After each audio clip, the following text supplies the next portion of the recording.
like the street lights lit this town, like a fire in a blaze, gotta burn it down. Can't be afraid to leave this out. We got this far, don't know how. I see danger in your eyes. They know we'll burn down the night. Coming just like the sunrise. You know that we're gonna let it out. Tonight, we're gonna let it out. Tonight, we're gonna let it out. Just like the sunrise, we're gonna let it out.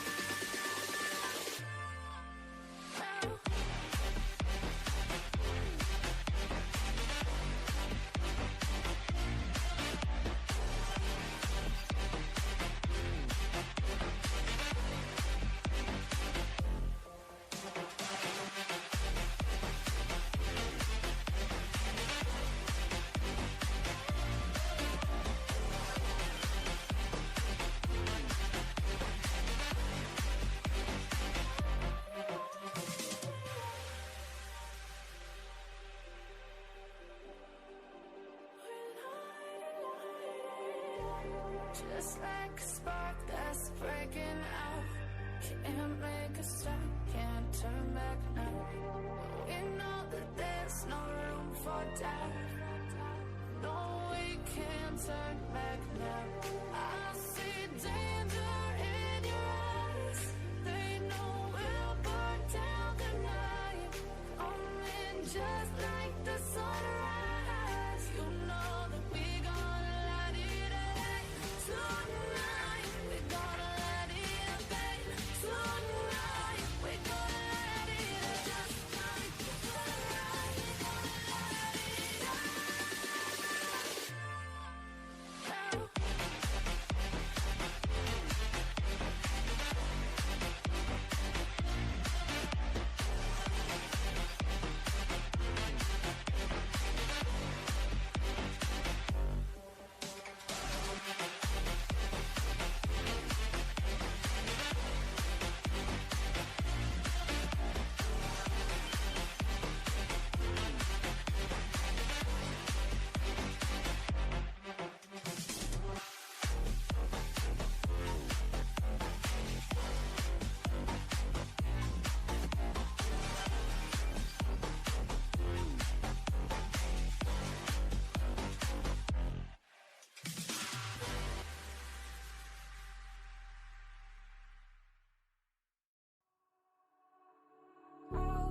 All alive.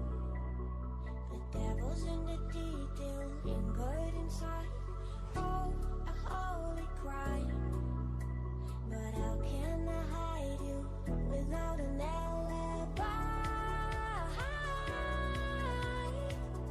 It's a rebel's fight without an alibi.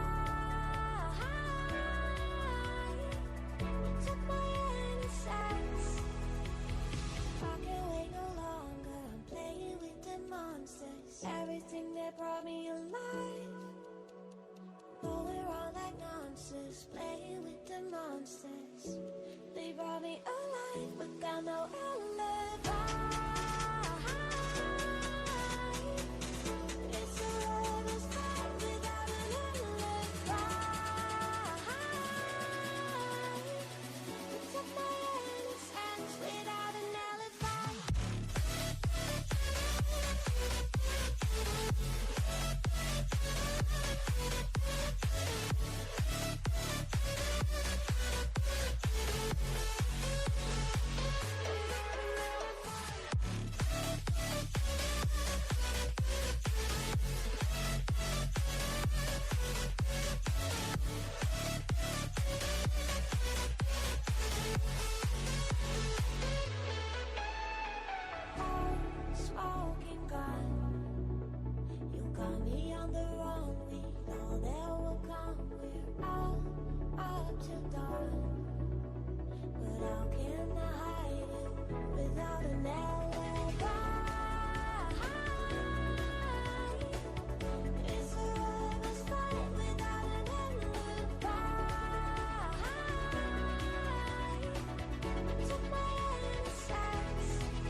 I don't know what you want.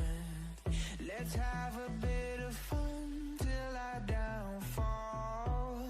My love, if you feel like I do right now, don't say you're on the run to the other side. My love,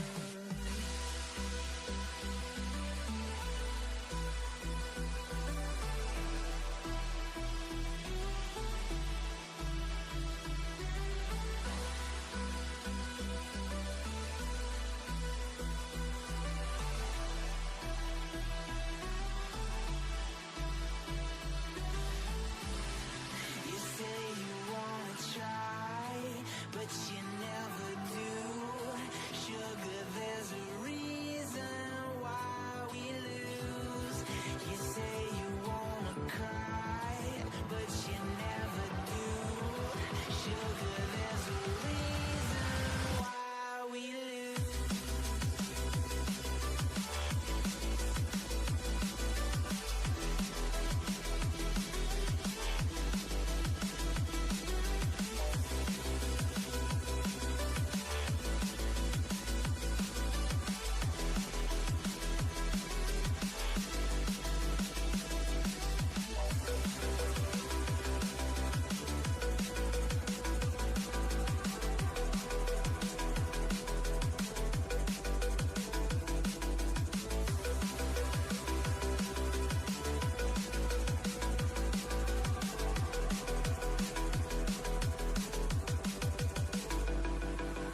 I don't know what you want. Let's have a bit of fun till I downfall. My love, if you feel like I do right now, don't say you're on the run to the other side. My love, you say you wanna try, but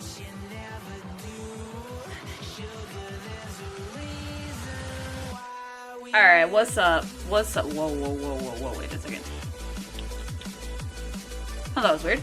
Yo, how's it going? Let's see, is the music too loud? Can you still hear me?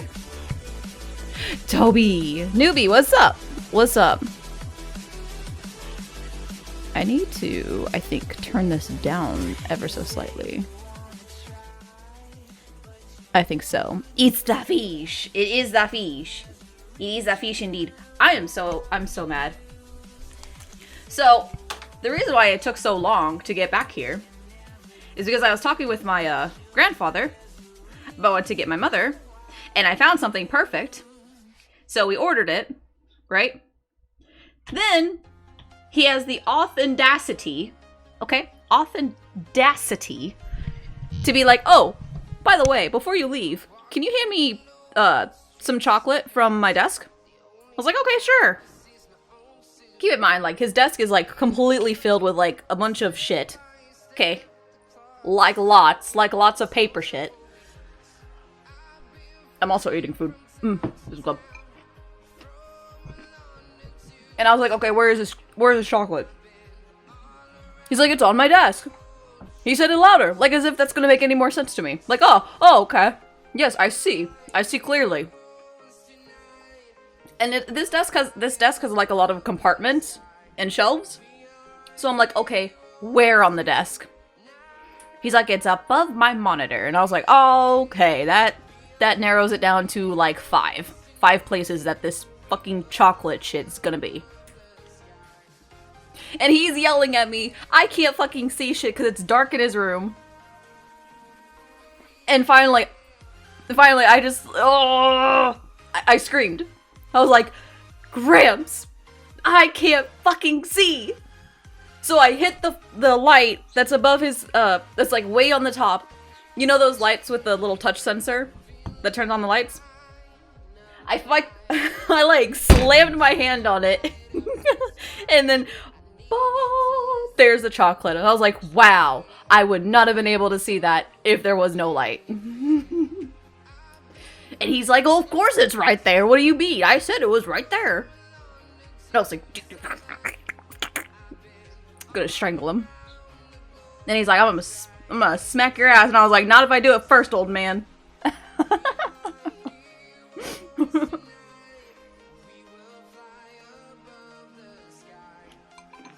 Love my Gramps. Let's see if I can pull up a picture of the item that I found to be perfect for my mother, by the way.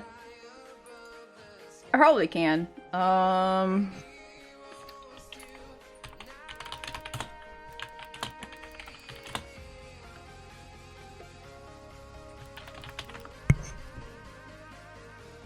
Let me see if I can find it. Yes.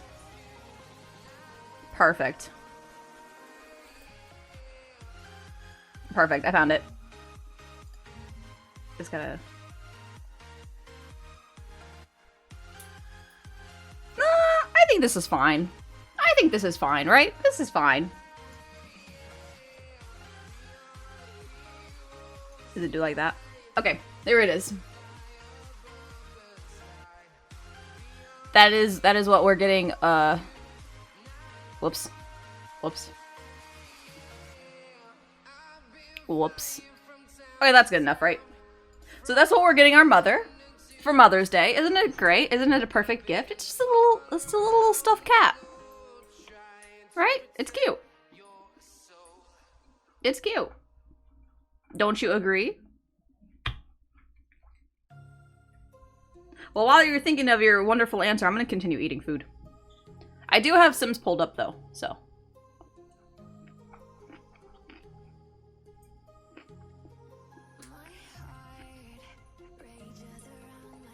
Whew.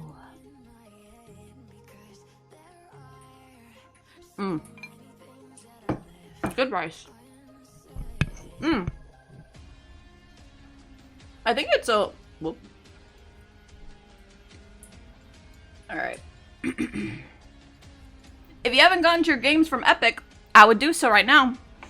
I got a game from Epic today. It's the, just die already. I love it. Can't wait.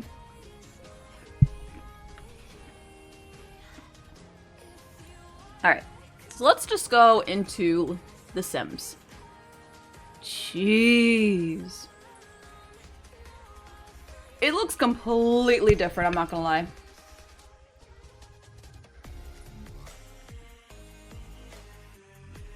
Huh. Update, more life added. Neighbors can now have kids, get jobs, and die in accidents.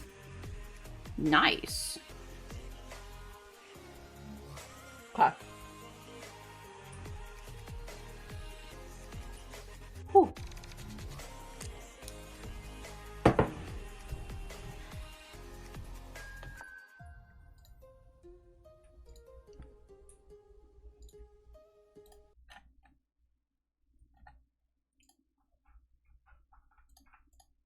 I think we're gonna switch to some more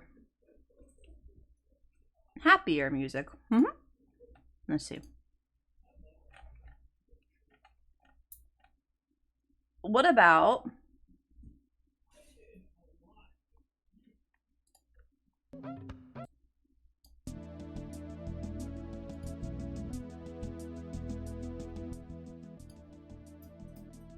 perfect. I couldn't have thought of this. Is perfect.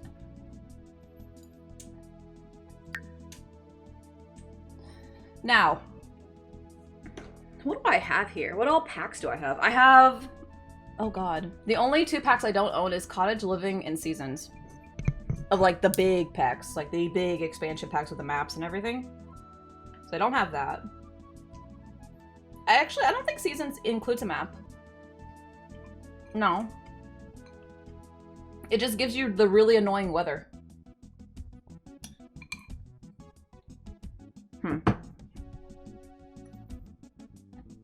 Yeah, I have all the big maps. I don't have this. I think this is new. This is new, isn't it? Expansion pack features raise or befriend animals. Sorry, there's like sticky rice in my mouth. Embraced village life. Yo, this is really cool.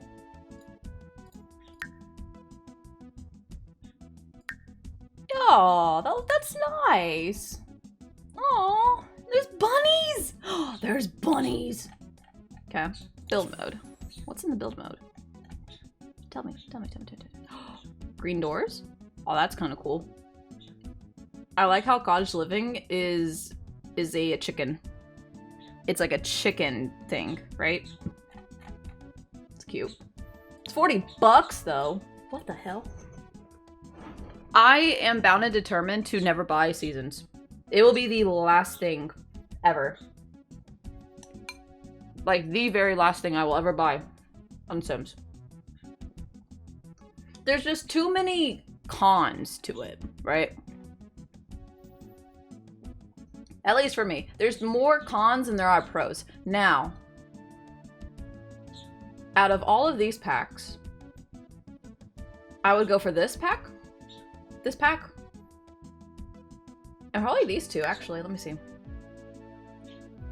Renovate, redecorate, remodel spaces. Show off with a big reveal and see how your clients react. Ayo. Ooh. Okay, so surely this pack will have a lot of build items. More build than...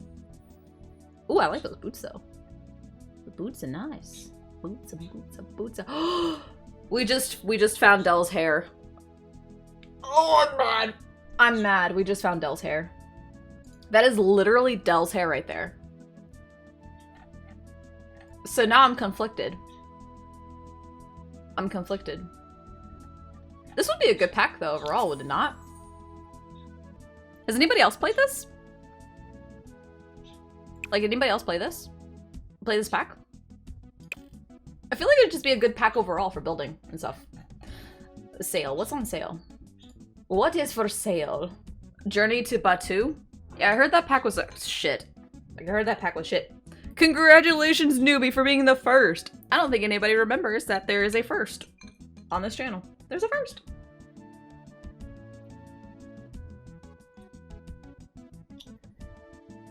I need to figure out like what rewards. Like I need new rewards. I need to, you know what I need to do, honestly? I need to find more gifts to use. And get them incorporated into the stream somehow. But that takes a lot of like finagling. And like a little bit of coding. Like a little bit. Stretch? I think I'm gonna add another stretch thing, but first.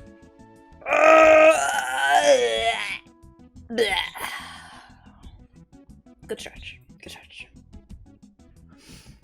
I think I'm gonna add two different stretches. Two different like stretch redeems, right? One is like the big macho stretch, you know, the one where I'm like, oh, but man! Oh! Fear my Yumi power as I climb through the ranks of League of Legends. Oh! Yes. Yes, fear the kitty. Or the other redeem, the other stretch redeem would be like a, yeah. You know, just soft. It's soft. Make that one cost like 1,000.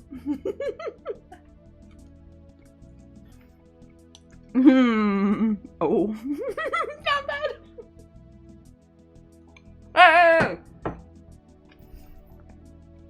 Hey! Hey. Be nice. Be nice. Build your own bundle. What does this do?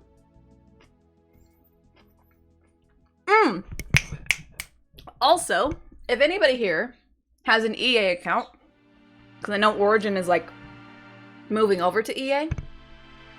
I think, right? At least so.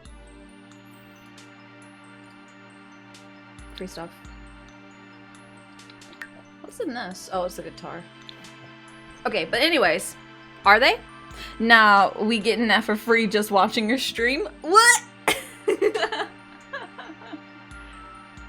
Incorrect. Yeah, they are. Yeah, EA is, Origin is going over, like all the Origin stuff is going to EA. Eat Salmonbot. Unfortunately, Salmonbot is not working correctly right now. Salmonbot is on, vacation. Salmonbot is on vacation. Unfortunately, so. You cannot eat what isn't there.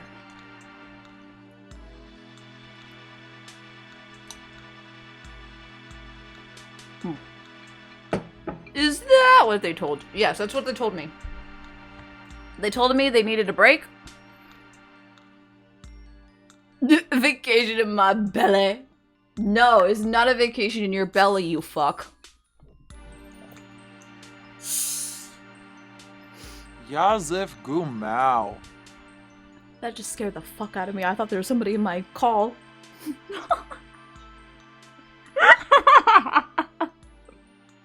Hello, Ping. Hello, what's up? What's up? How are your... I heard that you are taking a break from League.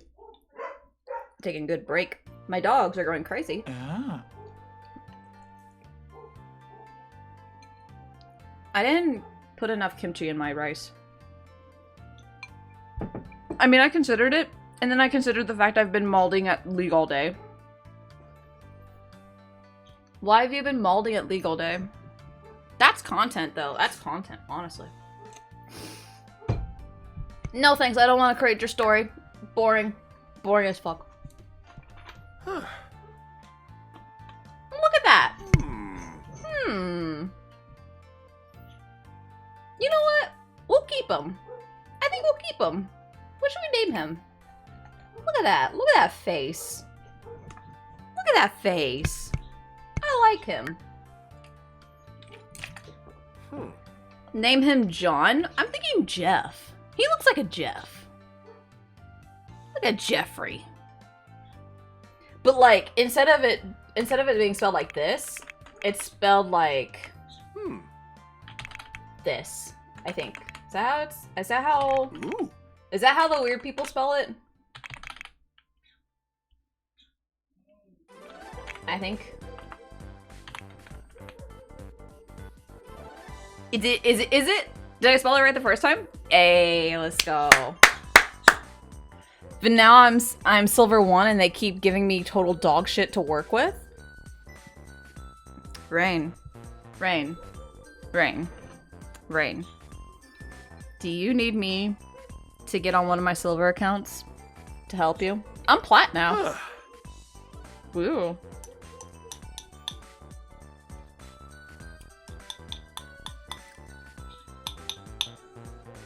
Do we need a coaching session? Do we need to coach you? How to get to gold? Don't let me interrupt your origin plan today. I know how you feel. Alright, Jeffrey. What's his last name? What is his last name? You know what? In honor of Pink's suggestion, we'll name him Jeffrey John.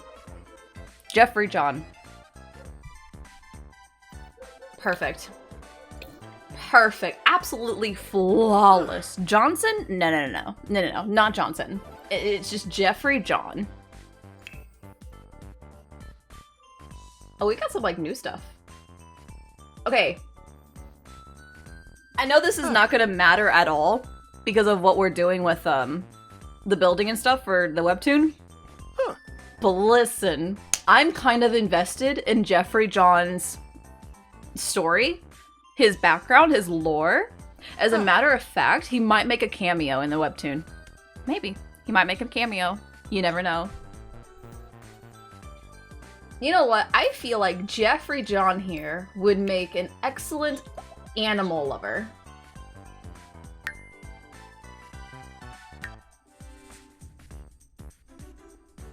And he would also like music, I think. This is new. Whoa, this is new. S-pop? S-pop?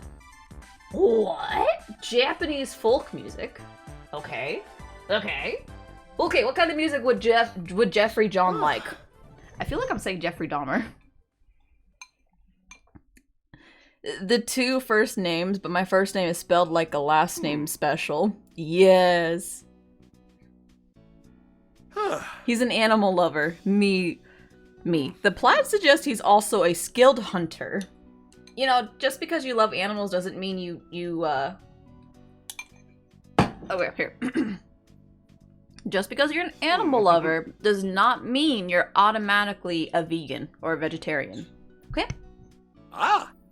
Me personally, if I were to be hunting in the real world, like, I would still love animals, but I would use the most of the animal as I could. I would use the fur, use the bones, cook all the meat, and whatever intestines, and not intestines, but like whatever organs that I could consume. Okay? And then the other organs that I can't consume, I would use for bait for my next meal. It's more of like a respectful thing. Like, if I'm gonna eat you, right? If I'm gonna hunt you down and eat you, I'm going to at least use every bit of you to sustain myself. It's like a mutual respect thing, I guess. I mean, raccoon hounds are a thing. Ooh. True. We'll make him listen to kids' radio music. What do you think? Maybe not kids' music. I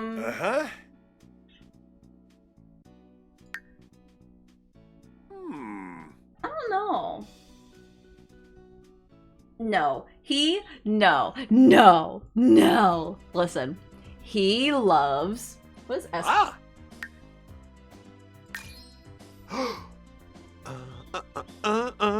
Favoo. Do it. Are you sure, Toby? I mean, there's a lot of me. I don't know if you can eat that whole thing.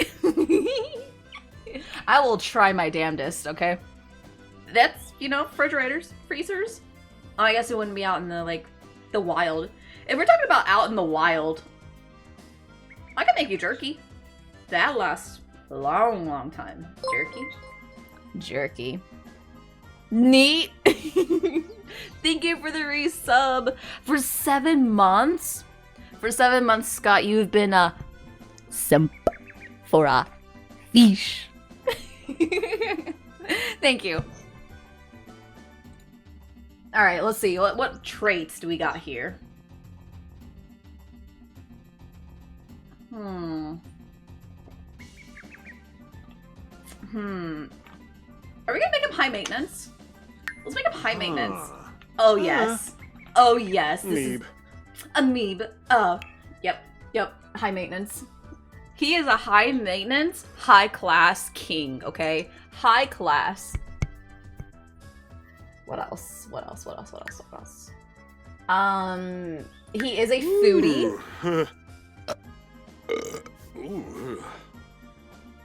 Wonderful. And then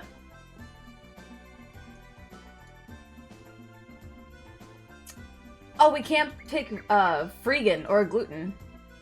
It collides with the foodie. Or conflicts with the cootie.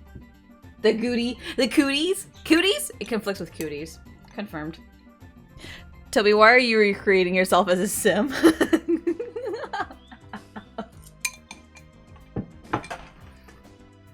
Can we make it materialistic? He gonna be a material girl.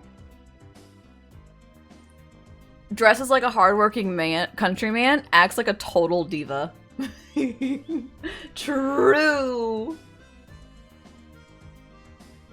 Can we make him a dance machine? Yibs. Oh, yibs. Listen, it would work well with his music taste, would it not? I'm just saying. He's got to be non-materialistic. Non-materialistic? I don't think that's... Well, either way, I mean, we got his traits. He's a high maintenance. He likes to dance. And he's a foodie. Yeah. Can we make his butt bigger? Can we make the butt bigger? Like, you know, little. I'm just kidding. He's perfect. He's perfect the way he is, okay? King's rise. He's perfect the way he is. All right, let's go. Is that it? I think it's it. John. Jeffrey John. Slap that ass.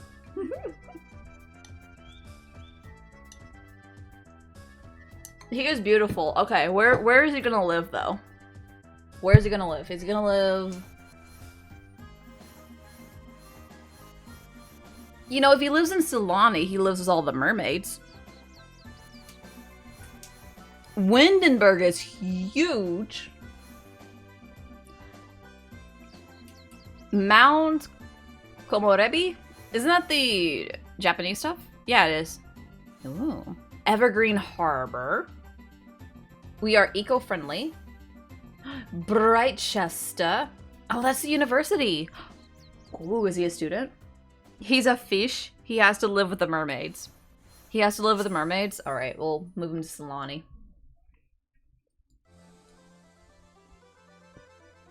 You cannot afford this lot. You cannot afford...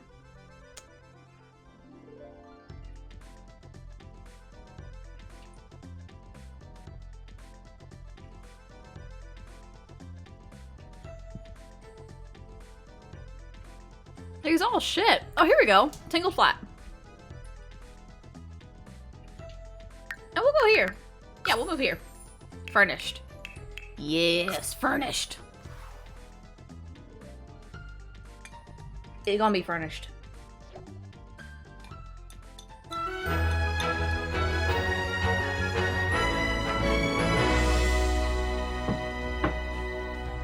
God, that is fucking loud.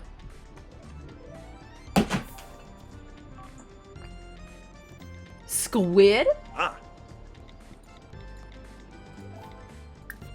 Go here. Walk to me. Walk to me. Okay, I know there's a couple of cheat codes that I need to put in so I can start building. And I need to look them up really quick, so don't mind me.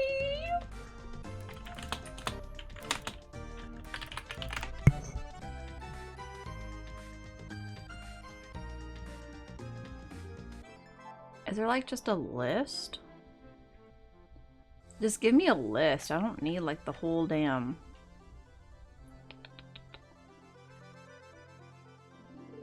Okay, here we go. So the first cheat, build sand sculpture.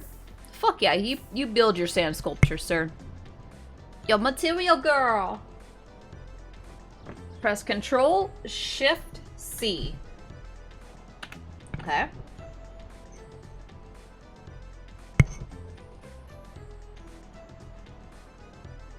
And then we go testing.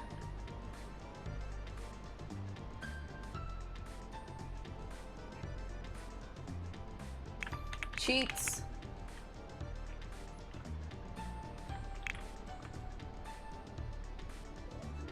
True.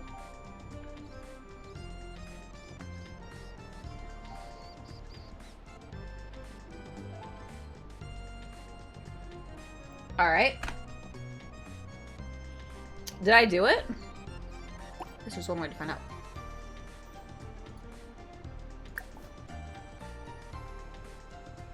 Utensil preference. What? Steel?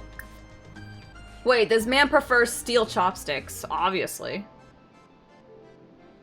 Okay, now how the fuck is this? Okay, Jeffrey Dahmer. Organizations, owned businesses. Oh, that's right. He does. Oh my god, I forgot. I have a whole lot of shit. Now, how do I get to his, like, stuff? You know what I mean? Like, his, How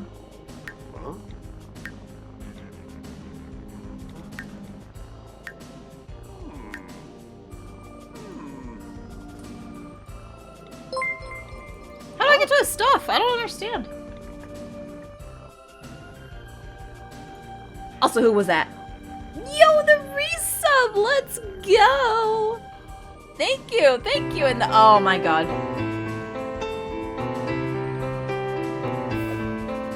I heard there was a secret way that David Where's he going? Where's he going? Please the way, but you don't really care Oh, for he is. music. Oh, he is out on the adventure. way. Oh my god, the Waluigi. God damn it. It goes like this: the one, the minor one, the major one, the baffled king. Awesome, where'd he go? There he is. Waluigi. God damn it.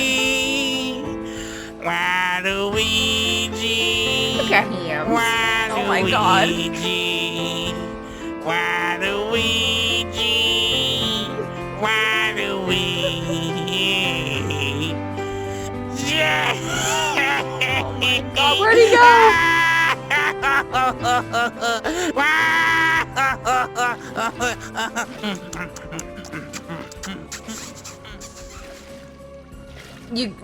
You can never escape the Wah.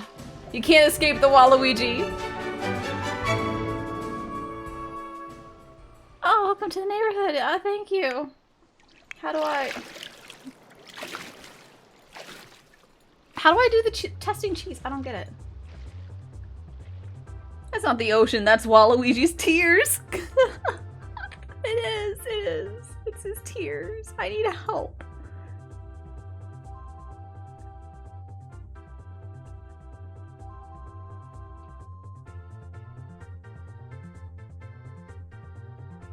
I don't think I did it right.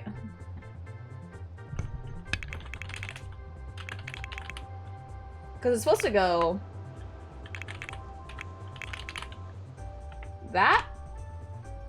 I can't tell. How do you know? Because typically you just, like, click on it, right? And it works? I don't know. How do you do these cheats?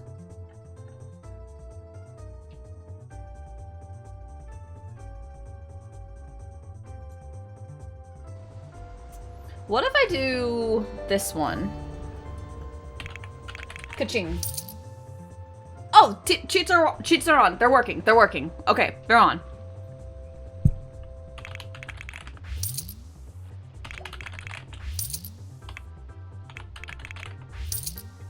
I mean, he's just finding all this money. Where he? Look at him. There's so much money. Where'd he go? What the fuck?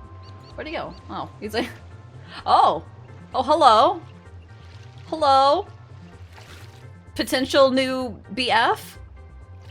New friend. Oh, he's interested. Oh, he's making his move. He is making his move. Dwayne Tala. You better get it, boy. Get it. Get it.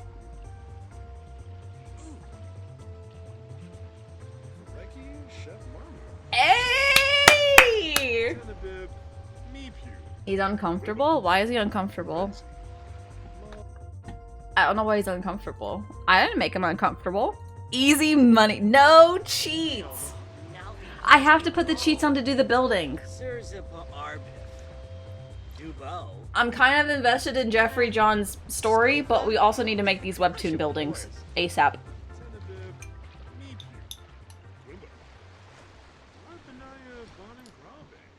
But he left! That rat bastard, he just left! Aww. He was trying to make a friend! Bruh.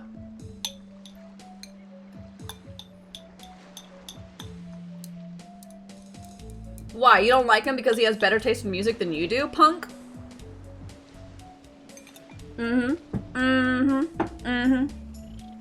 Bruh. He's uncomfortable because he wants his money, not him. True. That is so sad. That is so sad. What is this? Drank salt water. Oh, he drank the salt water. You ever wonder why why the water's so salty?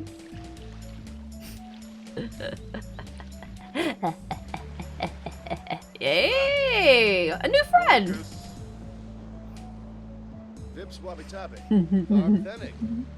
Don't brub me. I'm gonna be right back. I'm gonna get some more rice. Toby! Tell us why. Tell you why. Let me get my glasses on here. I need to make a glasses redeem or something. Because I do actually wear glasses at IRL.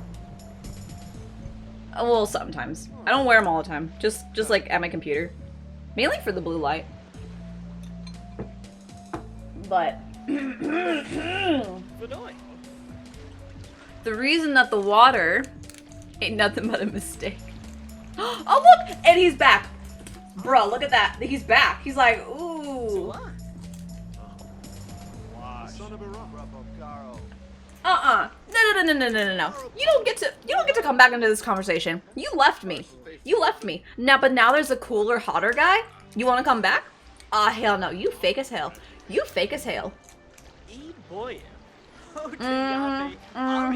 got all jealous and shit. Now we're wantable. Now we're. Yeah. This is some shit. Kick his ass, set old him. Ooh, I think he'd like that though. Fucking set old. The water is salty because. Anyways, he needs to get that white stuff off his nose.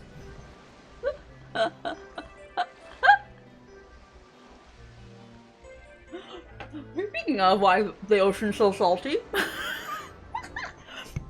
I'm gonna be right back. I'm gonna grab some food. They look so lonely. I'm gonna get more rice, more kimchi.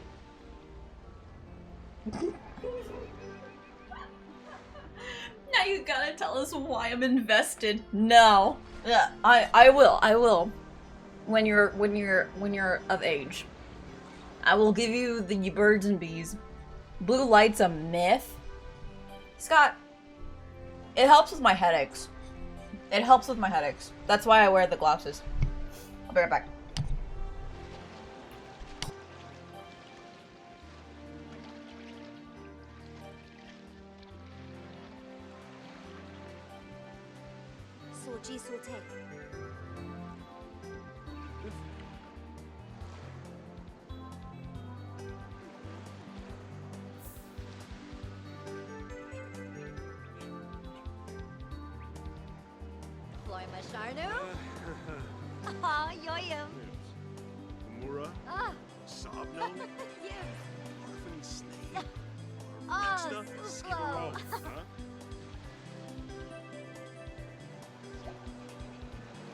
Taringa.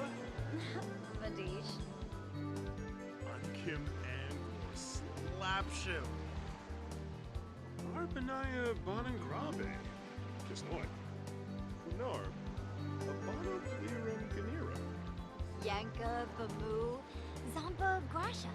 Ulak, Serve, Zambas. Femboy, Barovi. Gungane, Ansa.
Oh, yo, wait, what the fuck? Wait, where'd he go? Oh, he's over. It's like way over there. Hello, friend. Honestly, why I have two pair. Blue light glasses save me. True. Yeah. Yeah, I wear the... Wanna hear some ASMR?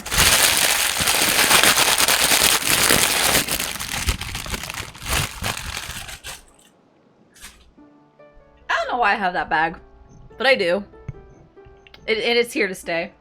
The main problem I have when they say they use blue light glasses for computers and whatnot doesn't make sense, because outside there's a ton of blue light, and all LEDs have a massive blue light range on their light output versus standard bulbs. True! ASMR. That's not ASMR, that's blowing on my speaker. Okay, hold on a second. Alright class, today we're going to be playing some Sims 4. We're playing on the Solani Island with our main boy here. A hot mess? What you mean you a hot mess? Jeffrey is sweaty and miserable. Is this a sure sign that he dislikes fitness? I mean, he is kind of high maintenance, so yeah. Alright. You try to go for a swim, buddy. You tried. Hey, you know, you tried. You know, King's Rise. He tried. He tried his best. He wanted to be, like, super athletic and fit, but, you know, sometimes it's just not for... It's just not for you, you know? It's just not for you.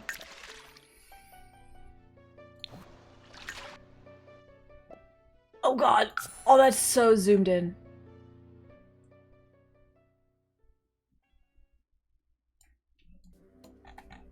Okay, so this is the house. It looks like shit. But to be honest, everyone is different. Some people are affected by blue light more than others. I'm supposed to wear these gigantic yellow glasses when I drive at night, but I choose not to. Yellow, really? That's interesting. What's the reasoning behind that? I would think glare. Yeah. So yes, if I'm out and about, like say I go to a shopping center, I'll put on either blue light glasses or I'll put on sunglasses entirely. Even if I'm inside somewhere. Because my headaches are just so fucking miserable. And you gotta think too, I'm a hermit. Okay, I don't go out and about. When I do, there's always a story. There's always a story. But, okay. So 90% of my time that I'm awake, I'm looking at a screen. Constantly. Right? I'm constantly looking at a monitor of some sort. Whether it's from my phone or from the computer. So the blue light glasses really help me to manage my headaches that I get. Because I already have really bad headaches. I'm still like talking with my doctor about different medications and whatnot for my headaches. Migraines. Because it used to be that I got migraines like twice a week. Like twice to 3 times a week. Like, and I'm not talking like, I just need to lay in bed for like a couple hours. No. I'm talking like full on all day debilitating migraines that made me throw up. Like, that's how bad they got. So, glare. In my engineering class in high school, I had a pressurized gas line explode in my eyes. Ooh. Blink, damn it, blink! The salmon slap. Hello, Snoog. Hello. Let me just slap on that salmon for you. Let me just slap it on. There we go. Toby doesn't get headaches. Toby gets head murder. Pretty much. Fish type beat. It didn't ignite. It was just pressurized and the hose exploded. Head manslaughter. Yeah, my brain gets actually manslaughtered. On a day-to-day basis. Sometimes it's just a light misdemeanor, and then other times it's a full-on fucking felony. In my brain. It's like, I'm miserable.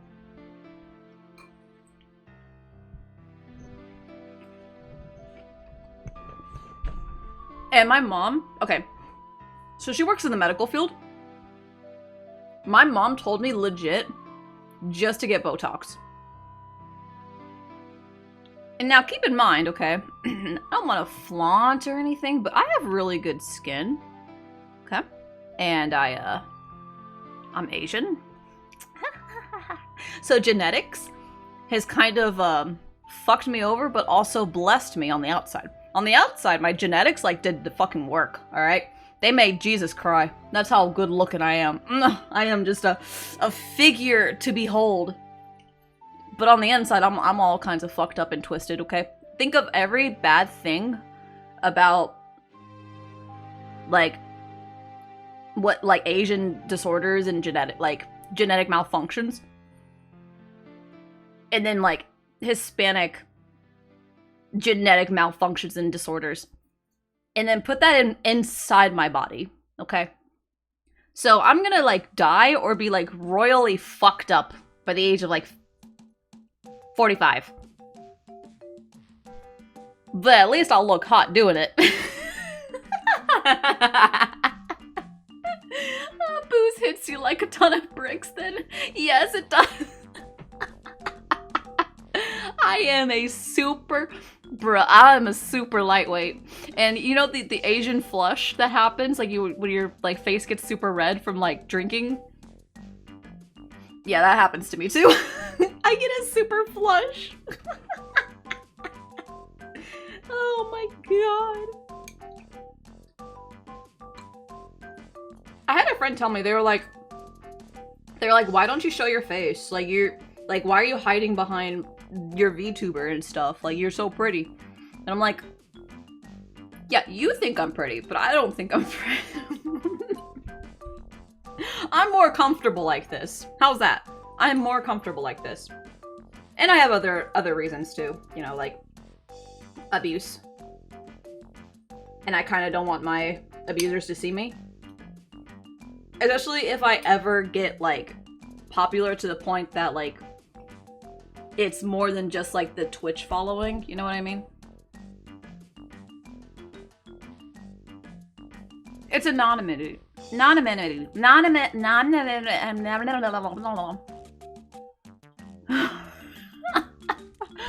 not the quote. I might be dying at 45, but at least I'll be hot. Stalkers are a problem on Twitch, even for small people. Also true.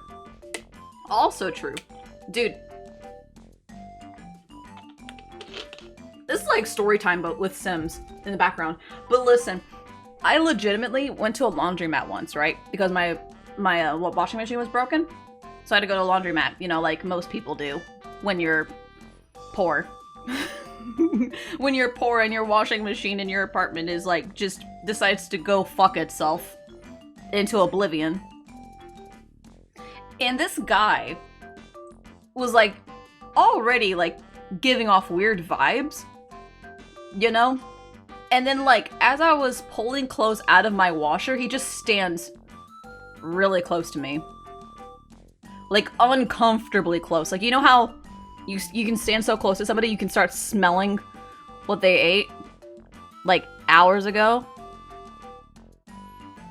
And then like your breathing starts to go in sync with their breathing rhythm. It's a little weird. That's how close he got. At a laundromat. So like I looked up at him. And he wasn't like looking at me, but he was doing that awkward like side glance like every few seconds. You know, like the, is she watching? Is she watching? Is she watching? It's like so fucking weird, dude. So like, you know, I'm clearly looking at him, right? My head is turned towards him. My body is not, but my head is turned towards him. And I took like the dramatic step aside. Like a dramatic step. I'm talking like wider than my anus step.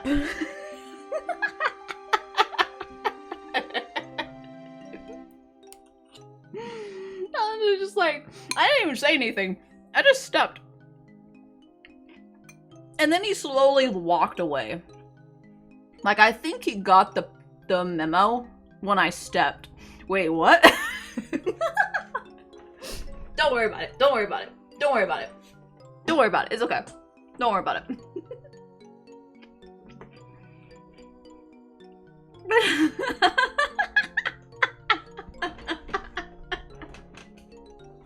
I was waiting for somebody to catch on to that. Oh, it's so funny. Just adding little subliminal messages. Oh man. This kimchi's really good though. Really good. Somebody made it and then they were selling it. I grabbed some. Oh good. Good.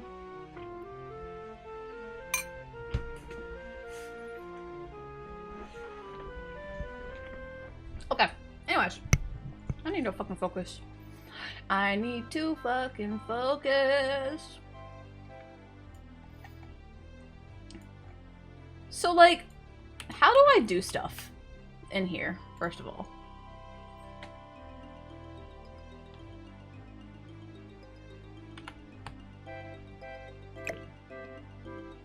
Oh, I don't want to do that. Is there a way that I can, like, make the camera more not that way? Can I do a Sims 3 camera? What is this? Oh no, I don't want to do that. Oh fuck. No, I don't want to do that. Fuck. Can I just like...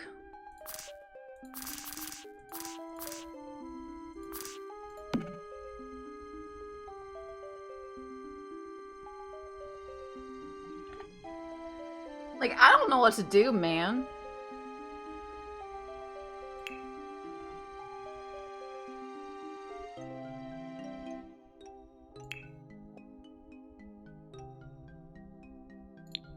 Can we filter these by, like, I don't know, not in the fucking outside boondocks?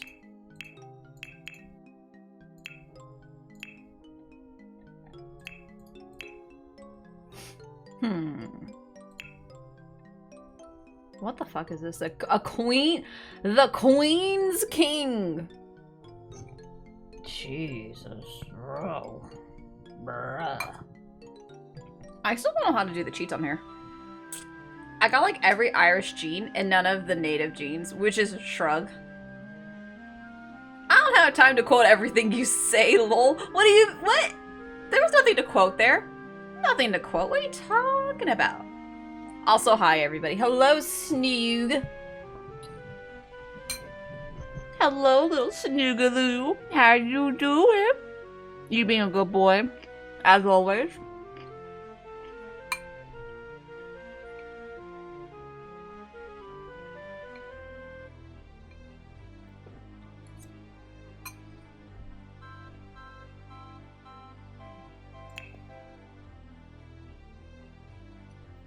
Peak kitchen. What's this?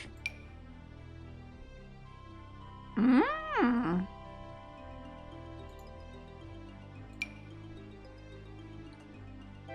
Oh, I can pick. Oh, that's so cool. Actually, bro.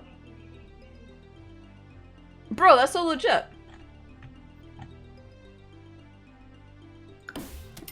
Oh, wait. No, I didn't want to do that. Z? Control Z? Okay, it still works. I am never good. Heck you. Apparently, the answer to them banning my Morgana is to channel the power of a former top 200 Nico player. A former top 200 Nico player?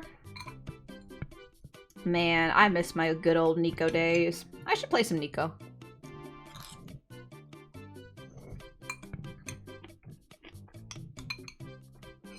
I learned Nico from a top 100 player.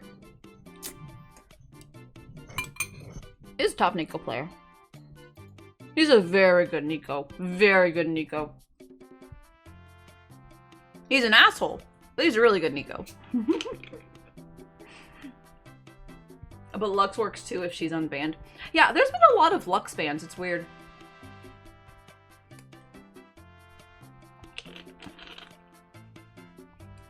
Breaking some Nico kneecaps.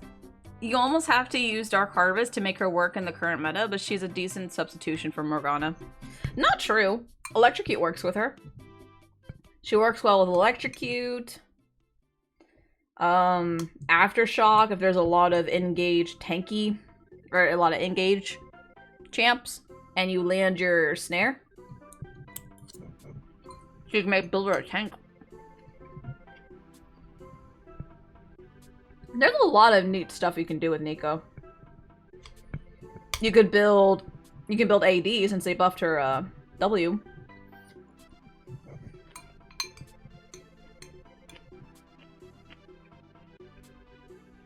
I started playing Lee Sin a lot. It's been fun.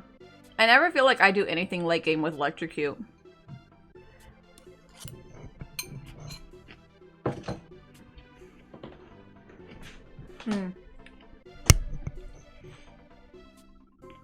Every fight feels like I'm playing DDR with a keyboard, but it's been fun. I love DDR. I used to play DDR a lot. Can I sell this? Just sell. We're just gonna sell that, and we're gonna get... Let's see, what all do we got here? I love that! Oh my god, I love that so much! Money! Money! You know what? Okay, I don't know how to do building in Sims 4, because it's been a really long time. So why don't we instead... Well, I just got rid of his fucking table, so... Oops. Oops. Here, let's get his table... Let's get his table back. Because I feel really bad.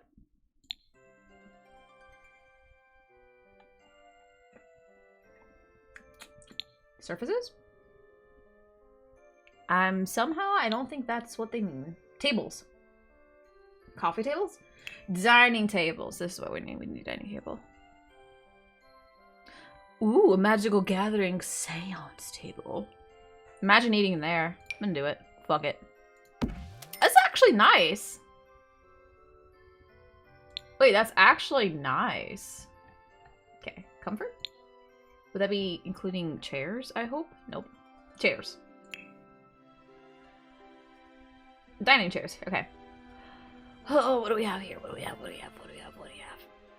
A Fleur d'Iron garden chair. Yes. A modern dinette leather chair. Okay, that looks funky as fuck. Like, I would never.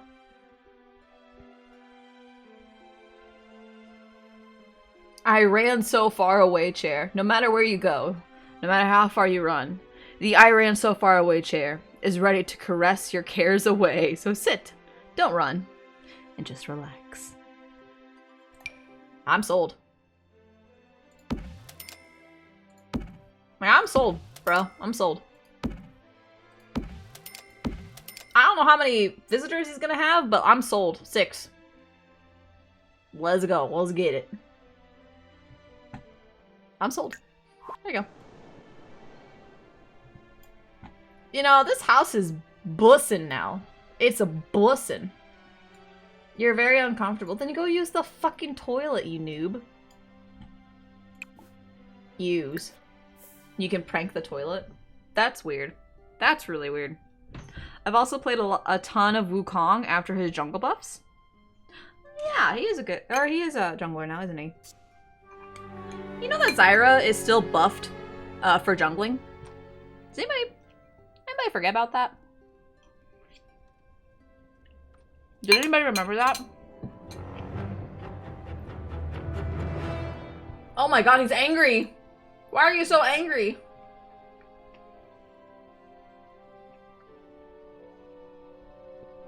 Oh, because he's high maintenance. What do I do, though? He's, like, angry. Crikey, it's angry! Shokya. Finba. Saluna. I think he's talking to himself in the mirror. Shimaraga. Let's have a quick meal. Let's have just a ham and cheese sandwich, because I think you're a little hungry. And I know you're a foodie, so you need your food. You need to eat. Jungle Morgana is still bussin'. True. Morgana Jungle is really good. But yeah. Bran Jungle. Zyra Jungle. I think Zyra's plants actually apply. Like, if you have red buff, her plants apply the red buff.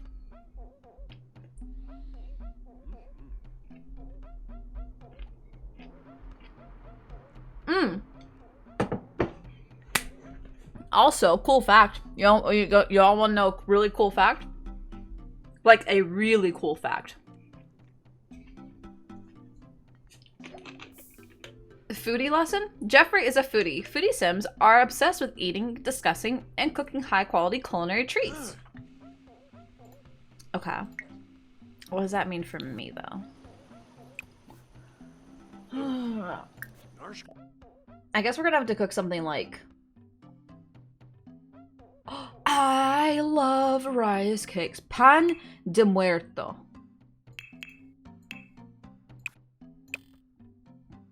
We'll just do that. That seems really high class, right?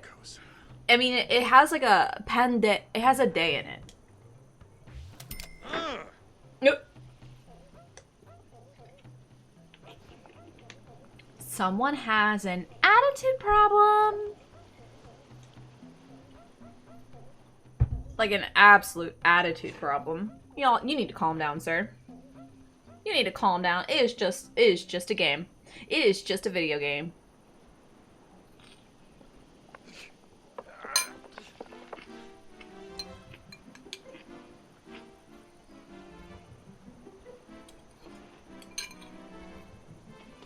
Come.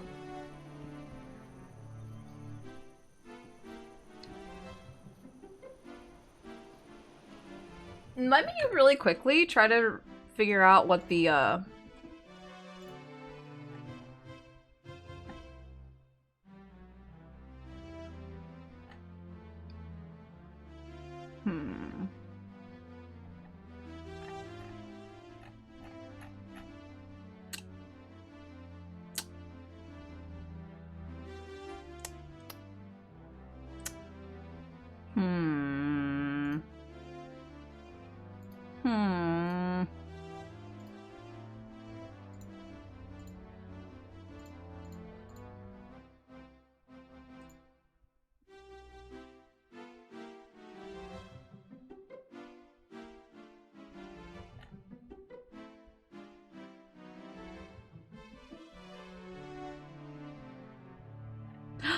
I need to enter a mod. Wait, do I have the mod? I don't know. Wait a minute, I'm so confused. Oh, pause? We need to pause your life for a second. I feel like I already have this mod though, right? I think. I don't know, how do I look it up? Do I go to documents? Excuse me. There should be like a Sims document, is there not? Would it go through EA Electronic? The Sims? Okay. Mods. Oh, I don't have any mods. That's why I can't do like half the shit I want to do.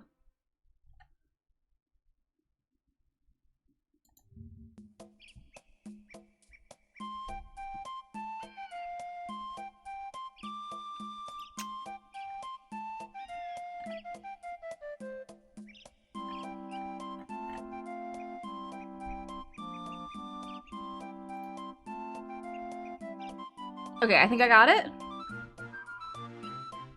Alright, there's just a little bit of finagling I have to do, so give me 2 seconds.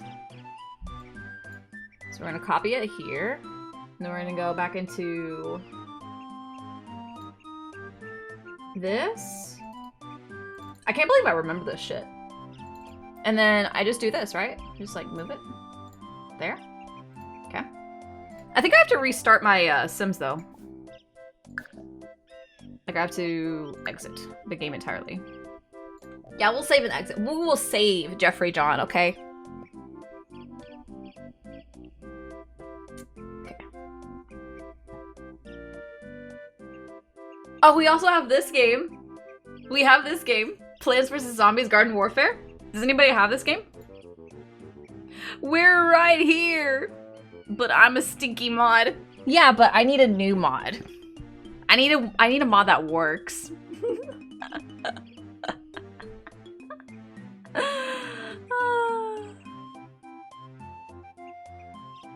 Super Mario 64. I'm playing Nintendo 64 music. I've entirely lost my basics in the last week just randomly. You have? Oh, I think I have one. You have a mod that works? Or do you have Plants vs. Zombies Warfare 2? I'm gonna cry. I've been sick, boy. Why you been sick? Stop being sick. You ever thought about that? Ever thought about that? Like, maybe a big thanks to Twisted Mexican for finding most cheats and creating the mod. I don't know why that tickles me funny. His name is... The creator of the mod is literally named Twisted Mexican. Why does that tickle me pink?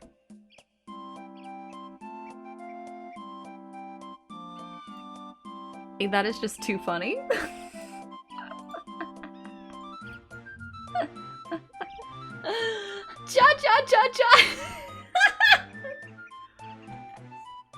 Okay, ow, ow. Oh, that's so fucking bright. Oh my god.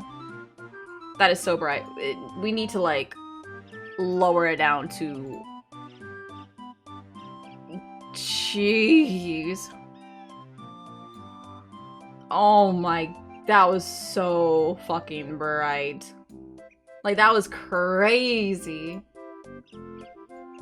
Like, this is fine. This is fine. Oh my...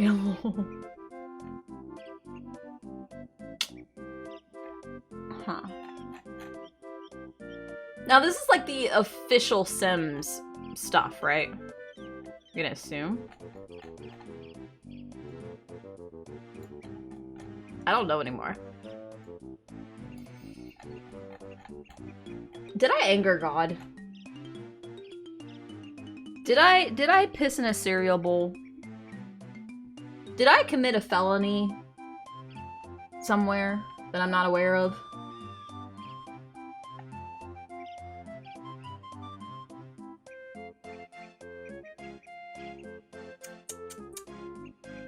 Okay, you know what? Whatever. It's fine. It's fine. Yeah, you did. Did I commit a felony? Wait. Did I commit a crime when I went to Britain because I'm a salmon? Or England, whatever? Wherever that ridiculous law is. Does anybody know what the law I'm talking about? Does anybody know?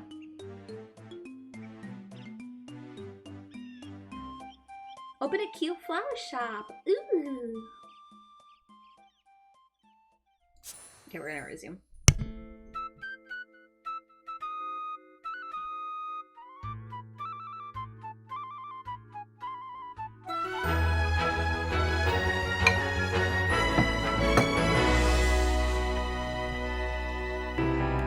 God, that's so fucking loud. Oh my god. I heard there was a secret way that David went. It is the way, but you don't really care for music, do I? It goes like this: the one, the minor one, the major one, the Merfolk king composing Waluigi, Waluigi, Waluigi, Waluigi, Waluigi. Yeah.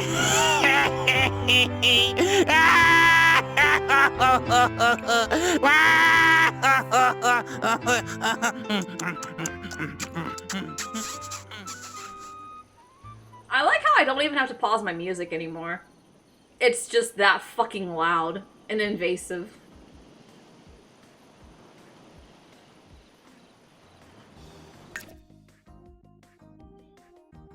Can I just go to Manage Worlds? I want to make people. The tiny home residential. Oh, that's cute. I like that. We'll place it here. Yeah.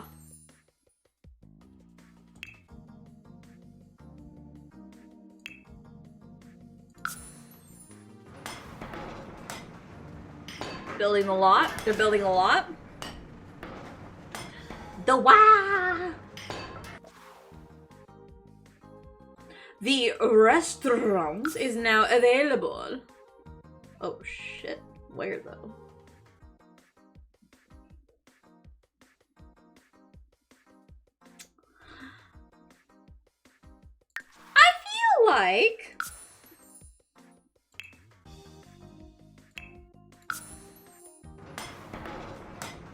I feel like I could have put this tiny house like way the fuck over not there. So, my bad. Oopsie doopsie on my part. The spa.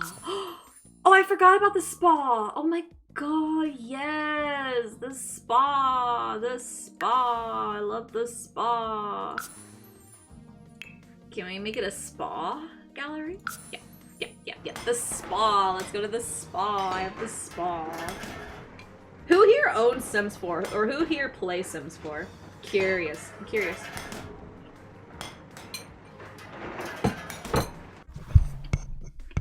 Wow.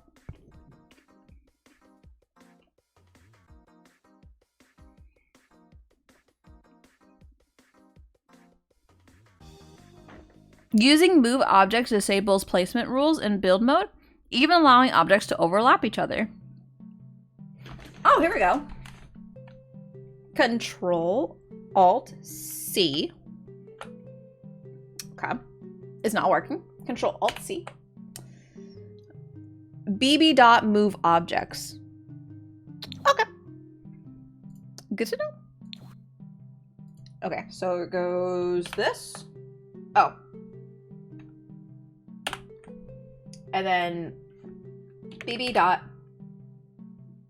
Is it capitalized? I do not. I play Satisfactory. I don't know what that is. I think it was all lowercase, was it not? It's on! Sweet. Okay.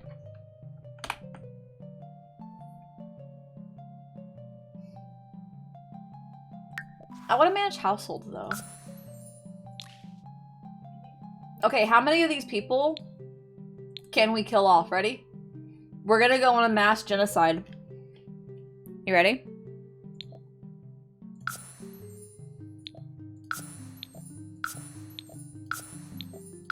Mass genocide.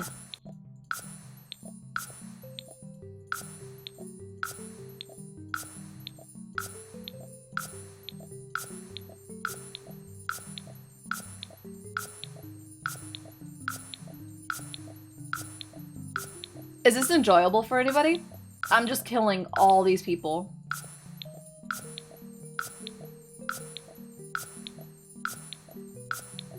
I did say we were going on mass genocide.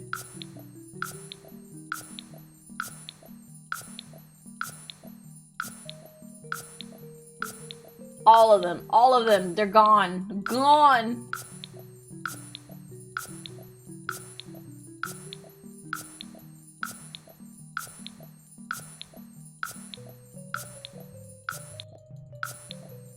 I'm just killing everybody. Faba, who the fuck are you? Bye-bye, Mr. Landgrabs. Bye-bye, roomies. And goodbye, the Calientes. Goodbye, goodbye, goodbye. Goodbye to you. Goodbye to everything I thought I knew. You were the one thing that I loved. The one thing that I tried to hold on to.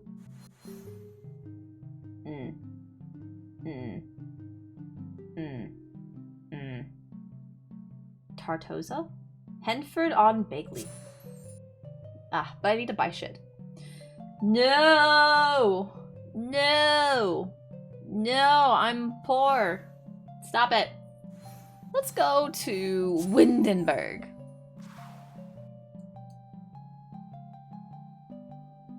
Can I make people?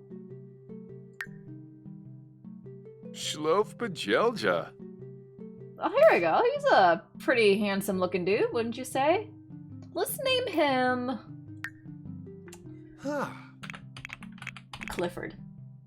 Clifford Ansley. His name is Clifford Ansley. Ooh. Ooh, I think he likes that name.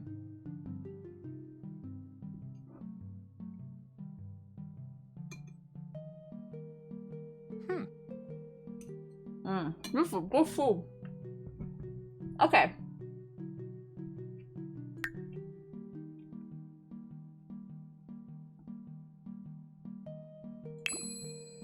Barkta Nive. Alright, well, you are gonna get sex change? No. No. I don't like any of this. Actually, no, I take that back. I like her skin complexion. I like her skin tone. I think it'll work. We just have to figure out... Oh my god.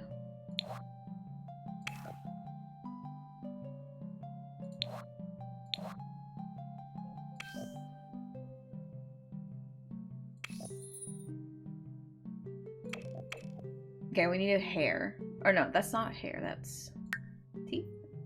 Teeth look normal. Okay. Brow scars. Don't really need the brow scars, do we? Or cheek scars? Oh my god. No. No. Maybe some hair. Hair would be nice. What the hell is this?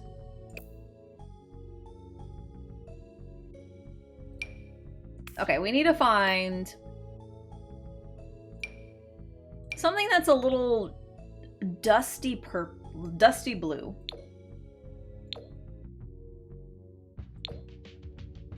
But I guess for right now, oh, that's an okay blue.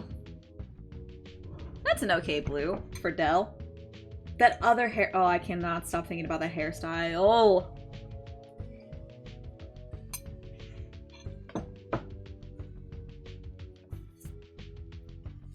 I'm exploding stuff on my face. Okay.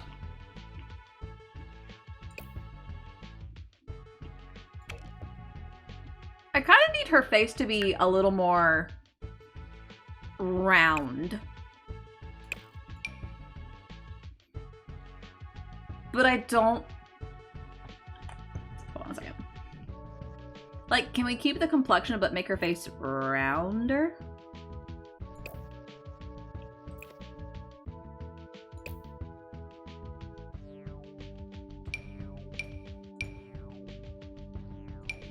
It's just a little rounder, you know? Like a little bit.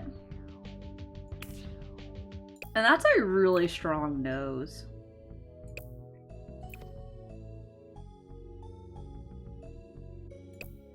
Make it like a cute little button nose, maybe? A cute little button nose? Maybe not that. Oh, there we go! Like a cute little nose! It's really far down, but it, you know, it works, I guess. The eyes are so weird.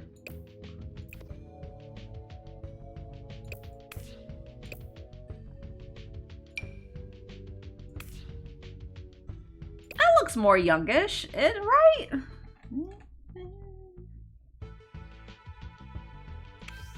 Accessories! Do we give her a little nose ring?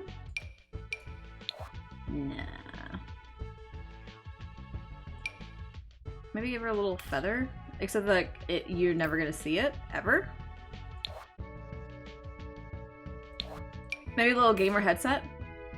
Breaking news, breaking news! We got a bad bitch over here. Woof. These are all earrings. Oh, that's really cool though.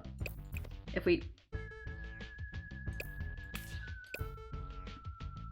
It's also a little elephant! That's adorable!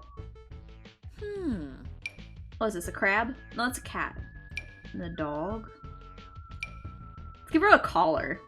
Hell yeah. Actually, this is a perfect. No, that's perfect. Because she is the sapphire wielder after all.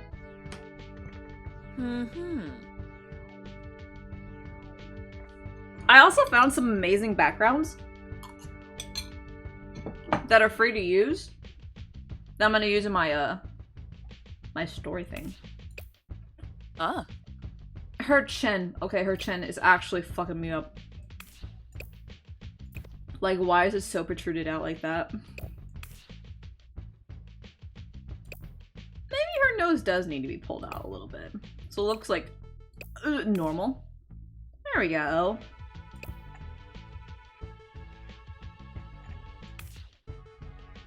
And she is supposed to be like super like small. Like even her breasticles are not that big.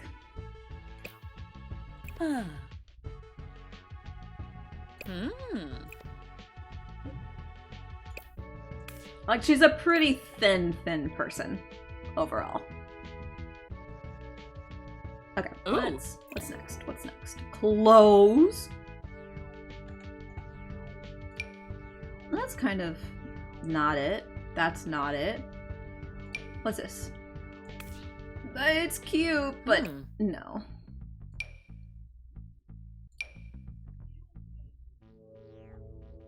Varsity? We're varsity! No, better yet. Let's just go back to this hair.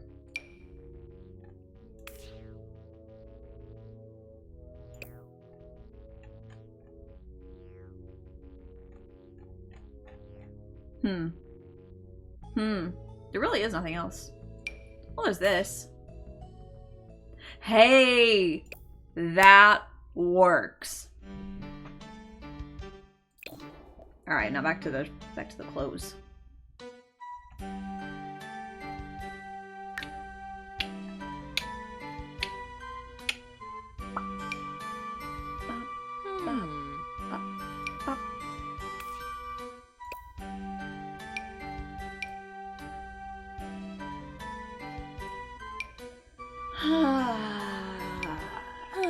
Just none of these really appeal to me, though. That's a really cool jacket, though.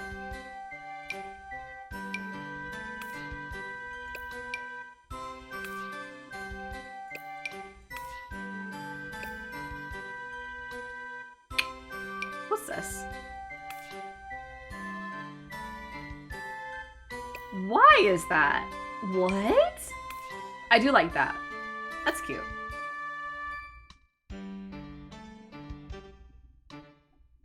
Can we just be stuck on character creation for the rest of my life? That'd be great. That sounds like a great idea. That is super motherfucking bright.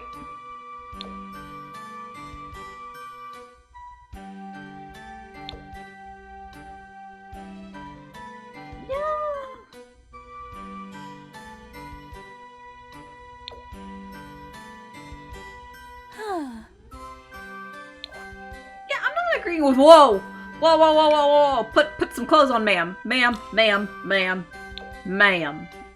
We'll give her some dark clothes. How about that? Yeah. God damn. Trying to get me demonetized. You know what? That's a good outfit. That is a good outfit right there. Done. 10 hours later, Toby have finally done. Don't make this one sim now. Let's play this game. Woo!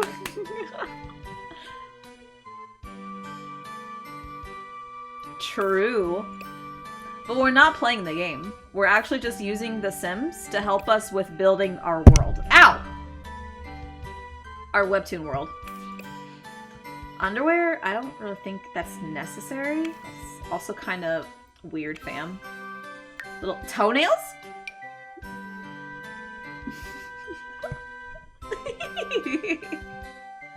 Just getting right into the toenails. Let's go. Right in the toes. You know, that works. Now, what kind of shoes? Let's see some shoes. What kind of shoes are we going for? Let's shoes. Shoes. I feel like I could almost make Toby in this. I feel like I could make Toby in, like, I feel like I'm making Toby right now, but more modern. Huh. We're... a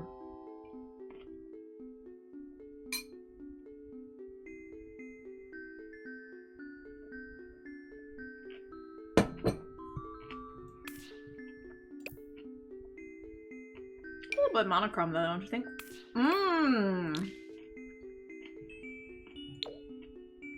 There we go. Pop a color.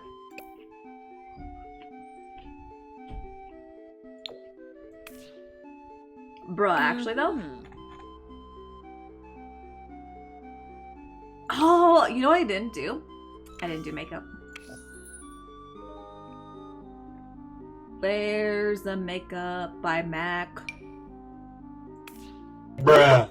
Ooh, look at that makeup. Shut the hell up. Have you been watching the Johnny Depp court case? I have. It's very interesting. It's very, very interesting.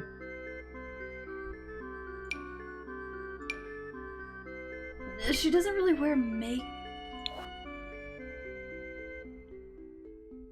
Does she? Oh, there we go. That works.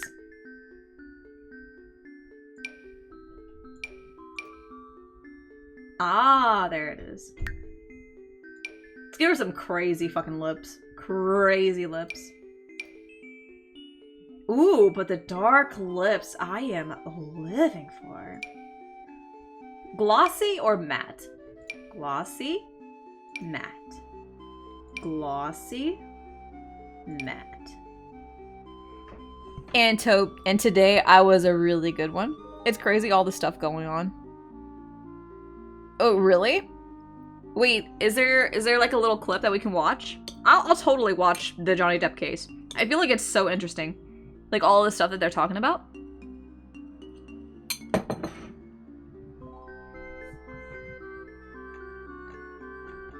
It just goes to show that anybody can be a piece of shit. Designed by Grim Cookies.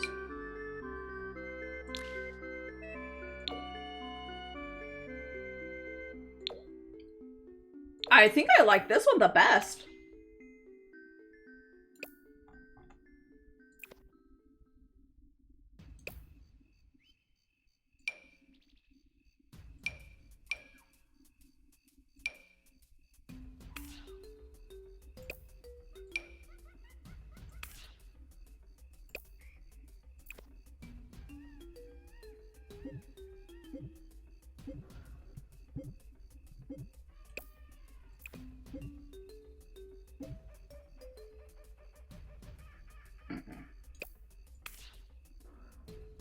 that works.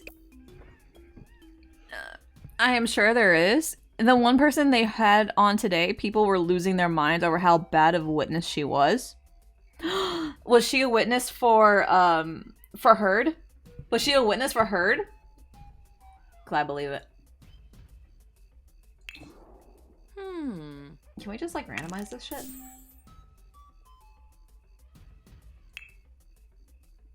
We'll make her a deviant. Actually, we'll make her really smart.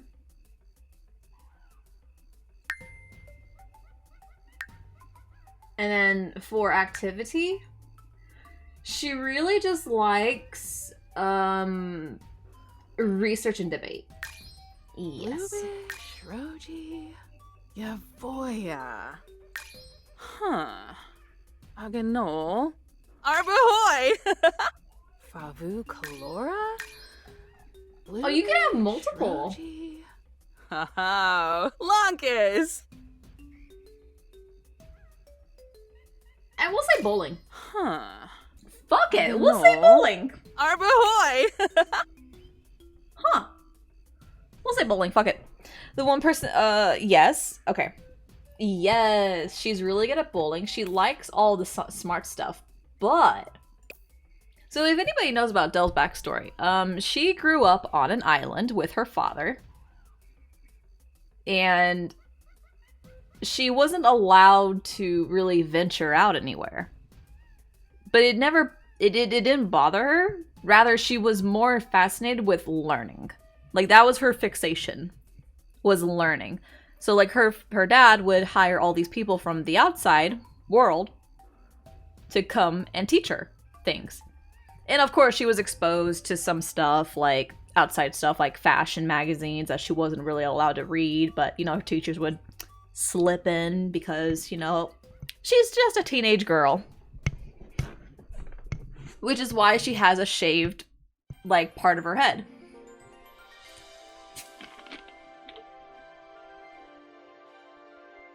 Well, she has a very hidden talent. A very, very well hidden talent that nobody would expect her to have. Which is...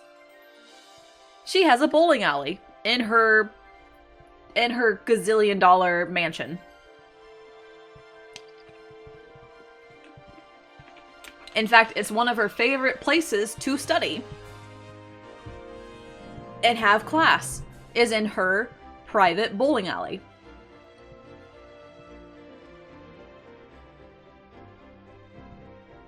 And it does have 4 lanes. The bowling alley is 4 lanes, a full-on bar, wet bar, and some other stuff, I don't know. I'm just making it up as I go.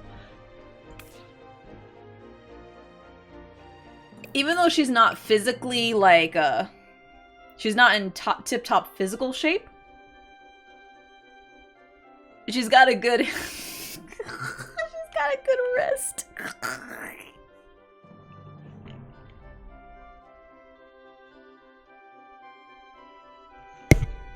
She's supposed to be a wholesome fucking character, goddammit.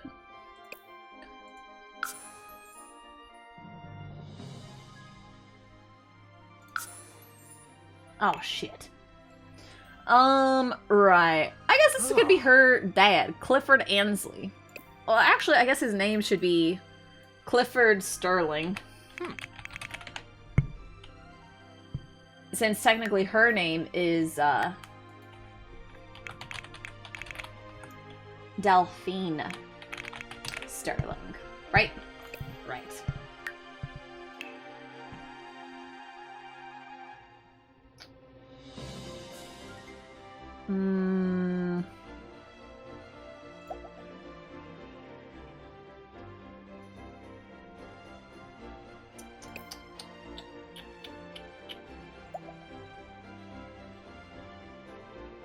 Haha.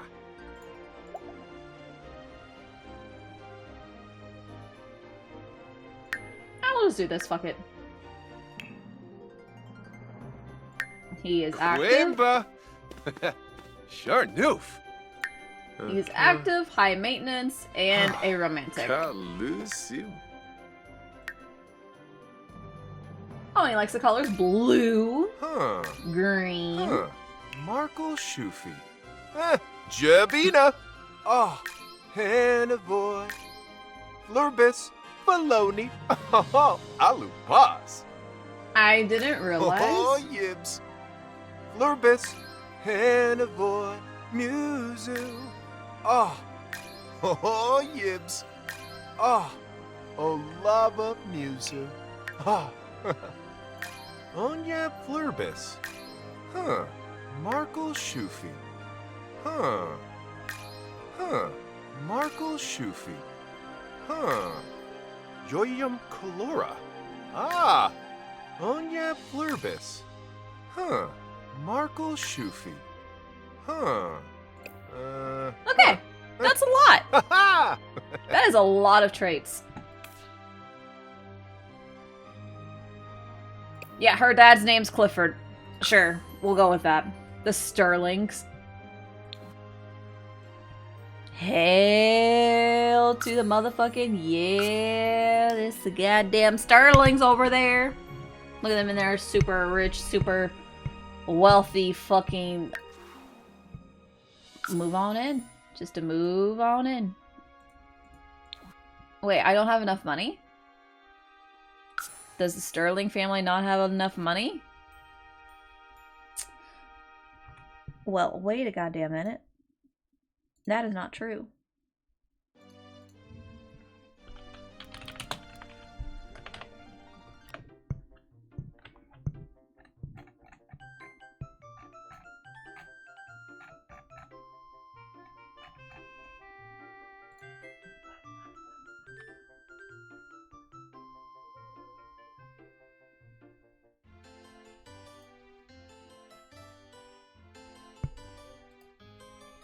Okay, Control Shift C.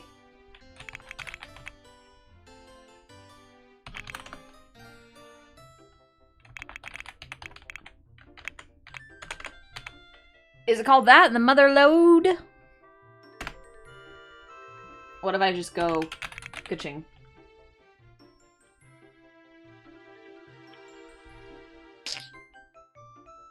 What? Huh. How do I turn this on back on again?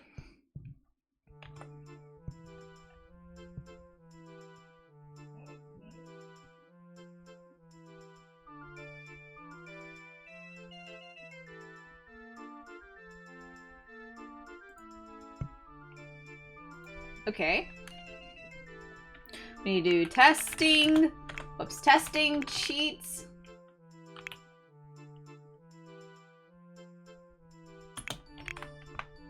And then true, false. Oops.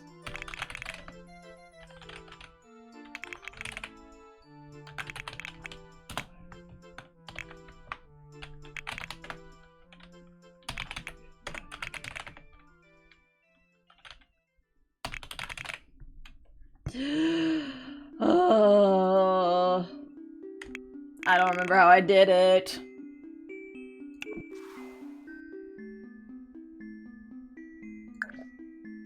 All right, we're gonna save and exit the game because I am really curious and I don't know how to do the sim stuff.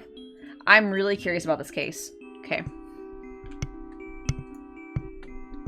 I'd have to go into here, wouldn't I?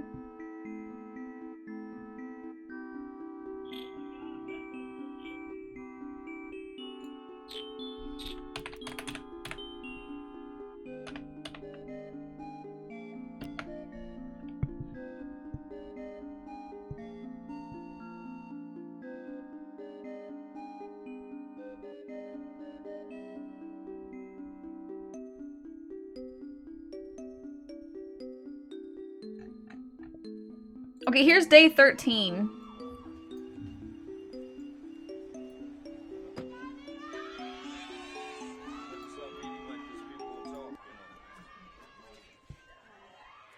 What is this, first of all?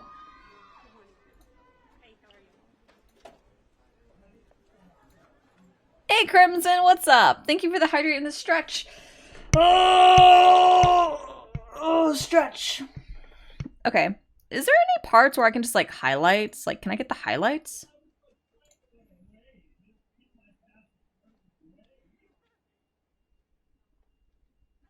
Is this the nurse? Wait, I want to hear about the nurse.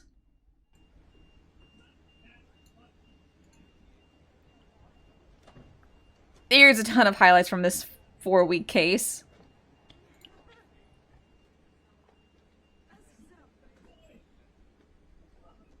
I know that, okay, I know the psychiatrist one is really funny.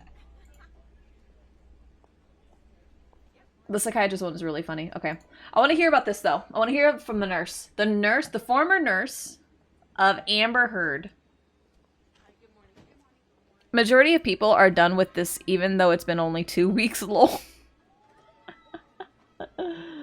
Bro, I don't blame them, though.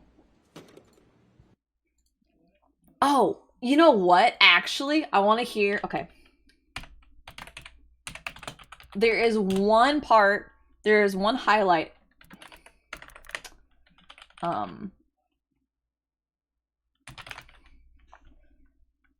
Makeup. There's a makeup.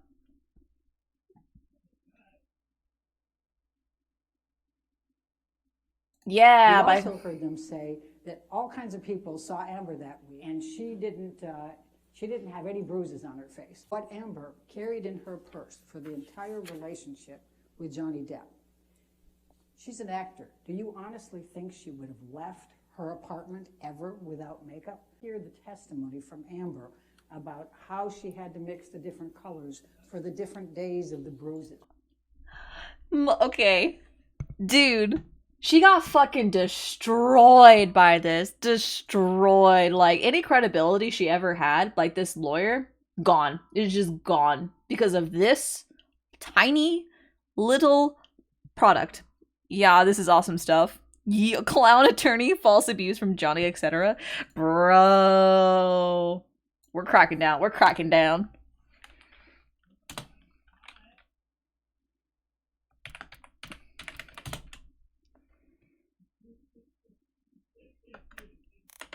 We'll call this the Depp Heard.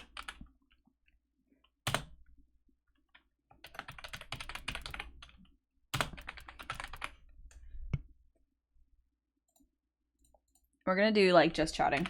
Just chatting. There we go. I had to make sure, like, a lot of good content here. Bro, this shit is so funny. It's so fucking bad, bro. It's so fucking... Johnny Depp's best friend is fed up with Amber's game. Oh god, there's so much. Pause to read. Milani color correcting concealer palette. Take note. Alleged abuse was around 2014 to 2016. Got divorced in 2016. The makeup palette was then released December of 2017. Bro. Like, you might as well say 2018. 2 years. What is up, guys, and welcome back to my channel. If you're new here, hi. Oh god, I don't want to watch somebody else's shit. I didn't want to watch somebody else's stuff. I just wanted to watch...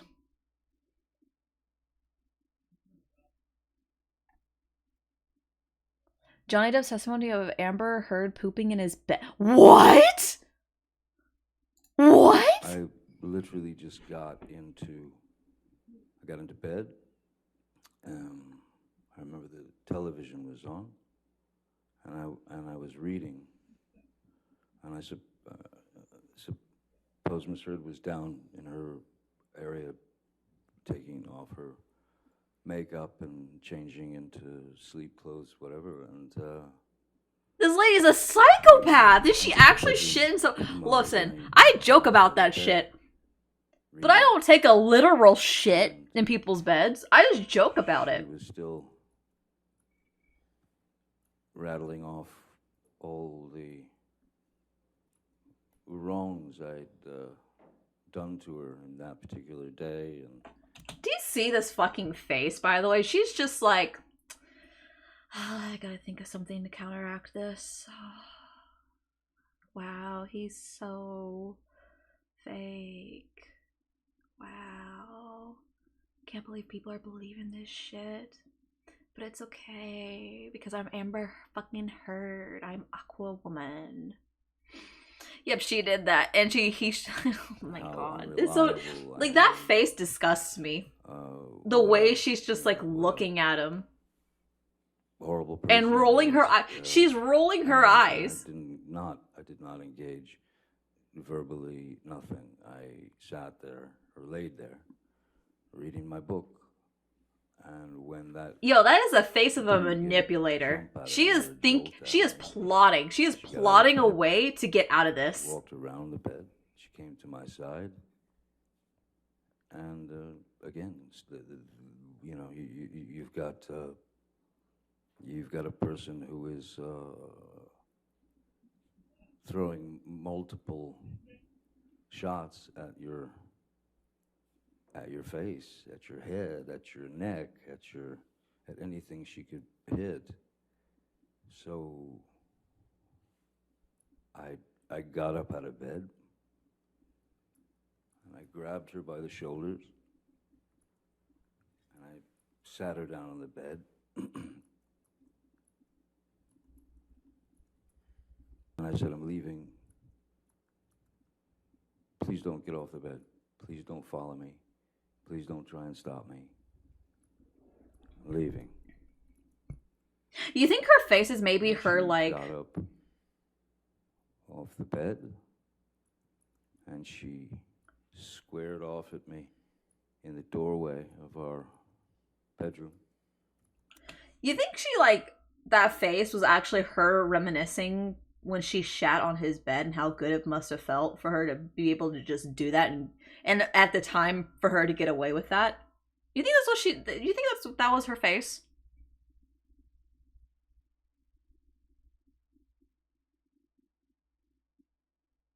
Totally. Thank you. What do you want to do? Hit me again? Would you like to hit me again? And I said, go ahead. Hit me. Bam. And then I just said, is that what you wanted? Would you like another? Bam. There's the second. Not even a flinch. Not even like a blink or anything. The only expression she didn't force was her being mad recently. Bro, she didn't even flinch or move while Johnny Depp's talking about her hitting him. That's a straight up psychopath. That's a sociopath. Like no human reaction to that. Like even if I don't, not an abuser, right?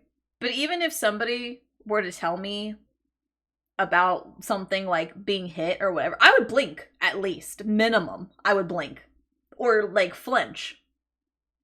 Probably because I've been abused.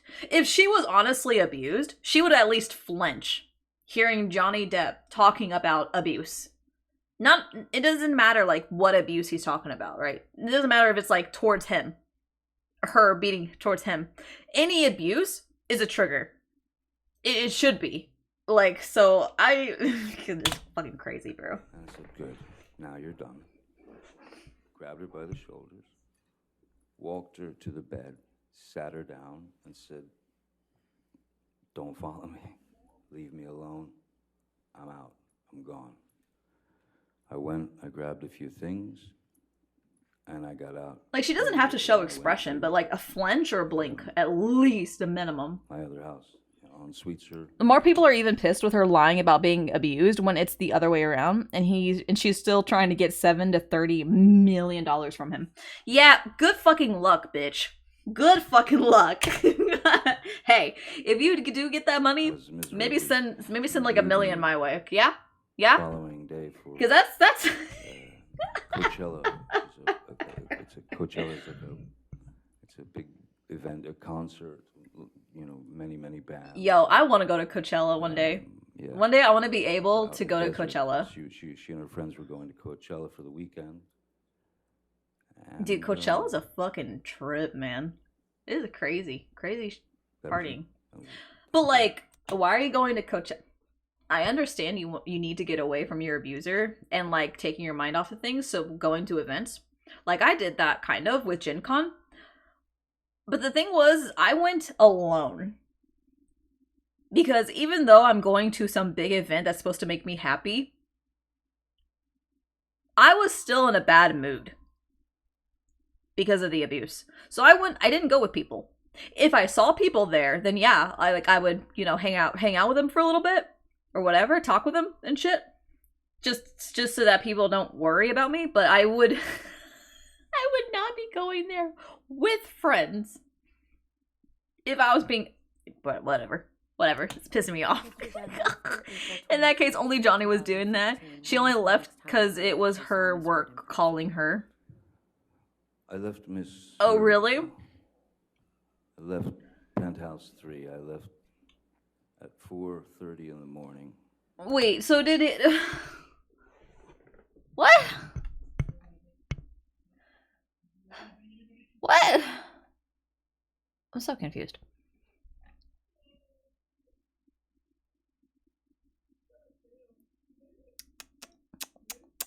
Amber Heard diagnosed with borderline and histrionic personality disorders by a psychologist.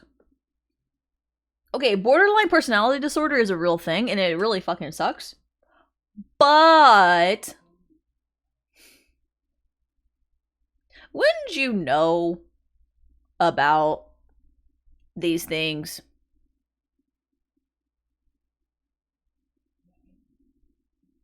Or is she just now getting diagnosed with borderline personality disorder?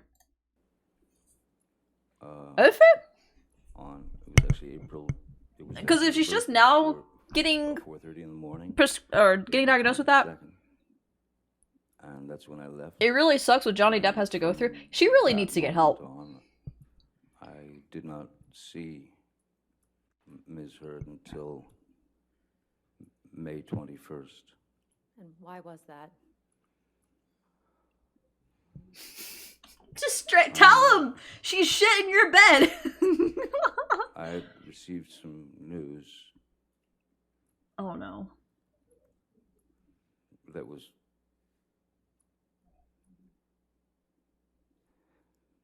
as absurd. Oh no, here it is. And grotesque. And cruel. And then I was shown a picture of what the problem was. I had gone to Mr. Bett and said, she's in... No sane person does that. It's hostility, uncontrolled, mental chaos, disgusting and sick. So that I can get some of my things, you know, and get them out of there, especially the things that were precious to me, you know. Her face, all along her face is... Friends. Not the poo-poo story, please, don't tell the poo-poo story. Things were important to me. And he said, I don't think now's a good time to go. And I thought, it's the perfect time. She's not going to be home for 2 days. And then he showed me a photograph on his telephone of... Objection, Your Honor. Also hearsay. It's a photograph, Your Honor. As being relayed to him by Mr. Bett. He says he looked at it on his phone. I'll overrule the objection as the photograph.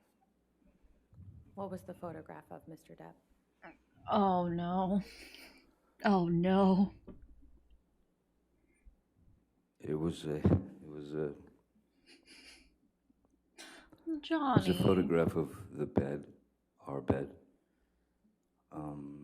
and on my side of the bed,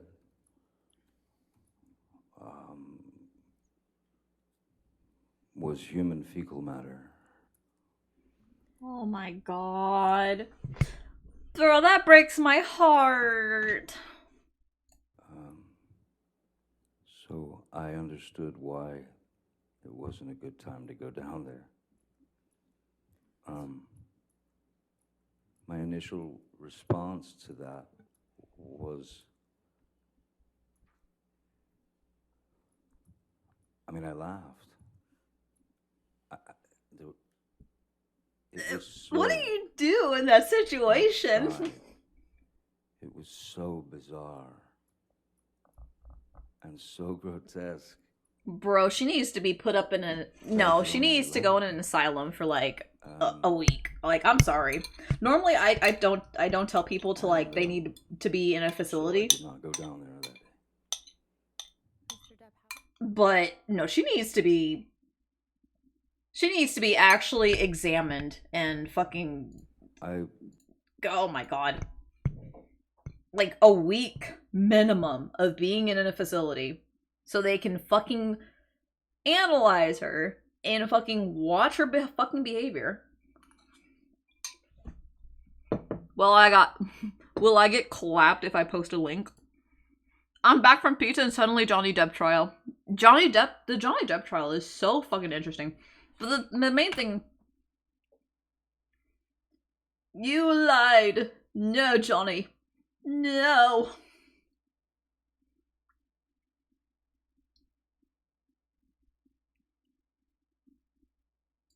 This was what she used. She became very adept at it. You're going to hear the testimony from Amber about how she had to mix the different colors for the different days of the bruises. You posted it in viewer chat? In viewer chat? I can do that. Yeah. Down with the viewer chat. What is it?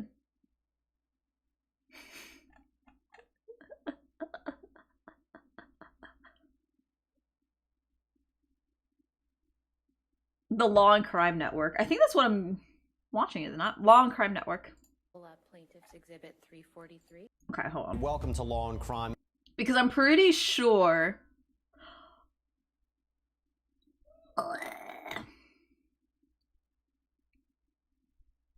Okay, this is day 13. Are we on day 13? Is that what day we're on? Look at that fucking face. Ooh. Former nurse.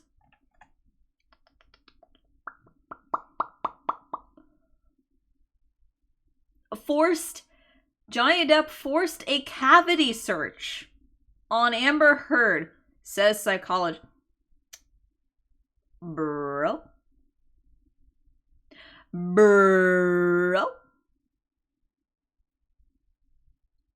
A psychologist disagrees with Amber Heard's diagnosis.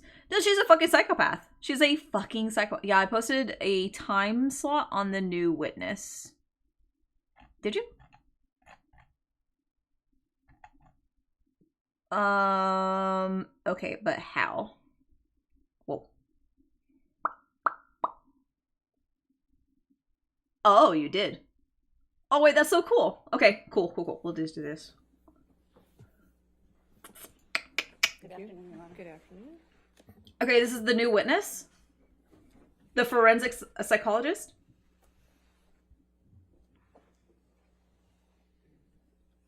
Thank you, Your Honor. Will you please state your name? Dawn Hughes. And what is your profession? I'm a clinical and forensic psychologist. And where is your practice located? I practice in New York City. What is a clinical psychologist? Sure. So a clinical psychologist is somebody who assesses, evaluates, and treats individuals who are suffering from a variety of ailments or problems that they have in their lives. It could be a major psychiatric disorder, and it could be problems in living. Clinical psychologists also participate in training, in education, and in research ventures. And what is a forensic psychologist? Yeah. So a forensic psychologist is someone who applies the science and principles of clinical psychologists to a particular legal question at hand. And please describe your background in terms of your education, please, for us. So I received my bachelor degree in psychology from Hamilton College, which is in upstate New York. I then received my master's degree and my PhD from Nova Southeastern University, which is in Florida. I then you travel a lot. My year-long internship, and that was at Yale University in the School of Medicine in the Department of Psychiatry. And Ooh, there Yale. I Okay. did 2 full year rotations. I did a year rotation in the substance abuse treatment unit and another year rotation in the West Haven Mental Health Clinic, where we saw individuals suffering from a wide array of difficulties and psychiatric illnesses. After that, I had to complete my postdoctoral Any with fellowship, DID? which is another year that's required in order to get licensed. And that was back in New York at I think it's still crazy that some psychologists and like psychiatrists don't acknowledge DID as a real disorder. Kind of crazy. And she is meant to be top of her class and used in a lot of places. Really? Predominantly throughout graduate school. Is she proven to be a clown? Is that what we're about to witness here? That was housed within our Is she a clown? mental health center of the university. And that program, we saw both men and women who were coming through the program. The majority of the men were court-ordered for batterers intervention programs to participate in mostly group therapy because of their behavior in intimate partner violence, domestic violence.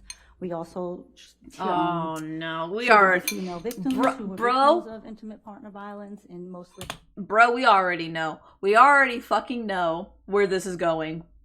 We already know where this is fucking. Wow.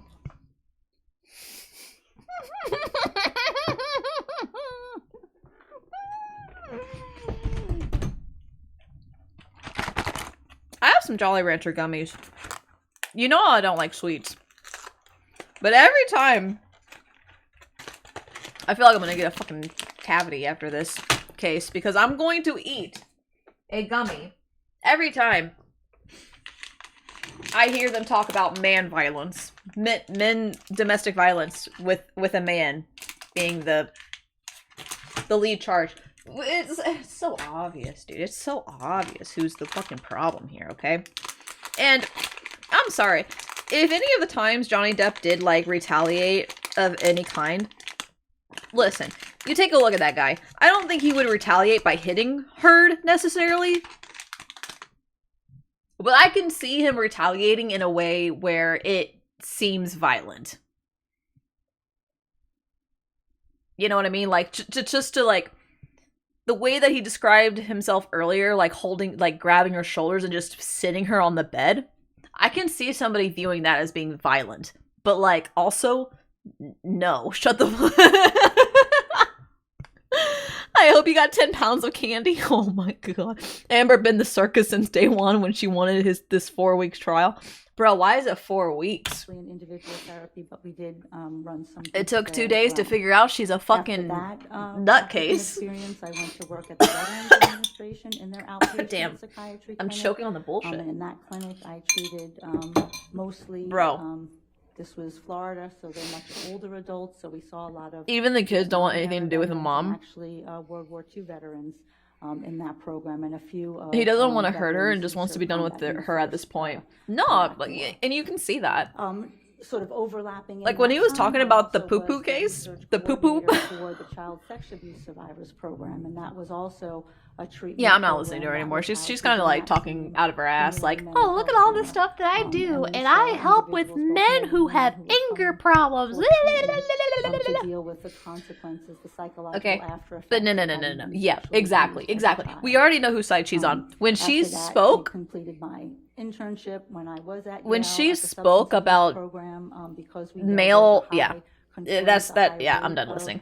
But with substance abuse, oh fuck, I don't even know what I was talking about. Words are hard. Forget which day topic, but Johnny brought it up. Heroin addicts who also had either domestic violence or childhood abuse history. Can I get a recap? So Grim, here's your recap, okay? Amber Heard shit in Johnny Depp's bed. And she brought this fucking clown along, who's supposedly at the top of her class, a psychologist, or psychologic, a forensic psychologist. So she's a psychologist that does this a lot. She goes in a jury, or she goes in front of the court, presenting her case or whatever, saying, yeah, this person is psychotic, so they don't need to be in jail, they need to be in a facility.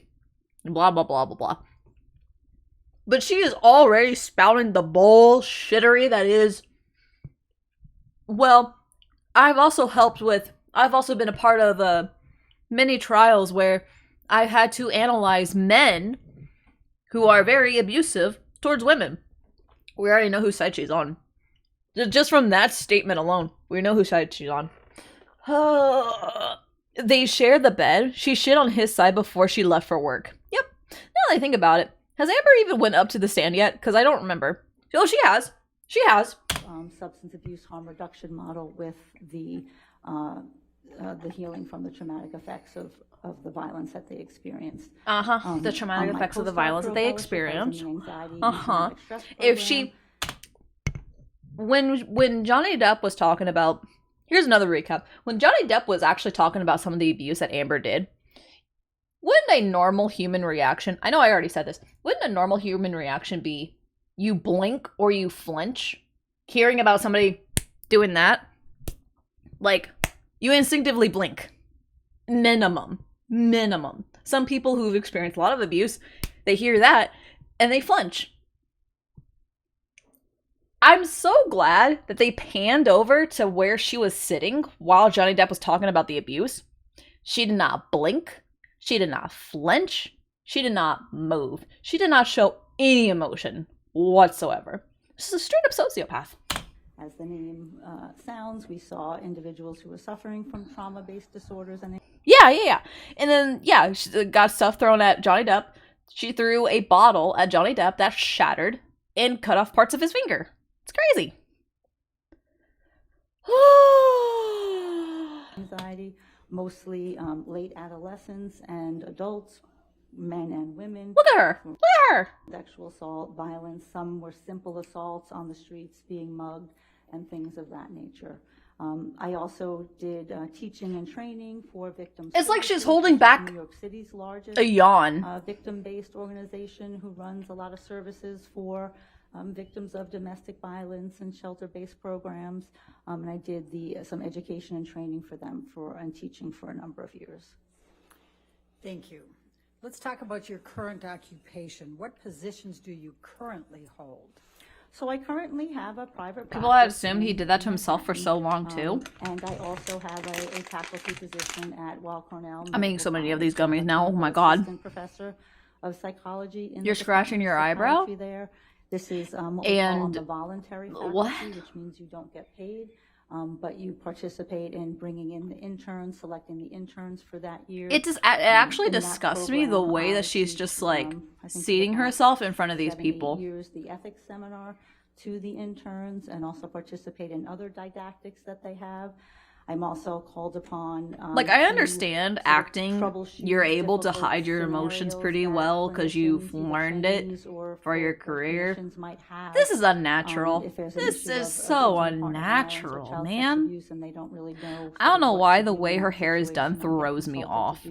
It's because you're used to her as Aquawoman with all like the bright red hair. Where in pretty much March, April, May, June, July 2020, where New York City was the epicenter. God damn it, now I'm looking at it. God damn it. Helping our Amber's hair? Amber's hair's fucked. With the stress and the trauma from seeing so much. Actually, what the fuck is going on? Did she get a cut? No. She's she's got a braid. She's got a braid in the front half of her hair. What does your independent practice entail? So my independent practice is predominantly. Oh my god, this is like every person's dream when they go on a first date. Not every person's dream, but this is the dream of a narcissist. If you go on a first date, and like you're like, say your date is this narcissistic person that's answering all these questions with like their degrees and all their stuff and positioning. Yeah. That's what I feel like is going on right now. Now you can see it. I see people who come. I never watched any of her movies. It's like she's going in for an interview. She is. It is an interview. It's an interview on how much can she shit her way of $30 million of Johnny Depp's money. That's usually the anxiety disorders that I see. They may have panic disorder or generalized anxiety disorder, or other difficulties and just relational difficulties or problems in living.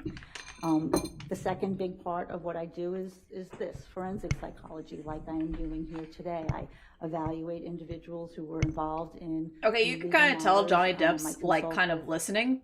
He's trying not to show any emotions. Attorneys on their cases, and just something that has to do. I don't look at people and I'm like. And then the other smaller percentage is the engagement. If I'm like intently trying to listen and pick up information, I will not Any look. areas I will that not you look up. Specialize in. Yes, I Like if a specialize person's in talking. interpersonal violence and traumatic stress. And what is interpersonal violence? I'll even Interpersonal so much as violence like is the doodle. umbrella I'll doodle term or I'll like for sketch. When one person That's my way does of listening, something 'cause I violent can't sit or still. Abusive toward another.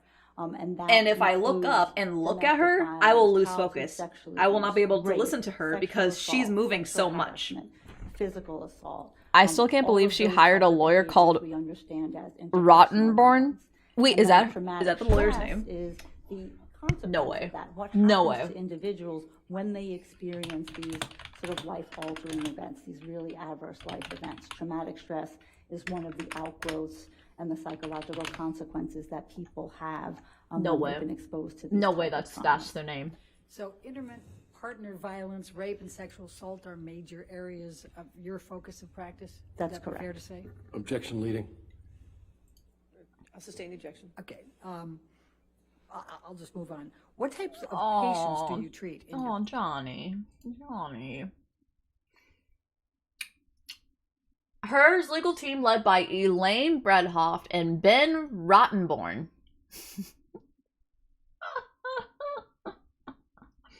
Rottenborn, huh? Like your client? Your client's Rottenborn. Yes. Yes. The hearsay guy. Yes. Yep. Most people saying he shouldn't be hired again from the shit he kept doing and fucked up. The vid I sent in viewer chat is a mini compilation of him being annoying. Oh, really? That must be. I'll pull it up. This shit's interesting as fuck to me.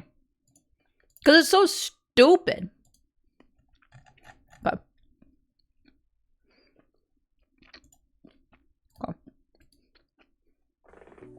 You heard Miss Heard say, "Get off me." Oh my god, the music. No, I did not. Hitting the wall hard based on the We'll just take a look at the accusations next that she exhibit, Mr. brought. I'm sorry, I was talking. Is that all right? You'd answer my question. We'll take a look at the next exhibit. Thank you. As long as you're happy, sir. God, that man is classy, by the way. But like, dude, if I was not done talking, you will speak when spoken to. Otherwise, shut the fuck up. I hate that shit. He hearsay to his own question. Oh, bro, he's fucked up. You wanted to control her career, correct? Objection compound. Objection compound? True. It's a great. Great Yep, guess. sir. All right. Yes, I'll sustain the objection. Next question. Sorry. We can. Did I read that right? Aww. Yes, Mr. Rottenborn.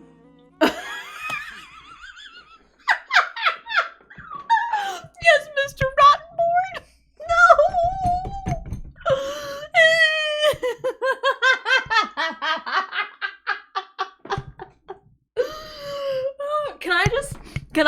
I want to do. Wait, I need to download that clip right there and just play it. Every time somebody fucks up on my team and they wanna question ping me, this is what I'm gonna say. Yes, Mr. Rottenborn.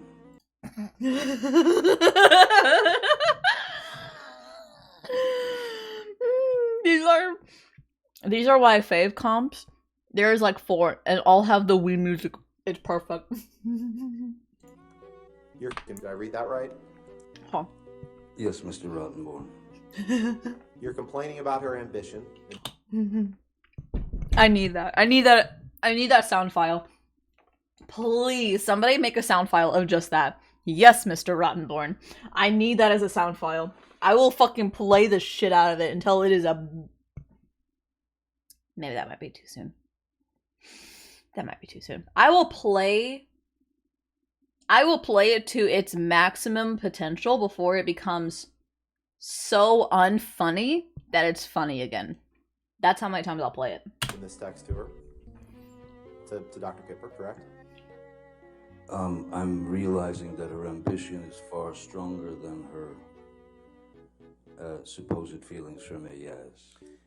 It doesn't mean that I actually literally cut my finger off after at the age of 12, finding the only thing that gave me peace, which is playing the guitar. Very unlikely. Why didn't I start lopping off digits when I was 13 then? Just the way it was worded. Now, misheard what? Yeah, dumbass. Yeah, dumbass.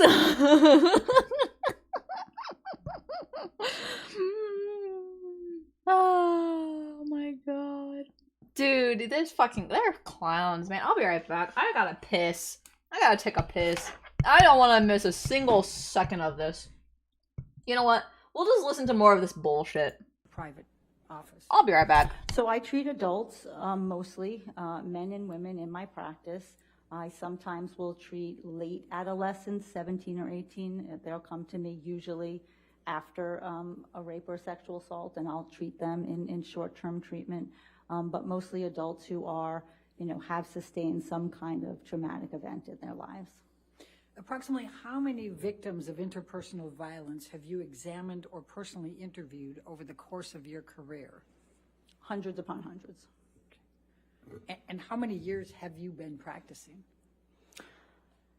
Well, I started practicing in graduate school in 1992, and I was licensed in 1996, so 25, 30 years. Okay. Are you board certified?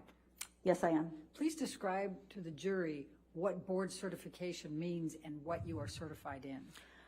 Board certification is the highest degree of postdoctoral certification Okay, that a I'm done. psychologist can The Wii obtain. music just adds And I am that board next level to those certified mini in clips. forensic For real, psychology, dude, for real. And that means that I have just amassed a competency. I don't even in have the my area headset in, of and I'm already getting forensic pissed off. And are you licensed to practice psychology? Yes, I am. And in how many states are you licensed? She looks like a fucking I'm robot. licensed in 3 states in New York. She looks North like such a Carolina, fucking and robot. And then I have some temporary licenses in other Dude, states. she looks as like a well. robot. She's like,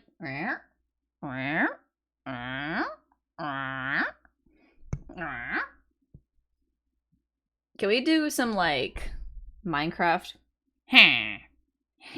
Like that one android. Dude, alright, let's watch this. Objection relevance. Objection relevance? What's the relevance of? Wait, sir, can we approach, Your Honor? If you She was trying to get you to stop using drugs. But She let's had take a used look the at what you same- say She in had this used text. that term before. In this text, Mr. Depp, you say Oh my just God. there were numerous negative news stories about you. You'd agree with that, correct? Objection. Objection compound. Yeah, it's called fucking yellow journalism. It's called tabloids. It's called fake news. What the fuck? These fucking ow! God damn it! I'm getting pissed off. Compound. I'll sustain it to compound. Thank you so much. Thank you so much. May 7th, 2016. It's entitled Johnny Depp. Friends and family seriously concerned about him. Here's why. Yes. Correct? How did they know? The next article. from How do May they 1st, know? How did they know? Oh, bro. Okay, that's a true sign of abuse, though, for real. And because it was so long ago that he was like being abused like this, dude. When you're that depressed and that ate up, you just laugh about it. Because if you don't laugh about it, you're fucking miserable and you cry about it instead. It's why you hear a lot of people that like are abused. They're like the funniest people in the fucking world. Because if they're not funny, then they're just really fucking depressed. Yeah, he didn't really want to let anyone know what was going on between them. Yeah, I know.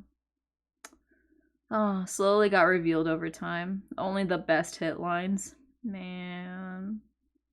Dude, this is making me before sad. Misheard filed for Before says Miss Poop Johnny Depp, 17, before Misheard filed for Miss Poop says filed for oh Johnny god. Depp reportedly drank heavily and was constantly late on the new Pirates movie set. Did I read that right? You did, reportedly. The next These are article, all hit also pieces. from May These 10, are dregs, 2017. sir. Mr. Depp, This is a pathetic attempt. Mr. Depp, please just respond to the question that I'm asking you. What's your The question, next question, Mr. Rottenborn? the next document Yes. is What is your question, Mr. Rottenborn? What is this where they were talking? Dude, is this the part where they were talking about the news headlines from the fucking tabloids? From the yellow journal? Does nobody research? Dude, I learned about this in high school. Yellow journalism. It's not real. It is fabricated, made up bullshit taken from a singular photograph or hearsay. There's nothing. It's nothing more than that. It's nothing more than that. I'm still surprised he'd never seen any of the pirate movies he's been in.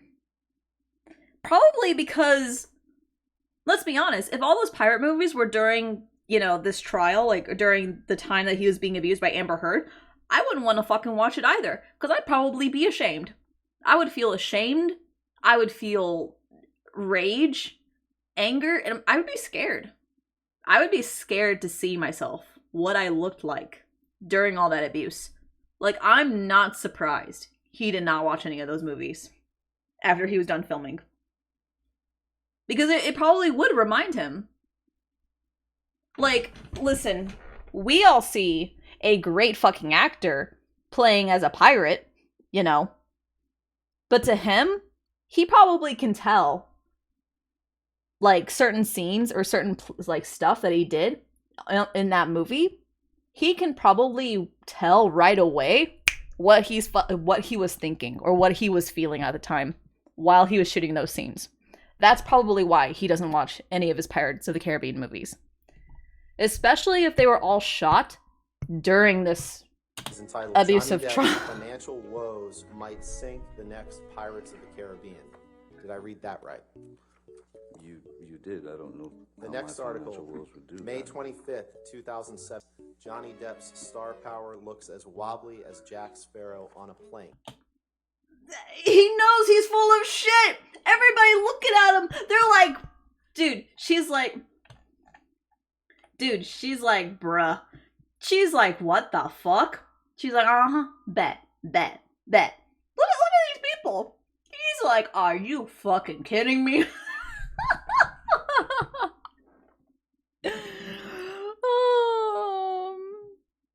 That's not uncommon for actors in their movies. I know. What is this?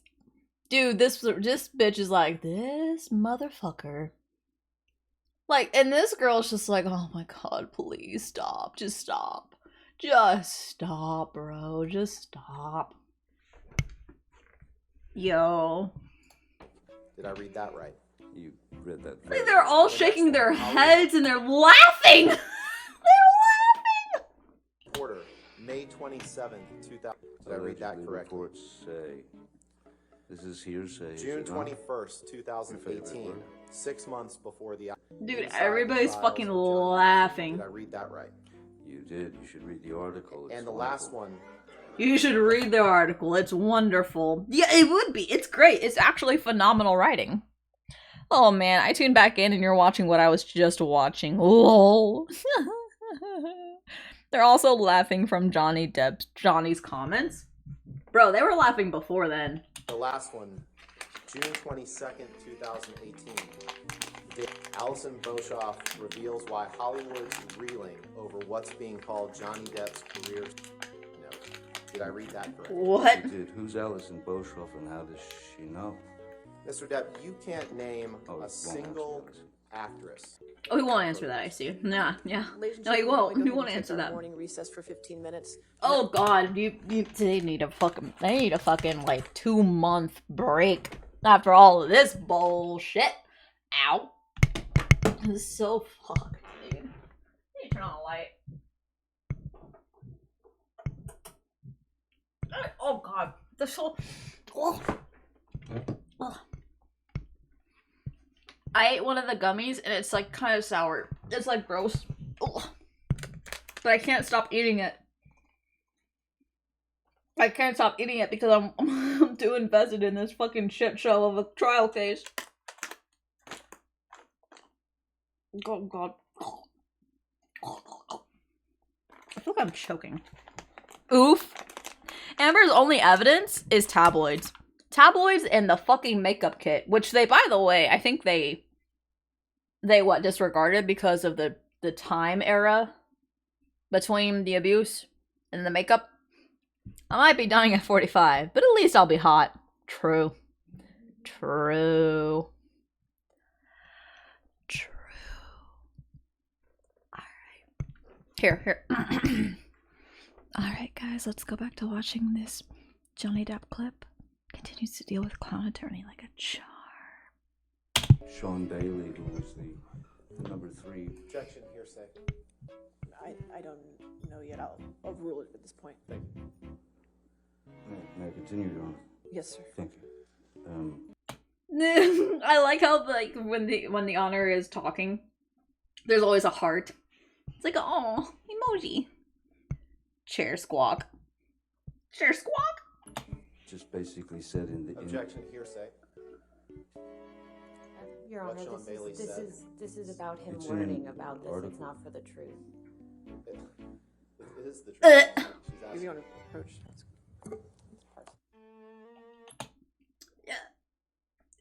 Let the man fucking talk, you piece of shit. Mr. Depp, could you please explain to the jury who Sean Bailey is? I think you were starting to. Yeah. Sean Bailey is. What the fuck? I think you were starting to. Yes, I'll try again.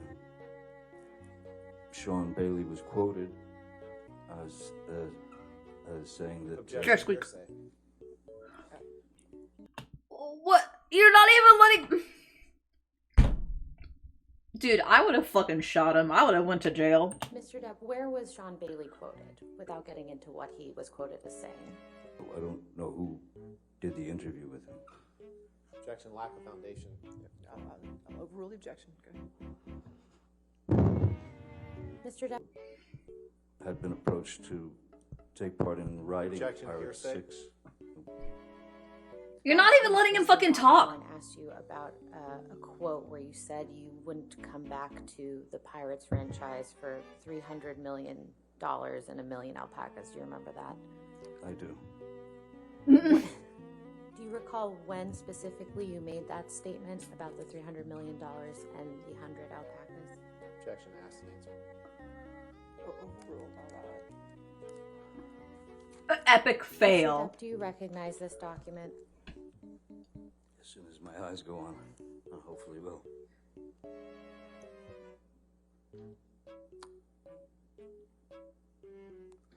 Oh, there it goes. Oh, I'm so pathetic when it comes to knowing what movies I've done. I'm sorry. I just, I don't watch them. I feel better not watching them. Yeah. I couldn't, what was the question again? How many? I How have many? order in the court, or I will have you removed. Understood? How would you describe Mr. Bettany's relationship with Miss Heard while you and Miss Heard were together? Abominable.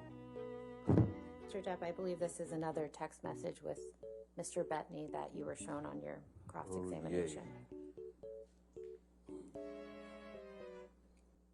And when he came home from school. Your Honor, I'm just going to object on relevance. The question was, who was this about? We can move on. Okay. Mr. Depp, what if... Dude, this guy's an asshole. Email exchange is literally true.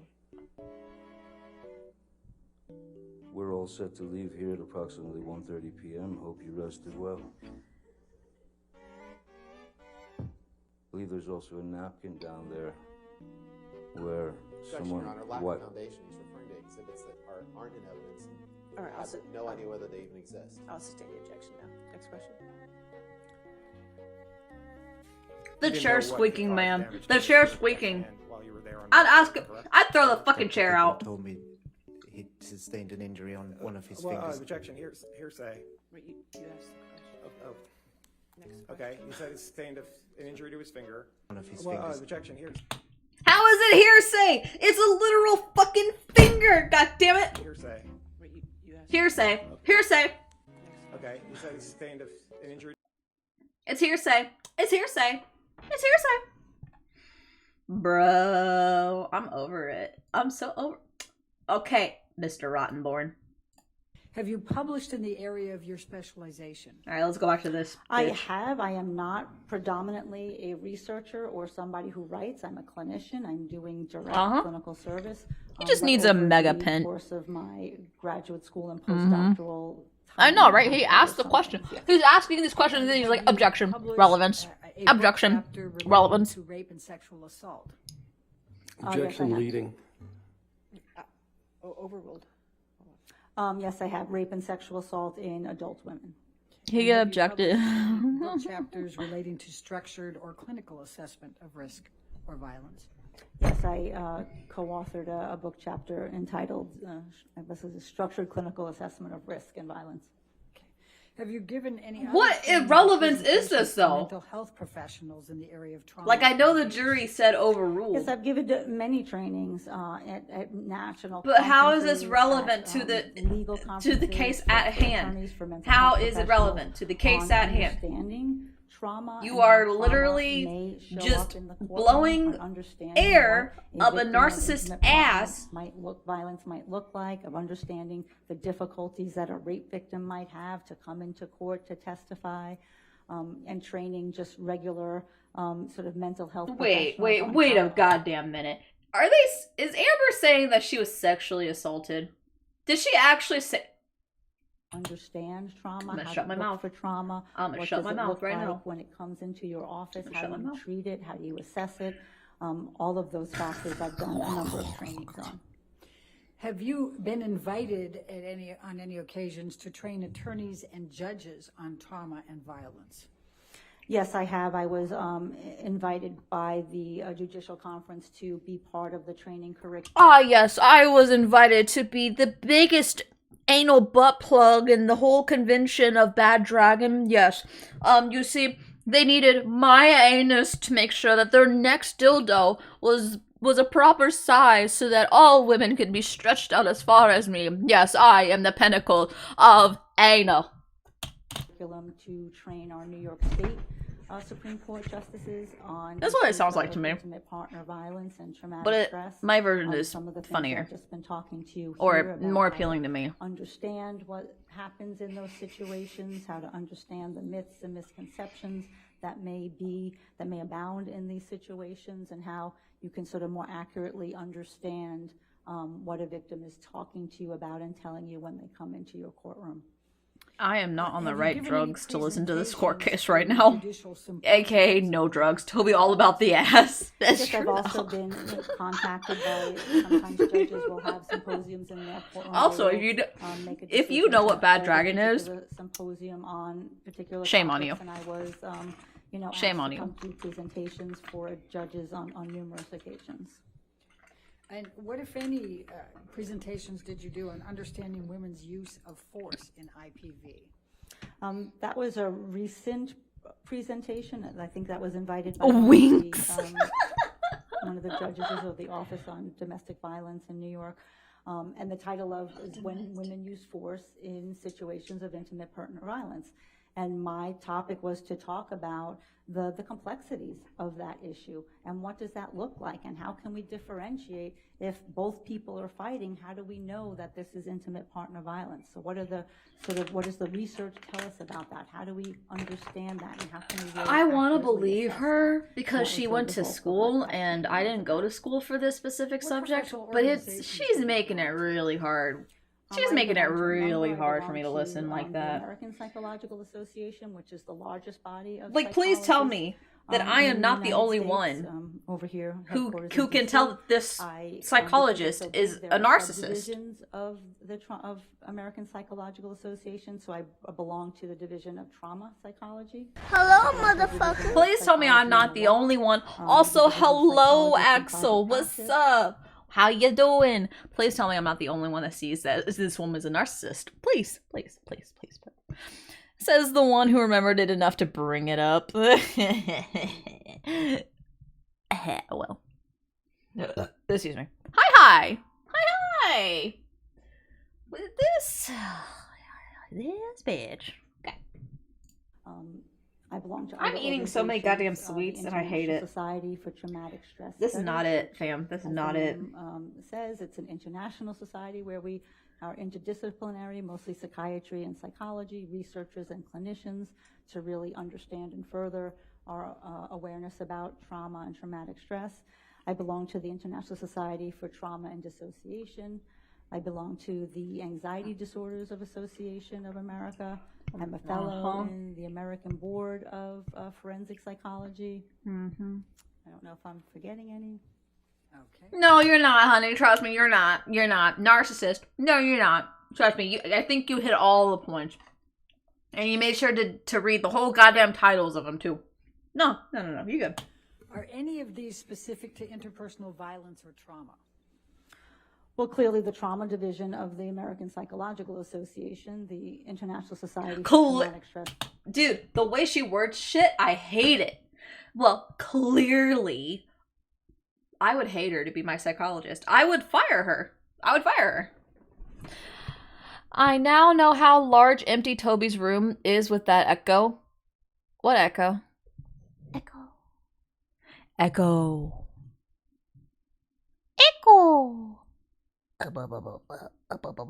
Is there a tiny version of me sitting in the bottom left-hand corner? What the hell? I'm turning the slapper off.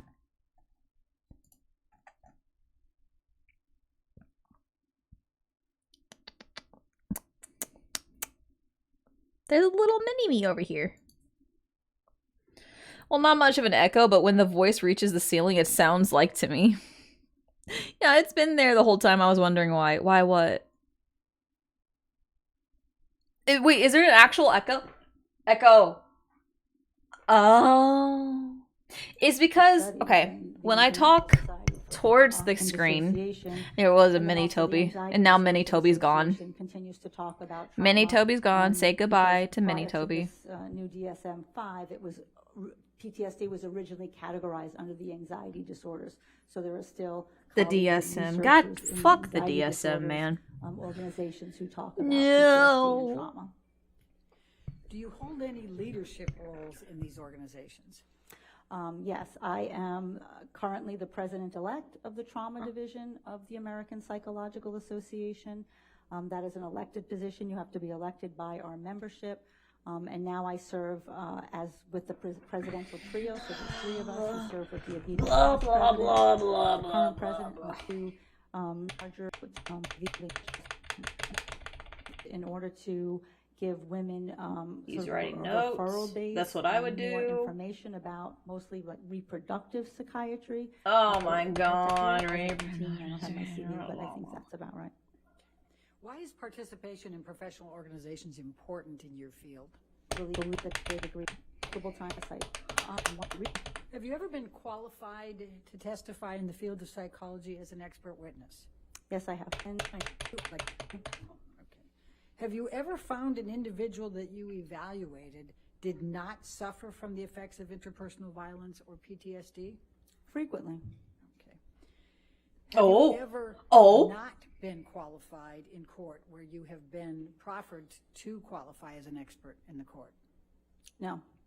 Okay. Your Honor, I would at this time move to qualify Dr. Hughes as an expert in forensic psychology with a specialization in interpersonal violence and traumatic stress. All right, any objection? No objection to qualifying her as an expert in forensic psychology. All right. More specifically, forensic psychology with a specialization in interpersonal violence and traumatic stress. Any objection? No. All right, so moved. Thank you, Your Honor. Dr. Hughes. Okay. Please tell the jury. So is she supposed to be a neutral? Is she supposed to be like the neutral party in this? Because if so, bro, the first fucking few sentences, like the first 5 minutes she's talked, we can already tell she's gonna be on the woman's side, no matter what. You would think so, but no. Yeah. Yeah. That's what I thought. That's what I figured. Partner violence means. Sure. So I'm probably going to be interchanging the language domestic violence and interpersonal violence, and for purposes here, these are the same thing. So intimate partner violence is a pattern of manipulation, fear, and coercive control. Her! That happens within an intimate relationship. Her! It constitutes using a variety of abusive behaviors, and that can be physical violence, sexual violence, psychological aggression, emotional abuse, stalking or surveillance behaviors, and check mark, check, triple check. Economic abuse. The abusive behaviors occur over time, not all at once. And they're also interspersed with very normal times without violence, times with love and happiness. And it's this interpositioning of the violence with the love and the It's manipulation of love. Yeah. Difficult. Yeah. Hey, Toby. Hi, Prima. How you doing? And what would you say is the overarching dynamic of these relationships? So the overarching dynamic... Drink your fucking tap water Dasani fucking Kool-Aid mix. Why don't you? You mega bitch. Dynamic is the... She has to be... Dude, if there's a fucking voting system for like world's shittiest person, can we vote Amber Heard? Can we all agree to world's shittiest person of the year award goes to Amber Heard, who took a literal shit in Johnny Depp's bed. Can that just be the title? Can that be her title for like the rest of her fucking life? That'd be great. Good, Mr. Face. Aww, thank you. I missed your face. How about that? Relationship say over most things that the couple or that. I'm sorry. If you take a literal shit, you are the shittiest person by default. Jury, what coercive control means. You're a shitty person by default. Coercive control is a tactic of victimization. The goal of I guess I better stop with the joking about how I'm gonna take shits in people's beds, because now they might take me seriously after this case. Here lies shit Heard. Exactly. And what that does is it erodes away at the victim's autonomy and her independence. What is physical violence? She has clear autonomy. One person uses their body against the body of another with the intent to cause injury or harm. That can be push, shove, slap, kick, punch, beat up, meaning multiple types of physicality in one instance. I swear to fuck if they try to bring Johnny Depp's him something hard that you could hurt yourself. Clearly, use of a weapon would be a physically violent act as well. Does size and strength matter between the parties? Yes, very much so. This is very well documented in the literature about violence and abuse in relationships, and that's just physics. That's a fucking lie. It does not matter the size. Size does not fucking matter, okay? I watched my own father get beaten by my mother, my birth mom, okay? With a fucking golf club in a pan, okay? Broke the golf club on his fucking back, which you have to be, like, really fucking hitting hard, okay, in order to break that shit. And stabbed him in the fucking hand. That is a fucking lie. Size does not fucking matter. Sorry, I got mad. Proportional force, that if a 185-pound man is going to push a 120-pound woman, that's going to feel quite different than a 120-pound woman pushing a 185-pound man. Yeah, unless it's off the fucking stairs. Like, sure, a 185-pound man pushing a 120-pound woman onto a bed? Okay, yeah, that sucks. That probably would kind of hurt a little bit, just because of the jostling of the muscles in your fucking bones as you're, like, collapsing on a bed that's soft. Right? There's a little bit of pain there. But the same weight's reversed. Okay? But she's pushing him off the stairs. So you're telling me if the woman pushes a man off the stairs, weighing significantly less than her, that's not violence? That's not an act of intimate abuse? Okay, cool. So any of you fuckers that are over 200 pounds, let me push you off the stairs, because I won't get in trouble.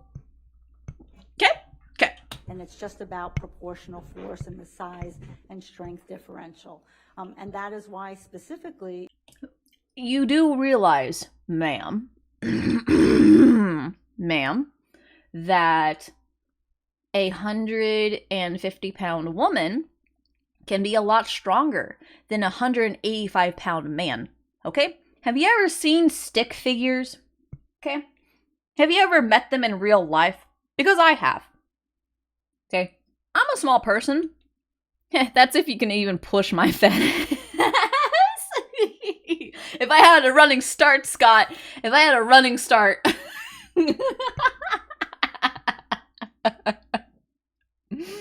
I need a running start, but I'll fucking do it. Make it a challenge, I will fucking do it. There's nothing on this planet that will stop me from doing it. If I want to do something, I'm gonna fucking do it. If you look at wrestling or boxing, they match weight classes. And they do that for a reason, because they know that it's not fair if somebody is bigger and stronger than the other. So it's certainly not the only factor, but it is. Okay. Okay. You do realize there are people who will fight in weight classes bigger than them because they're not big because of fat.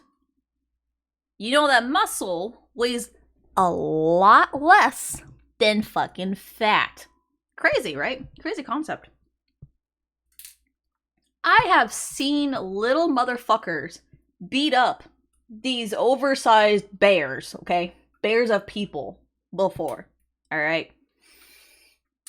I understand this is like very specific to like a man versus a woman case, but I'm gonna tell you right now, if this is like her main basis as to why she's the one being abused and not Johnny Depp, and that Johnny Depp was actually just a big fucking man hound or whatever, and Amber Heard just this tiny little creature, and she's so fragile. Shut the fuck up! Is a factor that one has to consider if a relationship is violent. It's a factor to consider. It should not be like your main baseline for everything. What is psychological? It's like, okay, you know what this reminds me of? This reminds me of when I took, I'm gonna just let that go on. This reminds me of when, can I turn this down? Because she's pissing me off. She's pissing me off. This reminds me of when I took my cat, who is taller than most cats, right? Like he's a taller cat. So, like, and he looks skinny. Like, if you look at him, he does not look overweight whatsoever. This fucking vet decided that because my cat was above the weight standard of typical normal cats, that my cat was overweight. Even though, like, my cat was in perfect health. And, you know, I took my cat to the vet, like, I think a month afterwards, so he was still, like, relatively the same weight. And like, that doctor was like, oh yeah, no, he's perfect size. Like, he's perfect weight, perfect size. Like, he's a bigger cat than your typical cat. And I was like, yeah, really? Well, the last doctor said he was fat. Bitch. What is emotional abuse? So emotional abuse functions to denigrate a person's sense of self-worth and their self-perception. Which, okay, newsflash, women are really fucking good at. Okay? Men can do it, but women are really fucking good at it. You ever see those bully videos or those bully movies where if it's a group of guys bullying a kid, it's usually them beating the shit out of them? But if it's a group of girls bullying a kid, it's emotional damage. Like she's like on, like, at the very tip point of, like, just going next on life, you know? So, that's, yeah, that's all I want to say about that. Oh, exactly. Hold on, let me see. Emotional, damn it! Exactly. Racial slurs, all types of behaviors to really make a person feel less than they actually should. This case is actually enraging me the more I hear about it. So sexual abuse in an intimate relationship functions to establish dominance and establish power. What it is simply in the psychological and psychiatric communities is forcing someone to... Wait a minute. Wait a minute. Wait a minute. Wait a minute. Do something simply functions to establish dominance and establish power. What it is simply in the psychological and psychiatric. There was a motion. There was a motion. Did you see that? Chat, did you see that? There was a motion. We're only at the start of week 3 out of 4. There's emotion on her face. Huh.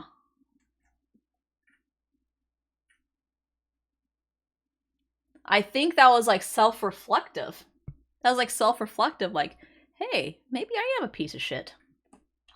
Communities is forcing someone to do something sexual against your will when you did not want to.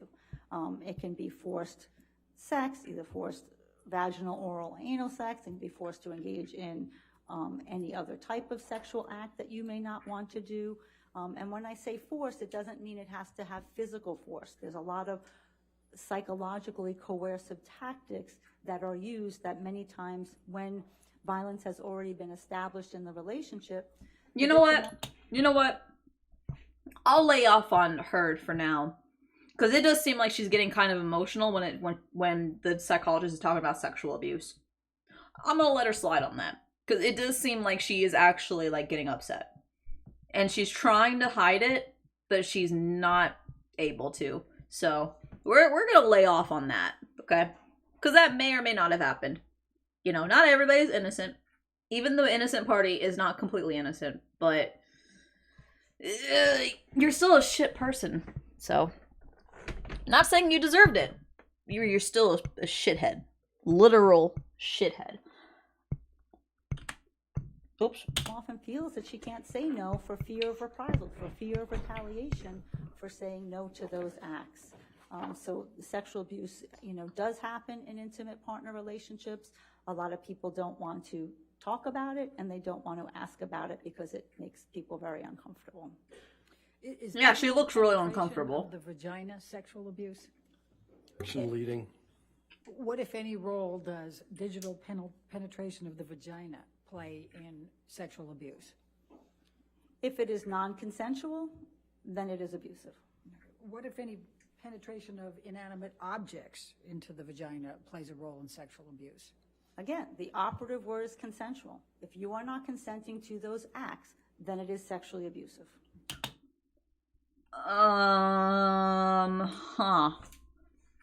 Okay. You're a fuckhead. Both of you are pieces of shit, but I'm actually concerned. I'm actually, like, slightly concerned. Is there a distinction between sexual violence and sexual... But then again, she is an actor. An actress. So I don't know if she's, like, playing it up in front of the cameras because she knows the cameras are looking at her. Or if she's actually feeling these emotions. But I'm not going to say no one way or another. Abuse? Not really. Sexual violence is a term of art. It is the overarching umbrella that we in the psychological and psychiatric communities talk about. So if we are looking at our diagnostic and statistical manual and say what are the traumas that could cause PTSD, it's listed as sexual violence. So it's an umbrella term that allows us to understand it could be childhood sexual abuse, it could be a rape, a sexual assault, it can be sexual abuse in an intimate relationship. So it's really just an overarching term that we use in the field. What are I'm sorry. So it doesn't mean, I think people often mistake it to mean that... Did you just interrupt the fucking jury? Abuse, that someone's punching you, or someone's hitting you, or someone's doing something like that. You are a narcissistic asshole. She just spoke over the fucking she just spoke over the judge. She literally spoke up. Oh my god. What a fucking narcissist, man. It does not mean that. That could happen, but that term does not require that, nor does it mean that. What are stalking or surveillance behaviors? So stalking and surveillance behaviors are a common tactic. Wait a minute. Oh, it's a lawyer. It's a lawyer asking. Oh, never mind. You interrupt her as much as you fucking want. Interrupt her as much as you want, because I'm pretty sure that's the same bitch that talked about the stupid Milani thing, and that got fucking debunked. Of typically men. Talk over as much as you want. Who use actually violent behaviors in an intimate relationship. What they do is they allow the woman to know that wherever she is, wherever she goes, he's going to know. I'm going to maybe look at your phone, see who you're talking to, track you on Find My iPhone, look at your Instagram, look at your emails, you know, really having a way of knowing all of the personal information about you. And what that does, it again erodes the victim's autonomy and it erodes her sense of privacy. She doesn't feel that wherever she can go, that somewhere he's not going to be part of her life in a very objectionable way. Sometimes there's the pop-ins. They'll show up at places that they're not supposed to be and that we don't want them to be, just as a way of checking. Sometimes they'll have friends or family check up on their partners to make sure where they are. What time did you get home? But you didn't turn off your phone at this time, but you came in the door this time. Like all of the sort of constant questioning and interrogation about... Bro, I can't handle that shit. What about economic abuse? What is that? So economic abuse is a way to, again, continue to maintain control over your intimate partner. Sometimes it's withholding information about the finances, of not letting you have access to the finances. If you can't have access to a credit card or a checking account or, you know, Apple Pay on your phone, then you're... All right. I'm going to be a piece of shit person. So if you guys are withholding credit card information from me, I think you're being abusive. Okay? And I think you need to share that information with me, okay? Just so that we can have a better I'm sorry. That I should not joke about that.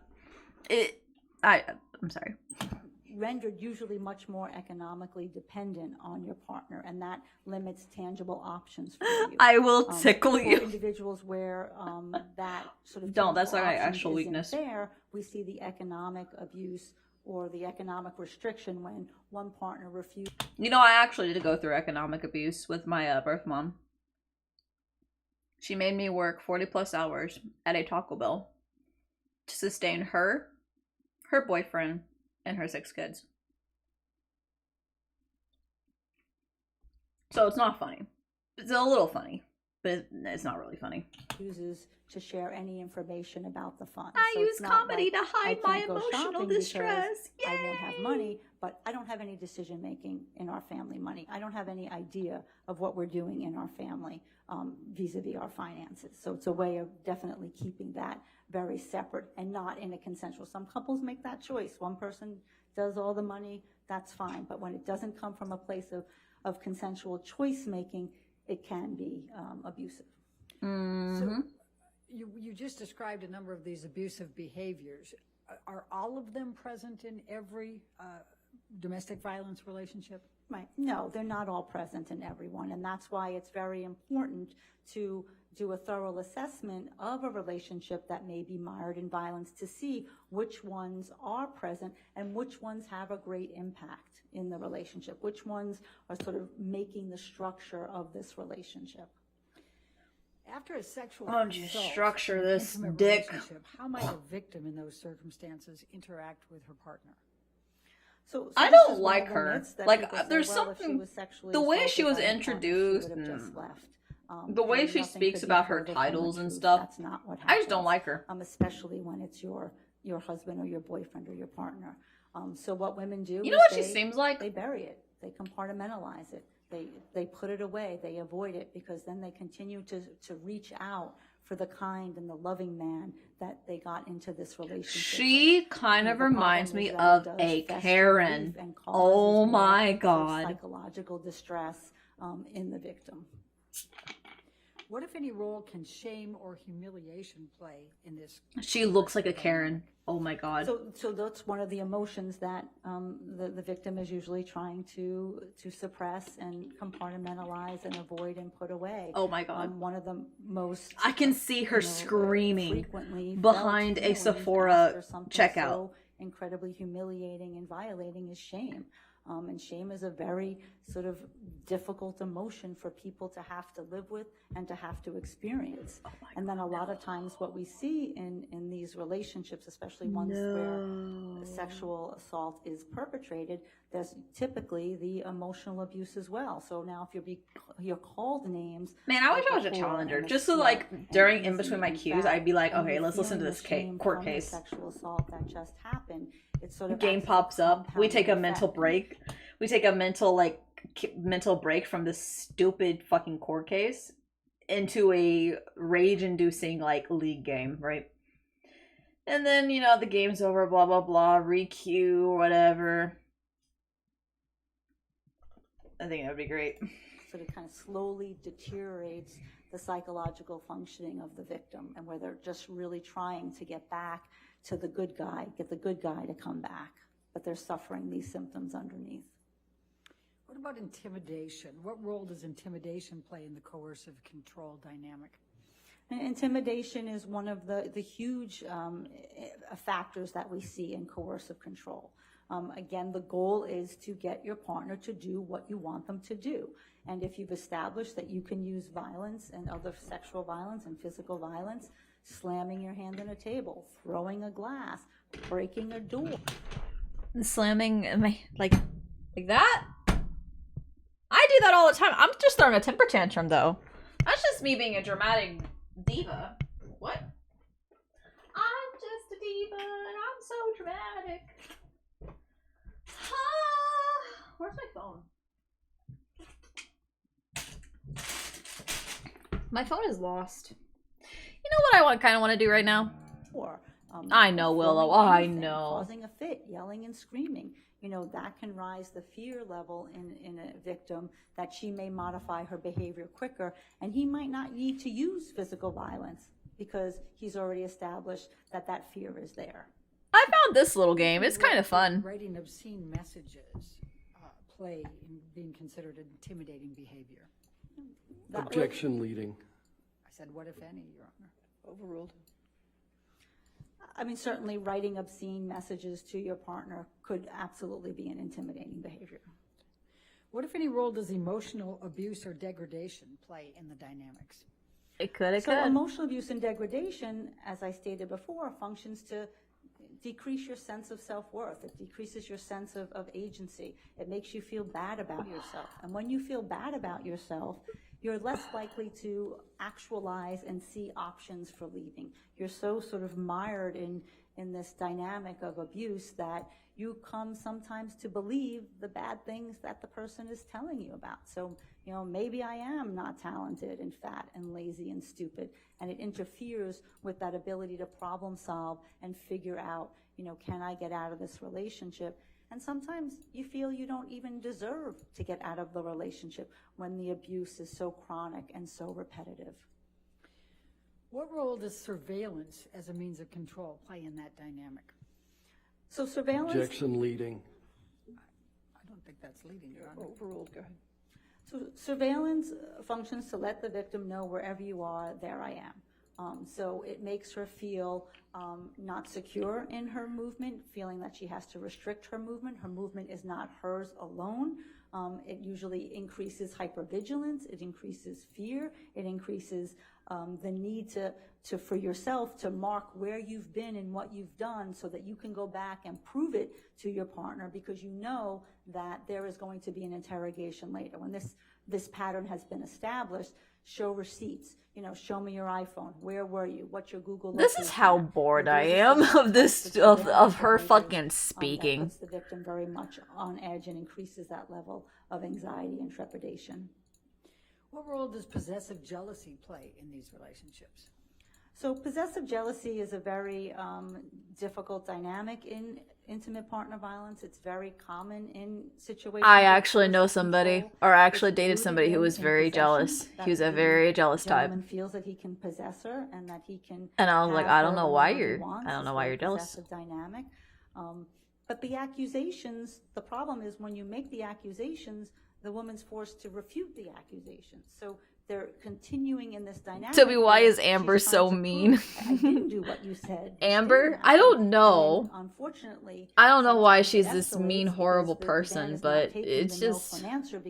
This is I don't know. Maybe it's her calling. Obsessive pattern that's very Brian extension has stopped working. These type of conversations. Brain? Did you mean brain?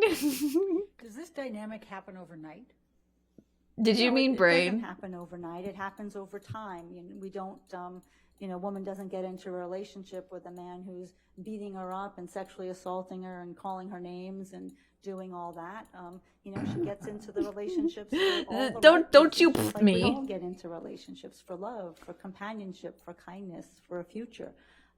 But then slowly, I get in it all for of the these behaviors money. start to take form, and I'm just I would kidding. say it's sort of like sucking I you get up in it for into the room, set. I and then mean, before you know it, I get in it for the sentimental So, things. and that brings me to my next question. What I'll role do hoard physical all of his abuse and underwear. coercive tactics play interspersed with normalcy and That's what I'm in it for. I'm in it for the underwear. Objection compound.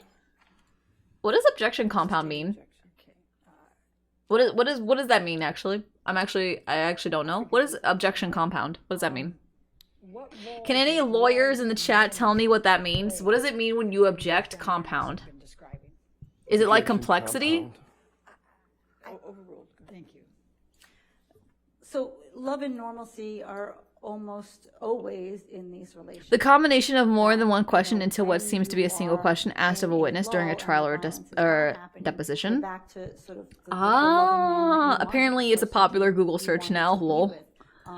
Yeah, because they are asking a bunch of questions within a singular question. They're trying to get more information from one question, or it's a little weird. I understand it, because that's who's saying objection compound. Thank you. Love and normalcy play in these dynamics you've been describing. I feel like I'm getting compound.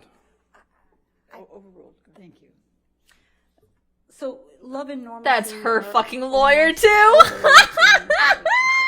That when you are Oh, Mr. Rottenborn, sir. Oh, Mr. Rottenborn. sort of the loving man that you wanted, the person who you wanted to be with, and when you pair sort of this violent dynamic, physical violence, sexual violence, with love. Zoom out for a second to see if I missed anything. To clicky click. Psychological bond.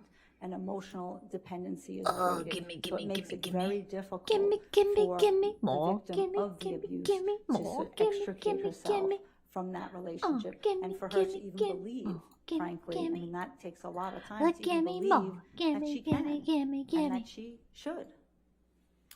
And what, if any, role does that dynamic you've described have in the victim thinking they can fix the problem? I wonder what other what do we like know from the I wonder what research? other things are like The research super of working popular with in battered Google men who search come into treatment is that the that only person came who can specifically change from this court case. abuse is the abuser. So no matter what the tactics that the woman uses, she's trying to do all these different things to fix him, to have him not be violent, to have him not be sexually violent, to have him not be obsessively jealous. And all those things don't change his behavior, because it's up to him to change his behavior. And this was played out a million times in the batterers intervention groups that I led. And the men would tell us, it doesn't matter what she does. I don't care. You're so So the problem is that the woman continues to think that she can fix it, and yet she can't. But she's the one who's then rendered sort of helpless and hopeless, because everything that she's trying to do is failing. Hopelessly devoted. So the cycle of violence is one way to describe this domestic violence pattern. Typically, what we see in it, the cycle can be different in a variety of relationships, but typically what we see is in the first I want some phase, chocolate. it's a multiple Let's 3 to get 4 some. phases. Let's get some chocolate In the growing first here. phase, there's a tension building phase. You're sort of starting to feel that apprehension. He may be throwing his papers on the table a little more. He may be slamming the fridge door a little more. He may be mumbling under his mouth a little more. He may grab a glass a little more forcefully than he normally is. And then there's the incident phase. Then there's the blow up, where the violence, the abuse, the screaming, the sexual violence or the physical violence, all that occurs. Oh man. Then we come to the contrition phase. I'm sorry. I didn't mean it. It wasn't me. I'm not going to do it again. The promises for change. And then we sort of slide into the calm phase, where, this isn't The going contrition to happen again. phase. I'm back to That is a very stable ground. I'm gonna interesting live way in of this putting that. place, this sort of honeymoon place.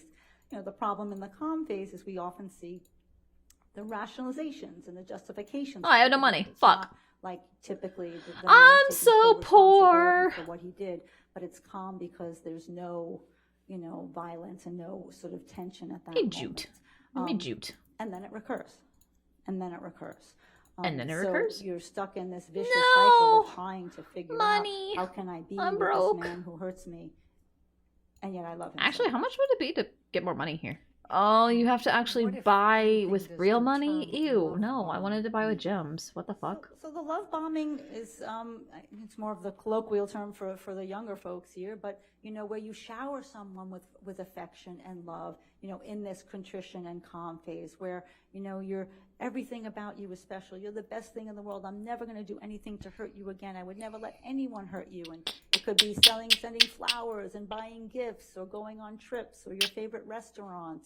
And that is, a way of where the man is trying to make those amends. Love bombing. And it gets the woman hooked. Chocolate. Kindness. They get Chocolate. All right, we're done with hooked on this. the abuse. I've never met one woman in the hundreds and hundreds and hundreds that I've evaluated. Can this be like my background music while I play The Sims? Violence, but they go for the love. So, Would that be bad? in your experience, Would that be bad if this is like my background music while I play like other games? does the victim ever yell? Would that be at bad? the partner? You know what I haven't played in a while? We know from the research Actually? that women Actually, use though?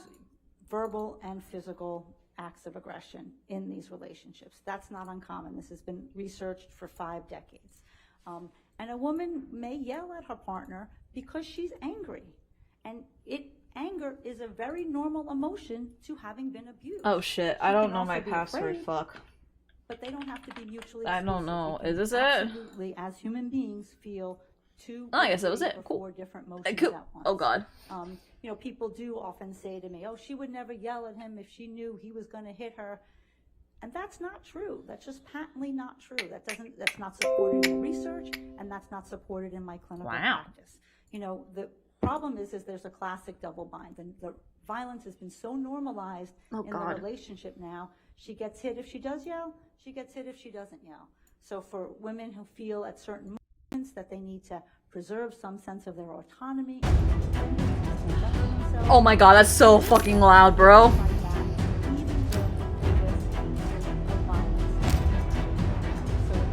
Wait. About the violence, and it doesn't Okay. mean she doesn't also use Holy placating and shit, was that strategies loud most of the as time as fuck. well. Does in the cases that you have and in your experience, does the abuse typically take place in front of others? No, I mean, this is classically what we talk about behind closed doors. Most of the intimate partner violence, the domestic violence, happens, in the privacy of your own home. So sometimes we see after effects or What'd I get? friends or family about it. But very Man, rarely are you seeing it Dilgle? happen, the That's so actual dumb. blow-up phase happen in the middle of witnesses and other people. What's the term bystander effect mean? So bystander effect means what happens when people are aware that domestic violence is happening. What happens when they're aware, even if they're not seeing it, that it could be happening. And what happens is we know that Yeah, it's that's very fine. difficult for people to stand up and say something. I don't It's feel very like that's difficult, actually especially fine, in though. situations where if there's a larger community of folks and the person who perhaps is perpetrating the abuse is the leader of that community, it becomes very difficult to go up against that, to go up against the sort of the head honcho of the community. Head honcho. Jobs. I've seen this time and time again in the cases that I I've don't worked have on. money. What the The fuck? Boy Scout cases, or What clergy the abuse fuck? cases, all of those type of cases where USA Gymnastics, where when we go back and we look, we see Minaya? The secretary doesn't want to lose her job. She has kids to feed. The guy who, checks you in, he doesn't want to lose his job because he has a mortgage to pay. Oh. So people are quiet and they don't say anything. Oh. And then other people are very it's a very worrisome dynamic. They don't want to put their foot out there if they're wrong, and maybe I didn't see it right, or I don't really know what happened. I certainly am not going to jeopardize my What's in my job, clan? Who's in my clan? Who's all in my clan? really know Check what in. happened behind Check closed doors, even in. if I see Look at all these a people trash who have can not or checked into the bruise. clan. What is wrong with you? And then people still What is wrong? believe Jenkins, that the family matter. Jenkins, MVP, Amber and MVP. Johnny, let them figure it out. You know, I'm not going to. Can I make him? So Can I make him a captain? that happen. I don't think I can. What's the objection? But if I could, I would. What's the objection? We identified 2 names in. Get your water in, honey. I know how it be up there. Licking your lips and. Did you finish your answer? Yes, I believe so. Okay. What about mutual Okay, what's abuse? it? What is Dilgal. What do you do? What do you do, sir? So mutual abuse isn't really a I common got part bored. that we use. You have a What gun. we look at is situational couple violence and intimate partner violence. And when we look at situational couple violence, that really does characterize the majority of types of violence and abuse that happens in relationships. That's when a couple Oh yeah, I need to gets level out of him up. hand, they Ninja. push, shove, slap, yell, say some things that they don't want, and it's not that those behaviors are okay, but those are sort of what our larger scale community-based studies say happens in these relationships. That's distinguished Classic from intimate arena. partner violence, what I'm talking to you about. Oh, like arena, Constellation of arena. symptoms, and is rooted in the abuse of power. Fuck it, we'll battle. Is there research that addresses this mutual abuse? Gender symmetry look like? Male and female, are they the same? Okay. And there's certainly, as I said, research that on the I think we need to go back the lower end types of to our violent settings. behaviors, push, shove, slap. You know, And we maybe may see turn similar away the rates fuck between down. men and women. In psychological way the aggression, fuck down. yelling, name calling, putting down. In some of our big community scale studies, we may see similar rates of perpetration in those behaviors. But then there are, you know, other situations where we don't have gender symmetry. And what the research talks about very clearly is you have to examine context. You have to examine the differential of power and control and coercive control in the relationship. Pined and apple. determination. We're gonna fight Pined Apple. Yeah, context is really fucking important, isn't it? Absolutely. Again, we've known this for 5 decades in our research. We've been studying this since the 70s. And when we look at what happens, you know, women do report their use of violence.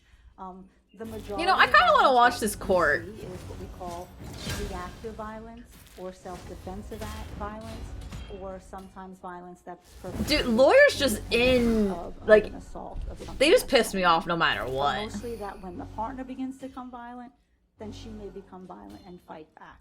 And that's not an uncommon dynamic, that if somebody is being pushed or shoved or hit, that a person would fight back. That has been It's called established, retaliation. Yeah.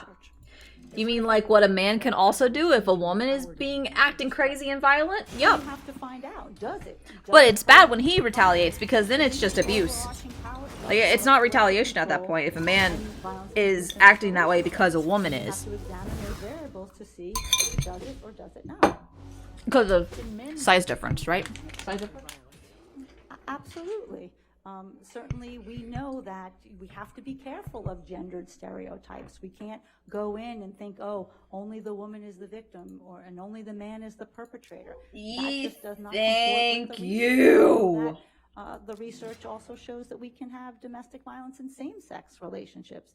My very first case was a same-sex domestic violence homicide in Brooklyn. So that was in 1998. So I've been examining and treating individuals in a variety of types of violent contexts. So we have to be careful. Yeah, but that you that never bias doesn't say get in our way when a man is the one that's being the victim. When the man's the victim, you just. That said, we do know that there still are differences. You know, in a heterosexual couple, in a male-female dyad, the research still is clear that there are differences. Men still perpetrate more severe acts of violence. Women are still more likely to be injured. They are much more likely to suffer sexual violence at the hands of their partner.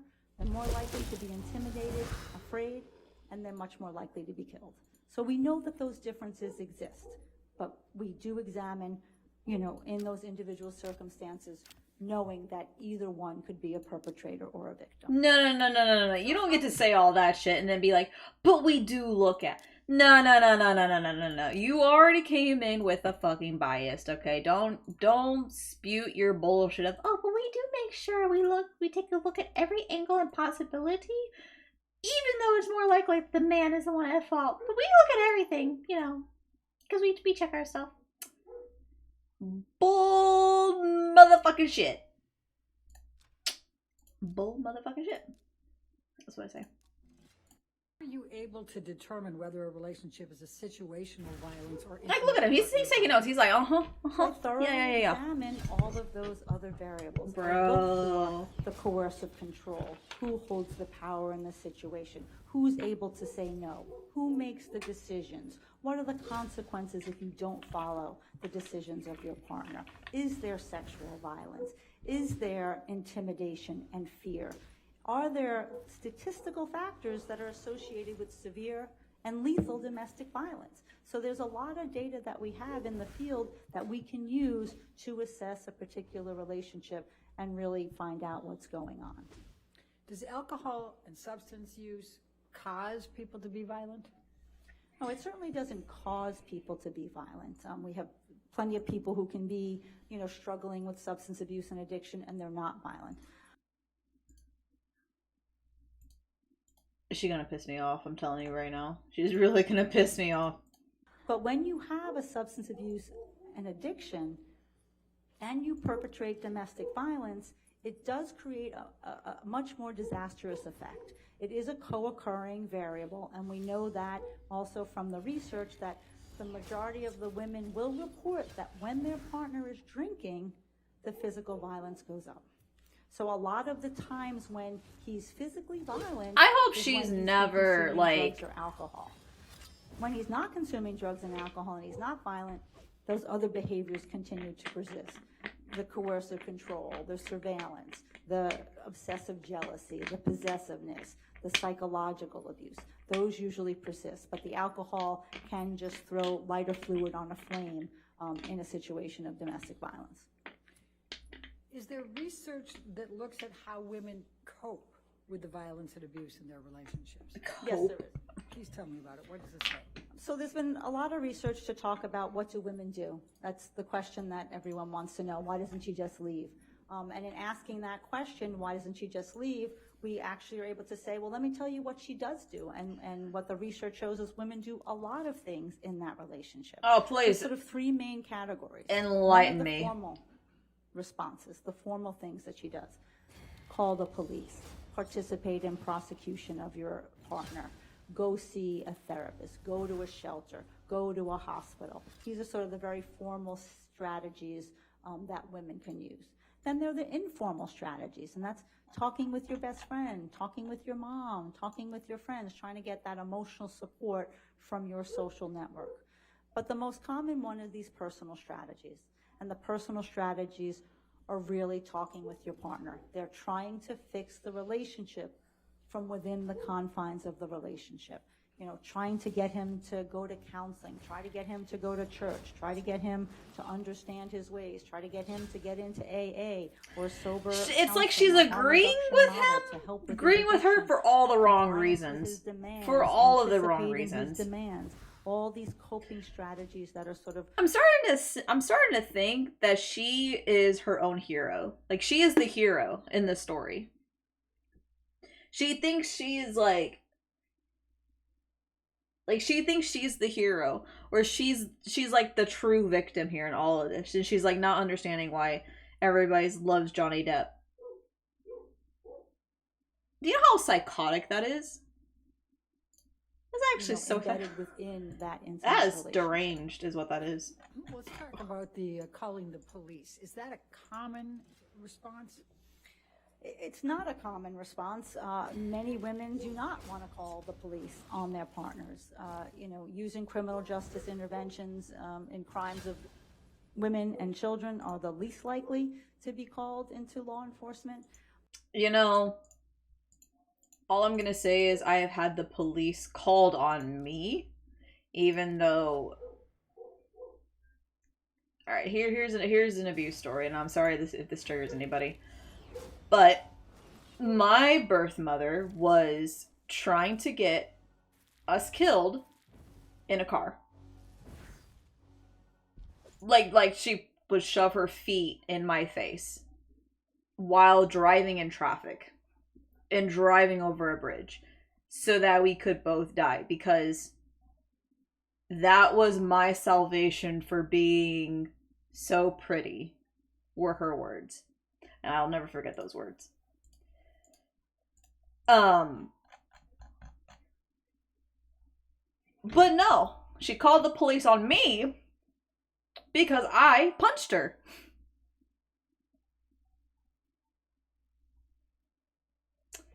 Like, I punched her. So, she called the police on me because she had a bloody nose. Like, she's an alcoholic. She's, you know, she's actually a mental case. But she's the one with the bloody nose, not me. Like, even though, like, I was the victim of, like, near homicide, the police were called on me because she's the one with the bloody nose. She's the one with the physical evidence on her face as blood is just seeping through down her mouth. And I was the one, even though it was like my house, my money, I was the one that had to leave. And thank God there were 2 policemen there. Thank God one of them actually, like, kind of stood up for me. Because the one cop was just like, no, you should never hit your mother no matter what. Like, she's your mom. Like, you know, one of those people. But the other cop was like, okay, yes, that is her mother. But also, what the fuck? Like, he was the one that asked what happened, like, what happened to make you want to punch her. And so I explained why I punched her. And he was like, oh, okay. Well, you know, by all technical law, you're the one that needs to at least leave the premises because there is blood on her face. Now, if there were any marks on me, you know, and because the house is like under my name, or not under my name, it's technically under her name, but she just charged a lot of stuff on in my name. That's for a later issue. I was the one that had to leave. So I can understand why women especially, or why people in general, don't want to call the police. Because they are corrupt. And most of the time when the police are called, it's because a particular incident has got out of hand and she feels unsafe. And the only way that she feels I can get this incident to... Or the time that, you know, my birth mom threatened me to call the police for Grand Theft Auto, because I took the car to go grab, I don't remember why I grabbed the car. Oh, I think I grabbed the car to go visit my friend for the weekend because I needed a fucking break. And she had another car. But no, she wanted to call the police on me for Grand Theft Auto for taking the car.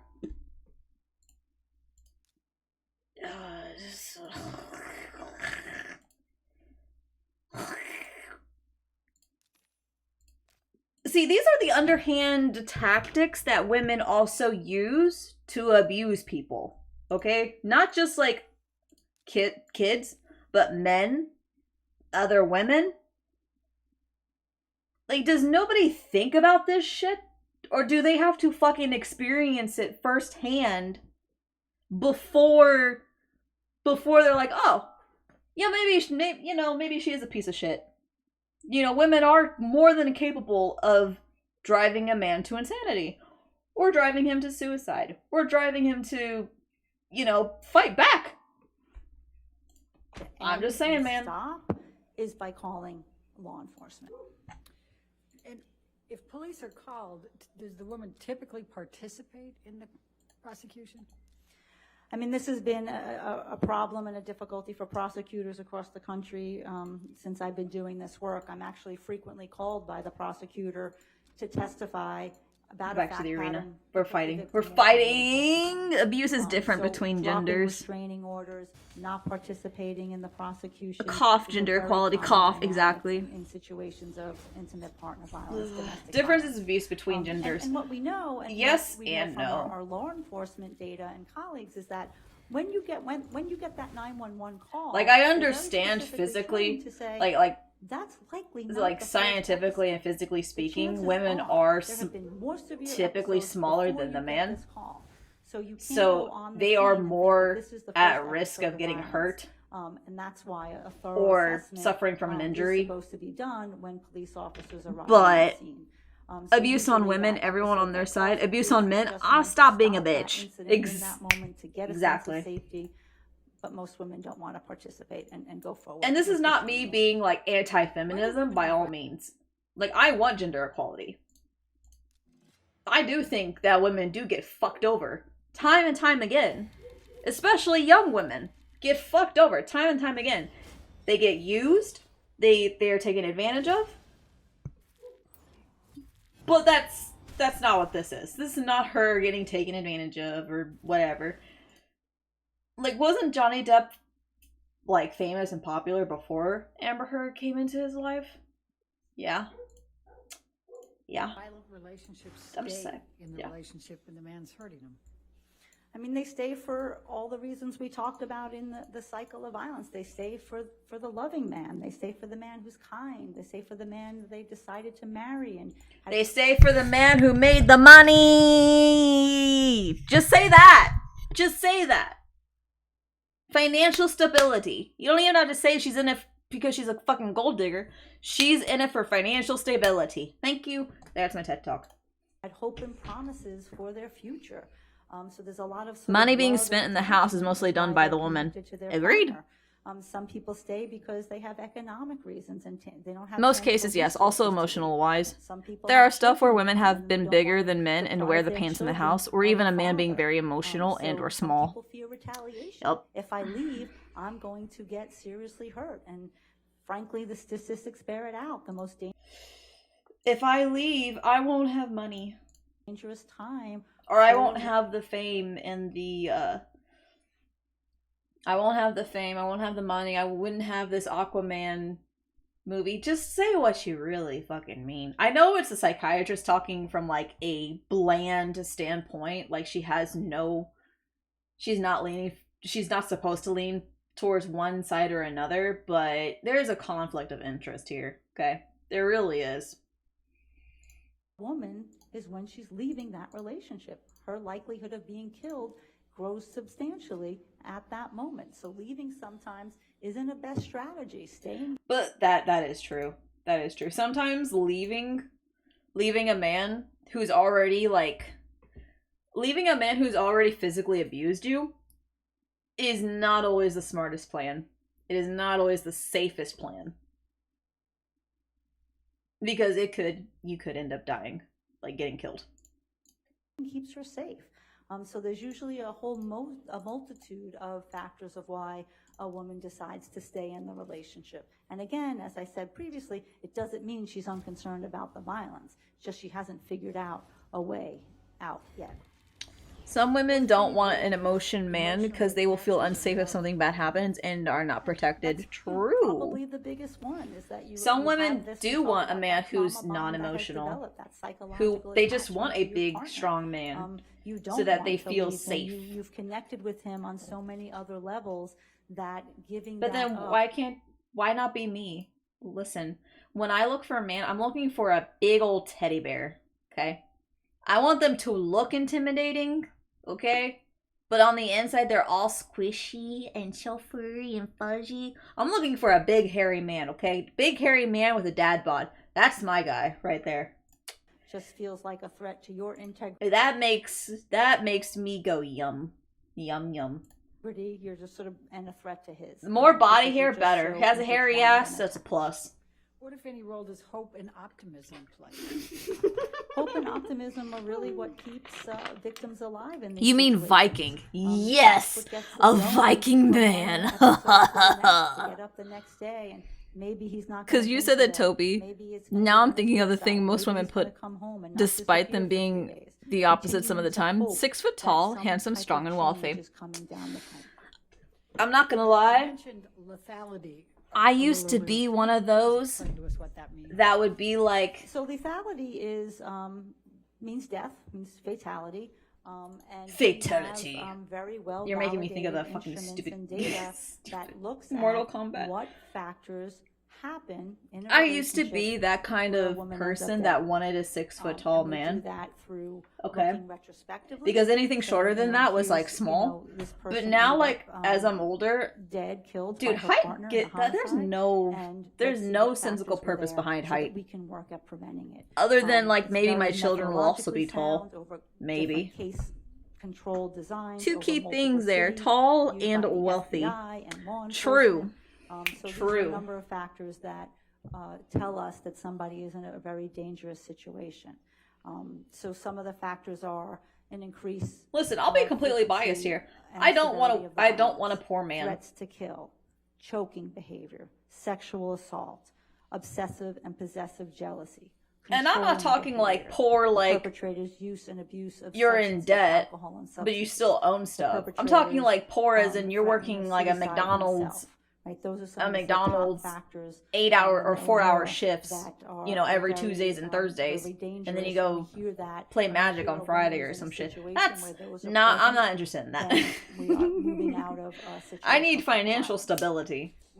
And that does not necessarily mean wealthy or rich. That just means you need to be financially stable enough that if some fuck up happens in your life, you're able to cover for that and not starve for a week. Threatening messages play. The money problem causes a lot of problems for both parties. True. What are the Very true. psychological and traumatic effects Very that true. such interpersal violence has on That's victims? listen. Compound. Psychological and traumatic effects are kind of interchangeable. I'll sustain the objection. What are the psychological effects that such interpersonal violence? Compound. Compound. Objection. Compound. Objection. Compound. Ugh. Both sides need to go at least 50-50 on that. It's also that's also debatable too, because there's some people that are like, I want to be the person in charge of the finances, or I want to be the person in charge of bringing the money in. And that's fine. As long as both parties agree, that's fine. And sometimes, you know, there are certain things that happen in life where one party does have to be the financial caretaker while the other person is trying to find means to be a financial caretaker on the other hand, on the other side. That happens. It's all about communication, though. You gotta communicate that shit. It's making me think of I want a housewife. I want a housewife. I want a housewife or a house husband. Yeah, house husband. I want a house husband that's thick and hairy. I want a thick and hairy house husband. Hell, motherfucking yeah. That's my dream man right there. Have also been well researched, and they are wide and varied. We see depression and depressive disorders, sometimes with suicidality. We see anxiety and anxiety disorders, a lot of stress. We see post-traumatic stress disorder. My little bro and I had talked about it at one point, a bit close to this. His wife brings home $1 million a year. Wow. Relationships as a result. We gonna be working around the house like Mr. Clean shaking his ass in that commercial. Mr. Clean. A whole host of, hey, Mr. Clean got it. Except he's not hairy. Having sustained, if his wife brings. What if any role does low self-esteem? If his wife brings it? Low self-esteem is a very common after effect, and that, you know, when you're embedded in the relationship, it also makes it just very difficult. Oh, so his wife doesn't make that much money? Oh, I thought his wife did. I was about to be like, damn girl, get it. Emotional dysregulation, so it's a DYS. Do you need a sugar baby? You sort of don't feel that you have control of your emotions. You feel like better stay in the fit. From one to the X, it's one to the next. It's not. That's right. This is a warning message for all of you.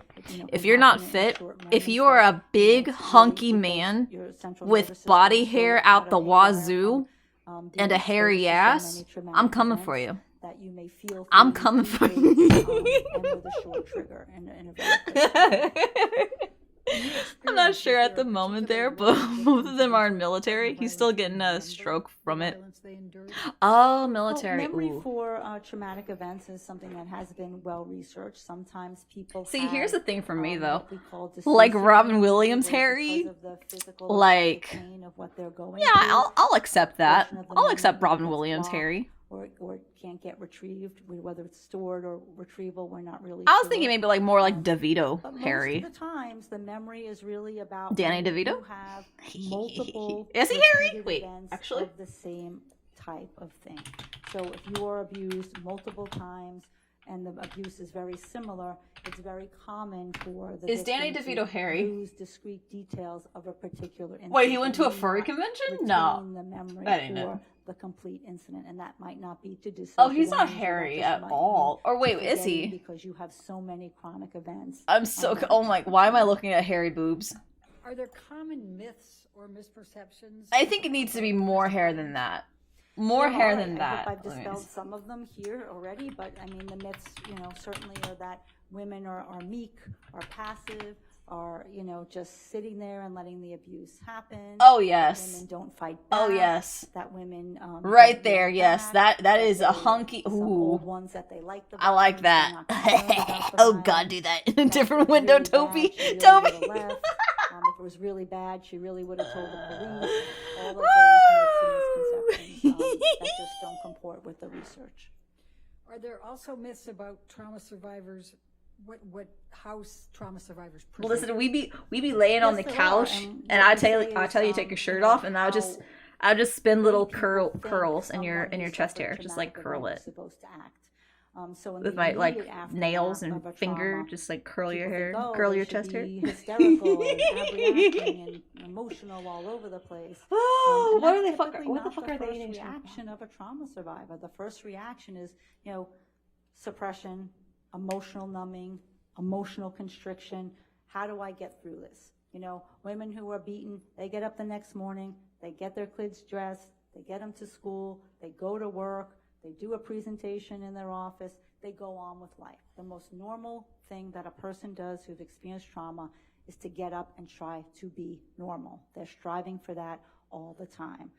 So sometimes if you see somebody who is more emotionally constricted, looks maybe stoic, looks like they're not feeling, it doesn't mean that they're not having internal reactions. We say this in the field of clinical psychology all the time. The inside doesn't match the outside. What you're seeing Very on the outside true, may not very match what's true. going on for the person inside, because they have to be so controlled, because the fear is that if I let out a little of this emotion, They're I'm gonna not fucking be able bust. to put the floodgates back on. It's just going to be Yep. too overwhelming. And that's Yep. true for people who are Yep.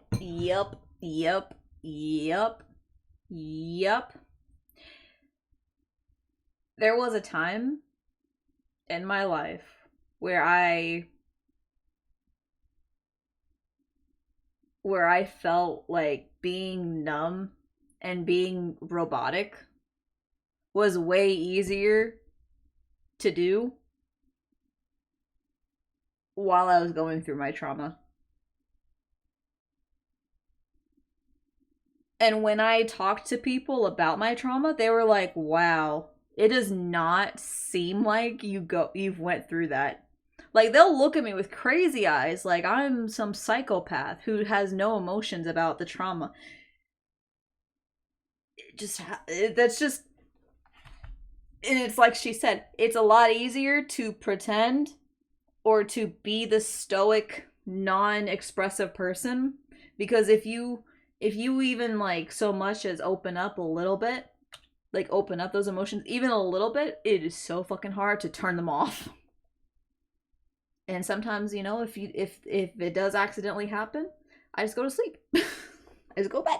are involved in litigation, and also true for my private patients who are, even though they're coming to me for help, they try very, very cleverly to not want to feel the difficult emotions of the trauma that they experienced. And is it also possible that they can look very friendly and smile and laugh and things like that? Yeah, Absolutely. Compound. Sustain. What, if any, please describe some of the ways that a victim can hide that, as you just testified to. We call that the appearance of normalcy, the appearance of competency, right? And it doesn't mean that they're not. It doesn't mean that they're not normal and that they're not competent, but it doesn't give you a bird's eye into their inner experience. And that's what we do.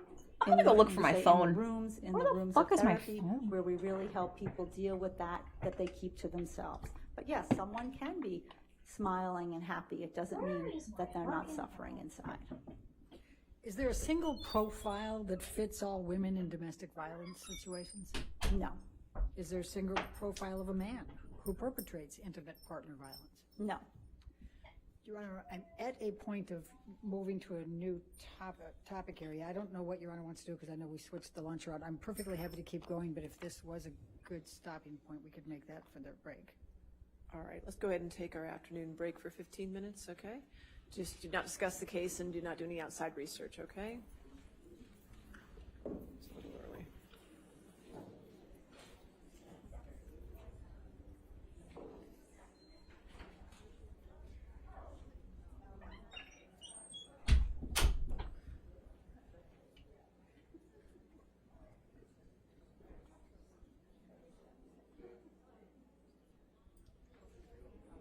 Bro, I cannot for the life of me find my fucking phone.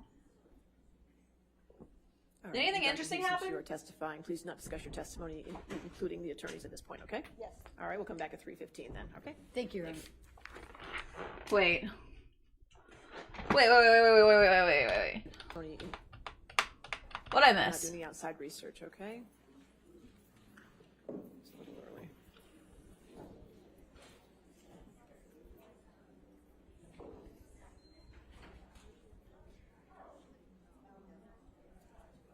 Wait, what's going on? Is this a 15-minute recess?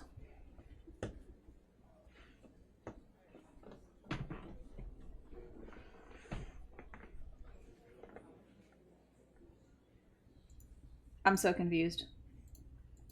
All right, and Dr. Hughes, since you are testifying, please do not discuss your testimony, including the attorneys at this point, okay? Yes. All right, we'll come back at 3:15 then, okay? Thank you, Your Honor.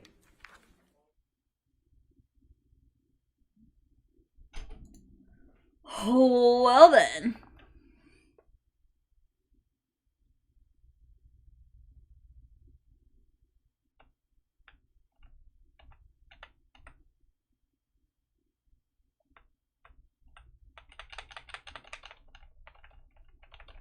You spin me right around, baby, right round, like a record, baby, you're right round, round. You spin me right around, baby, right round. When you go down, down.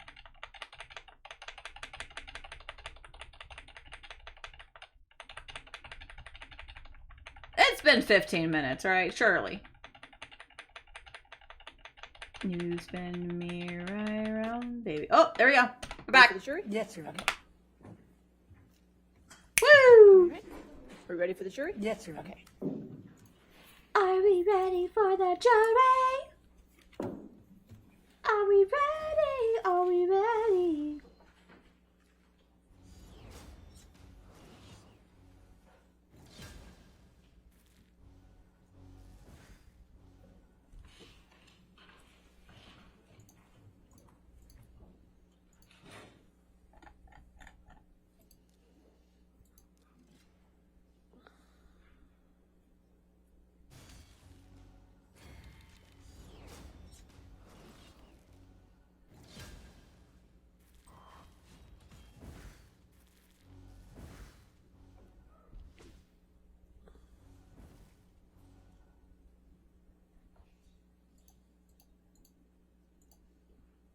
Are they going to proceed?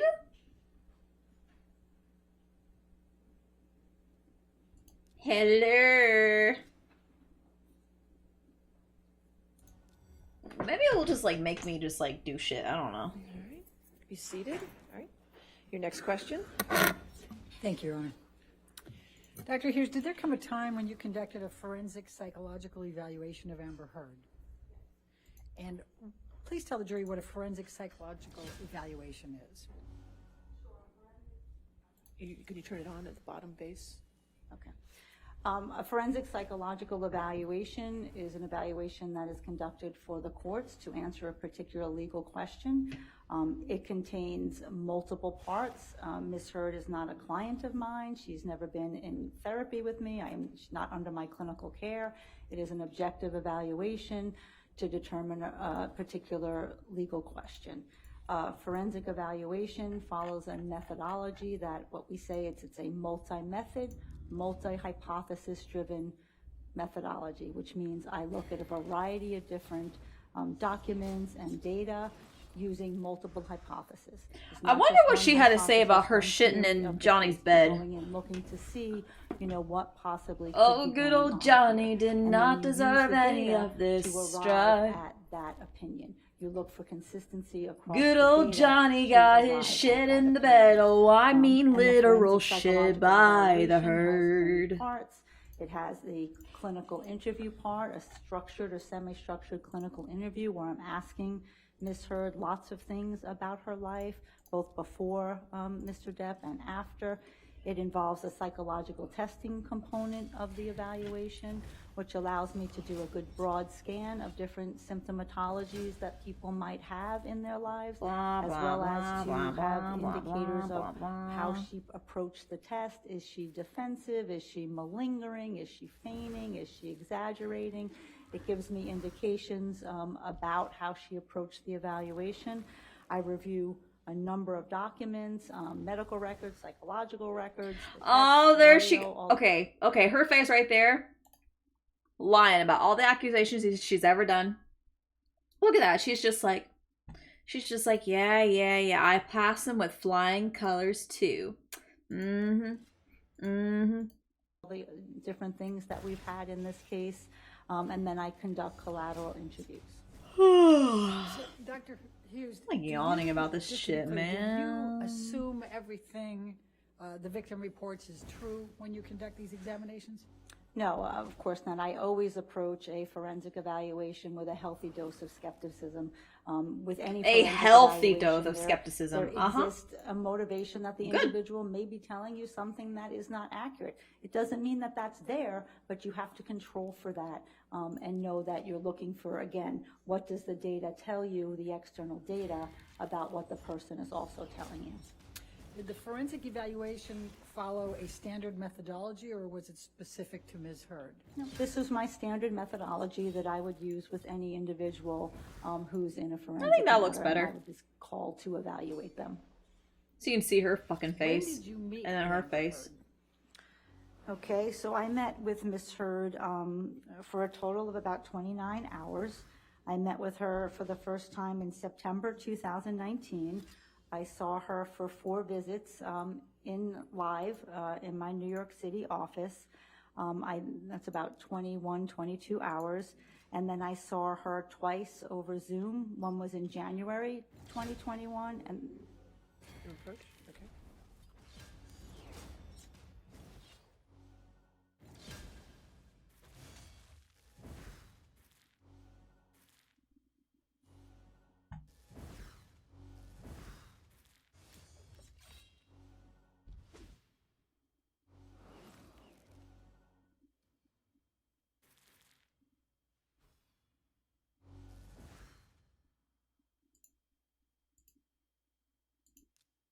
What are they talking about up there?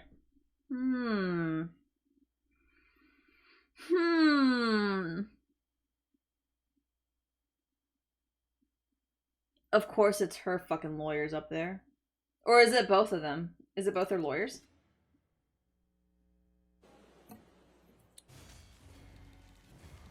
Dr. Curry, in answering that question, were you consulting anything? Dr. Hughes. Dr. Hughes, I'm so sorry. Dr. Oh, God. Hughes, were you consulting? Oh, God. Did she actually just, like, bonk her head? Dr. Hughes, I'm so sorry.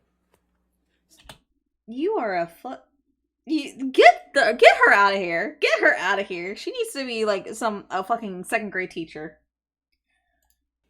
Dr. Hughes, were you consulting anything? That is not professional. I'm sorry. having tattoos and whatnot, that's one thing or another, but like that motion is not professional. I don't care what you look like. I don't care if you have green spiked hair and you're an attorney. As long as you're wearing a business suit, go for it. I don't care.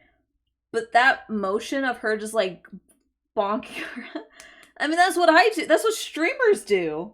Like entertainers. Why are you trying to be funny? Like you're trying to be funny in a court of like a really fucking touchy subject? Like are you trying to be like comical? Like are you trying to release stress by being funny for yourself? Because nobody else found that funny. Like I don't find that funny in the least bit. Okay, I don't find a lawyer to be incompetent to remember the fucking doctor's name that's on the stage or whatever. I don't think that's funny. I think that's really unprofessional. Am I wrong for thinking that? Am I the asshole that thinks that's unprofessional? It's me? Me? Just me? Is it just me? Please tell me I'm not the only one. Maybe I'm just an asshole. That's a bit confusing. I'm consulting my cheat sheet of the dates that I saw misheard so that I could accurately report to the court. I also have my final designation in front of me so that I could give the most accurate information to what I put in that report. Okay. And do you want to see that? Okay. Should we just take the break now and have him look at it, or does he want Would you like to look at it now or before cross-examination? It's just to post it. Okay, before cross-examination. Okay, All right, that's that's fine. fine. Thank you. Okay. Please continue. I think you were telling us when you saw Ms. Heard. Sure. Nope, you are So not there the were 4 days, asshole. in Thank person you. In New York City for a total of about 21 and a half hours. And then I saw her in January 18th, 2021 over Zoom for 3 hours. And then December 27th, Like just that little bit of 2021, emotion right for there. 4 hours over Zoom. That's fine if you do that in front of your client, I guess. But I still find that really So unprofessional as and I stated, the incompetent. evaluation consisted of psychological testing, a semi-structured clinical interview with Ms. Heard, a review of a whole host of documents relative to this case and medical records and psychological records, and then 3 collateral interviews, 2 with her treating therapist, Dr. What Bonnie are some of these Jacobs, comments? Dr. The Connor real Cohen, and also with her psychology definition by bystander effect. And in the Since Dr. Hughes inaccurately defined it, oh boy, bystander effect, the inhibiting Well, when someone comes in for the evaluation, you inhibiting sometimes don't know what you're influence of the going to presence of see or others on a what you're person's going to willingness get. to So help you someone in need. absolutely have to do a full clinical Research interview has shown and have that a sense even of in an their emergency, life, a their bystander life is less patterns, likely things to that extend have help when affected he them or in she their is in the lives, real you know, where or they have imagined worked, presence of where they have others than lived, when he or just get a she is full alone. sense of their sort of being before the incident for which they're talking about. Then I do a full. Thank you. intimate partner I'm violence not the only assessment, one looking at that all thought those that was characteristics that I she is talked to you so about. biased. She is so, dude. 5 minutes into the 5 minutes of her fucking speaking, I knew she was biased. I knew she was gonna be biased. As a physician, I was horrified at how biased of an assessment she gave without evaluating Johnny. I'm shocked that any forensic psychologist would so blatantly disregard scientific ethics, while also simultaneously disregarding male victims of IPV. Oh, man.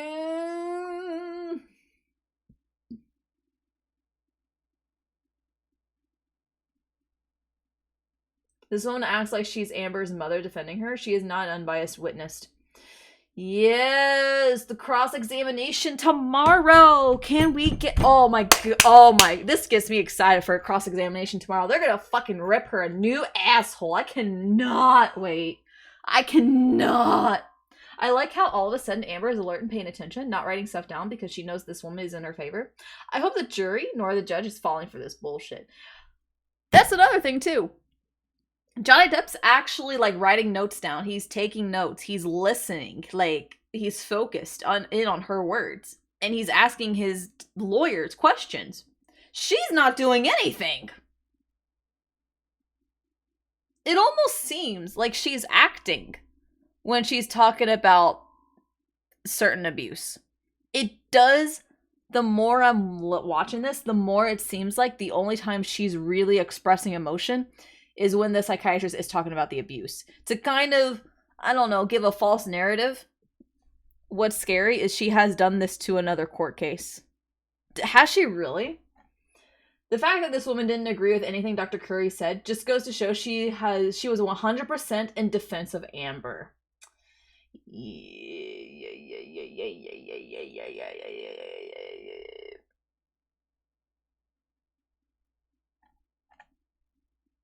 Oh man, these comments, man. Yes, fucking earlier.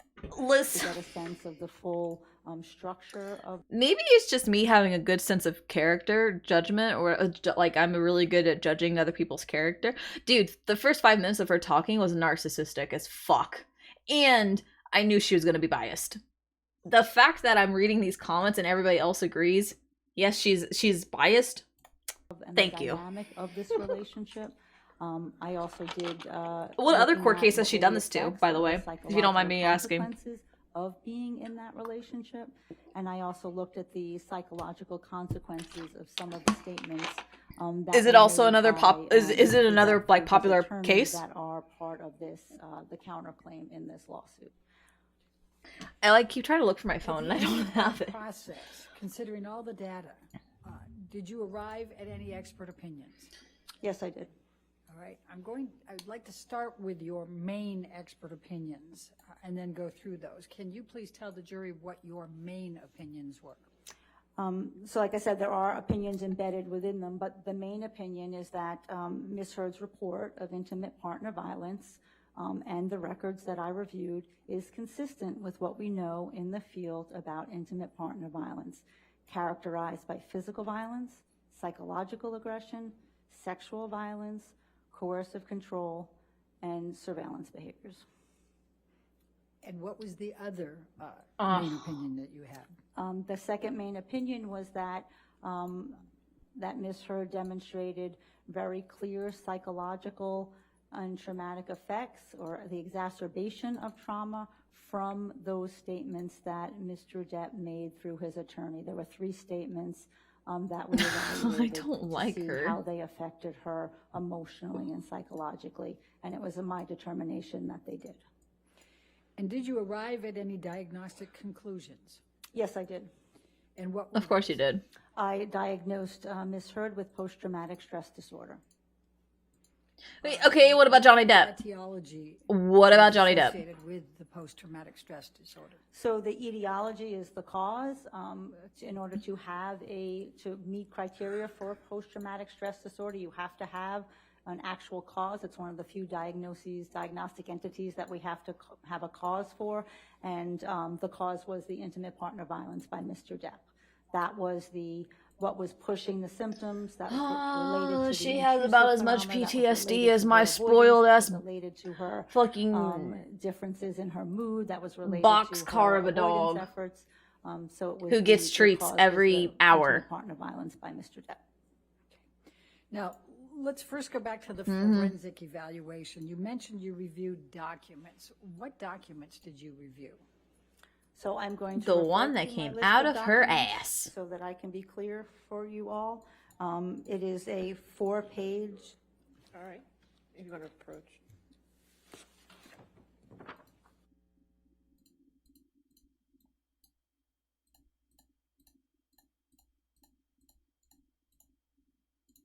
I don't like this attorney, man. This attorney is so full of, or not the attorney, the fucking, but the not sure, but the way she talks, it sounds like she comes on as a witness for DV cases. But that's my guess, because it seems like she has done this before. What's a DV case? Domestic violence. Oh, right. Didn't she say like one of her first cases was like a homicide case with a same-sex couple? I wonder how she felt about that. She can't defend both women, or she can't defend both, or she can't be one-sided if they're both women. Am I right? Am I right? Am I right? That's really dark and fucking that's fucking twisted. But like, come on. She's a joke. She's kind of a joke. She's kind of a joke. It's kind of sad. Kind of fucking sad.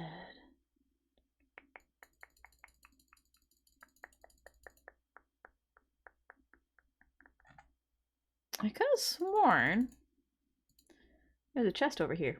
It is right here. Okay. Oh, she's getting mad. Oh, she's getting so mad. Like, look at her. She's getting so mad for what?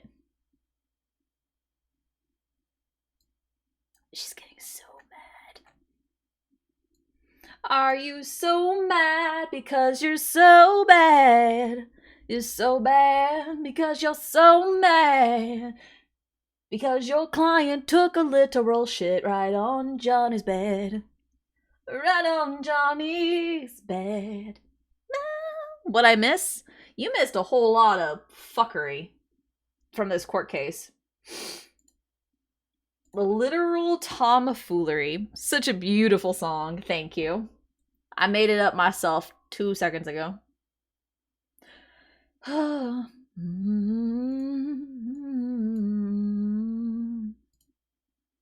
Can I make any more of this stuff? No, I need more papaya. Give me the papaya. Give me a papaya. Ooh, Mariah. Dr. Curry, if you, I mean, Dr. Hughes. Oh my god. My apologies. Dr. No. They're calling her Dr. Curry. Dude, because Dr. Curry was probably like cool or like more sensical than and more memorable. The only thing memorable about her is that she's a fucking narcissist. She's a goddamn narcissist. Oh.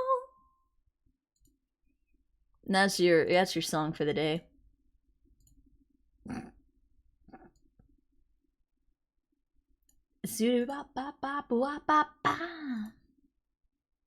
Doop doop doop doop doop doop doop doop doop doop. I don't know. I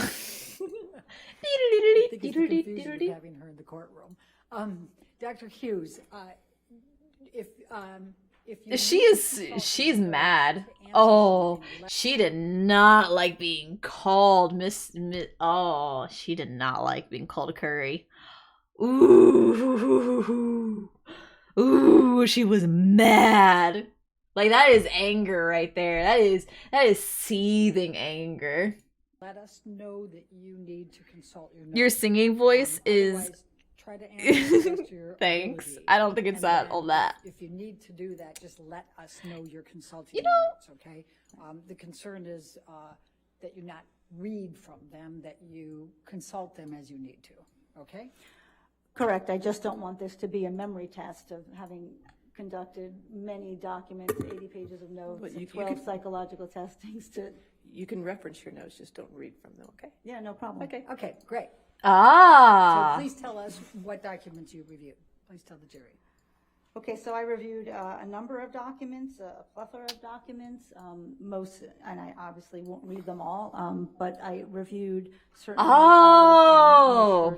Won't read enough. Tell us your notes, just don't read from Pages of this to be a memory. You consult them as you. Concern is that you not read for consult your. You need if the court. My apologies. Okay, so wait, why did she? It's all that. Own it. If you, I mean, Dr. Hughes, I don't know why I keep doing that. My apologies. Dr. Hughes. I think it's the confusion of having her in the courtroom. Dr. Hughes. Just because you have Curry in the courtroom doesn't mean you need to get them confused. What the fuck? You're talking to Hughes. Bitch, remember, Hughes! Hughes, you incompetent fuck up. Okay, continue. If you need to consult your notes to answer something, let us know that you need to consult your notes. Otherwise, try to answer to the best of your ability. And then if you need to do that, just let us know you're consulting your notes, okay? The concern is that you not read from them, that you consult them as you need to, okay? Correct. I just don't want this to be a memory test of having conducted many documents, 80 pages of notes, But you and 12 could- psychological testings to. You can reference your notes, just don't read from them, okay? Yeah, no problem. Okay, great. Oh, okay. I don't think that was I think both lawyers there got pissed off about that. I don't think that was just one. I don't think that was just like him, because like obviously people are gonna think, oh, that's him. That's him being the one that's like agging about that, because it's obvious that she's gonna favor Amber, right? But I think they both got annoyed. Because think about it. Haven't you seen like those weird court cases where somebody is reading somebody's reading something and it's supposed to be like this dark traumatic thing, but then if you like turn the volume off from the video, it just looks like they're reading a grocery list? I think is the best way to like express that. Anybody watch NCIS? Law and Order?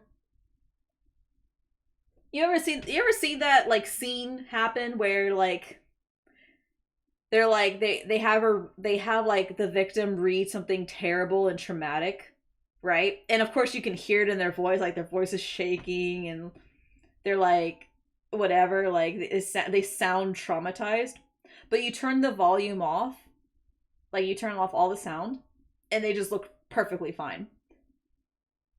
I don't know if that's what they were going at with this, but I think both lawyers were getting annoyed that she was reading from notes instead of just like trying to remember off the top of her head. So please tell us what documents you reviewed. Nope. Lol. Okay, so I reviewed a number of documents, a plethora of documents, most, and I obviously won't read them all, but I reviewed certainly all of Ms. Heard's testimony that she gave. All right, what's in going her on in my deposition Tawonga testimony, farm? Her deposition testimony in this case, her deposition, Blah, or blah, her trial blah, testimony blah, in the blah, UK blah, blah, case. blah. I did the same thing for Mr. Depp. I reviewed his deposition testimony as well as his trial testimony in the UK as well. I reviewed a number of the depositions that were put forth in this case. I reviewed the psychological treatment notes for Dr. Bonnie Jacobs, Dr. Connell Cohen, Dr. Laurel Anderson, and Dr. Amy Banks, although she did not have treatment records. So I reviewed not only their records, did collateral interviews with some of them, and also read their deposition testimony, and also read other medical records in this case, nursing notes. Why does it sound like a load of horse cock? And the highlights. And I also listened to the audios that were put forth in this case and read the text messages and emails. I gotta make sure my farm gets... And what, if anything, gets did you good. do with respect to any videos? And I also saw the video in the kitchen. Yes. Okay. The video in the kitchen. The collateral interviews that you conducted, why did you conduct those? Well, collateral interviews is a standard part of a forensic evaluation. It's an opportunity to hear from another treating clinician, the person who's actually treating the individual you're evaluating, and get a better sense from that person of what they saw, what they knew, how they experienced this person. Sometimes our client notes don't give the full breadth. She also said she isn't a client. Really Amber going on was. in that therapy, because the notes Amber was like, wait, what? Amber was a dude. She was talking like Amber was a client there. She was kind of talking like Amber was a client. So she lied. In other words, everything she just said in the courtroom is dismissed. If it's an actual thing that Amber was a client of hers, and outside of this court, like outside of this jury, this trial, if she was an actual client outside of this court or outside of this trial, Amber was. Everything she's saying right now, dismissed. Everything she's saying right now, gone. Nothing. Not credible. Not credible. Because she's biased. To be honest, I don't know why Johnny Depp is in court. I don't pay attention to this stuff. Johnny Depp is in court. He is filing a lawsuit of, I don't even know how much, but he's filing a lawsuit against Amber Heard, who is his ex-wife, for defamation. I think it's like upwards of 50 million or something like that. I don't know. But now and then, because he went through abuse and stuff. He went through abuse and, she defamation. She said a bunch of awful stuff that lost him a lot of contracts and a lot of business and money. Meanwhile, she wants to counteract. She wants to countersue him for, yeah, 50 mil, and she is countersuing for 100 mil. That makes sense. Wait, is she countersuing for defamation? Because she's doing this all herself. Her fucking lawyers are doing a great job of defamation of Amber Heard. Okay? Yo, this really sucks too. Because if the new Aquaman comes out, you know I'm all about the fish. But like, do I really have to boycott Aquaman 2 because of Amber Heard? Can they find a new Aquawoman? Surely they can. Surely they can before before the shit fest fucking goes. Literal shit fest. Yo, Mr. Ping for help. They cut her part down to 10 minutes. Yo. Did you know that Amber Heard shit in Johnny Depp's bed? I cannot get over that fact. I can't. Dude, I always joke. Any of my friends will tell you, like if I'm playing games with them or whatever, I will joke and say I will shit in your bed. I don't think I can make that same joke anymore after this. People are gonna take me seriously. They're gonna actually take me seriously. What happened, who was there, and what was the plan. So it was really helpful to talk to these two clinicians who really were with Miss Heard throughout the duration of her relationship with Mr. Depp. So they give us sort of a contemporaneous look at what was going on for her emotionally. Let's play some more of this. And then what was she reporting? What was she saying? Raid about the Shadow relationship, Legends. to her therapist. And you mentioned the name Dr. Bonnie Jacobs. Please tell the jury who Dr. Bonnie Jacobs is. So Dr. Bonnie Jacobs was Miss Heard's therapist, and may I refresh my recollection with my notes, Your Honor? She's allowed to For the consult dates, her notes. if you would like me to tell the dates. If she's asking me a question, Oh, I'm not gonna answer. You're right, Your Honor. Yes. May I? Yes, you may consult your notes, yes. Objection, Your Honor. Can we be heard?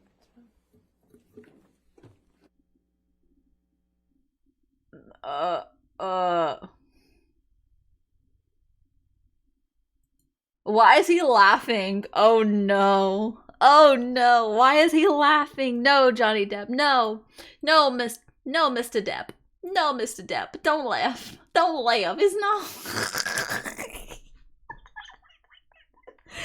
It's not funny. Oh my god. So was Dr. Curry not enough? Is that what happened? Was Dr. Curry not enough? Something, I don't know. I smell a lot of... I smell that... It smells a lot like... shit.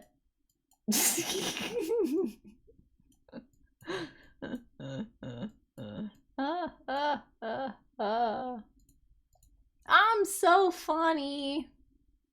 You already know.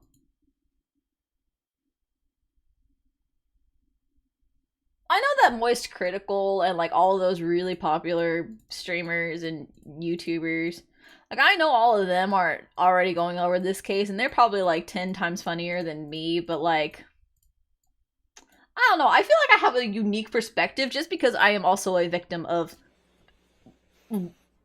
woman abuse. Go ahead. Oh, thank you.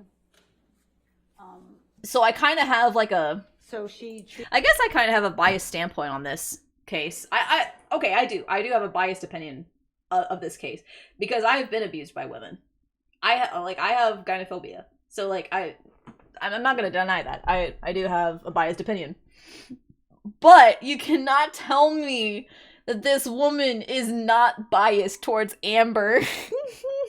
How many minigames are you playing? Yes. Treated with Dr. Bonnie Jacobs, who is a psychologist. If I had BlueStacks on this computer, oh, there'd be so many.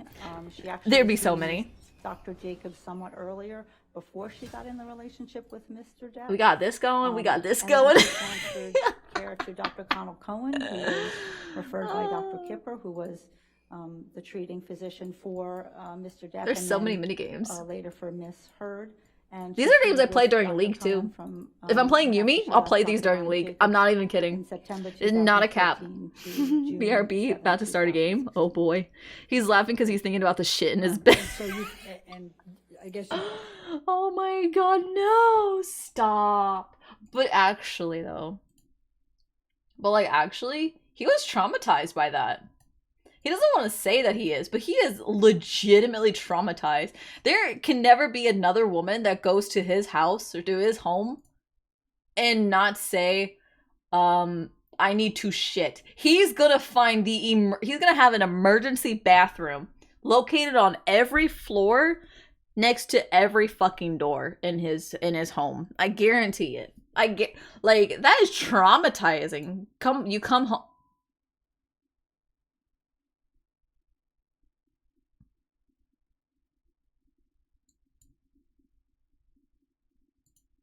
So you come home and like somebody shits in your bed?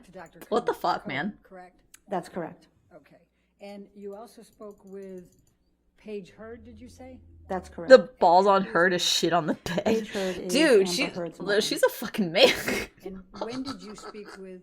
Like, that is asserting dominance. I spoke with all of these individuals at the end of 2019. Again, I can check my notes and let you know the exact date if you'd like. I think the end of 19. Yeah, they all were 2019 in is the fine. end of 19, yes. All right. And you are you aware that Paige Heard has since died? She died 2 years ago. Yes, I am aware, sadly. Okay. Paige Heard? Now, let's talk about the psychological testing. You stated that you conducted psychological testing, is that correct? That is correct. Can you, Overruled all out. can you please tell the jury how many psychological assessments you administered to Amber Heard? I administered 12. Can you please tell the jury which ones you administered? So I am going to refer to my designation that has the list so that I don't forget anything. Okay.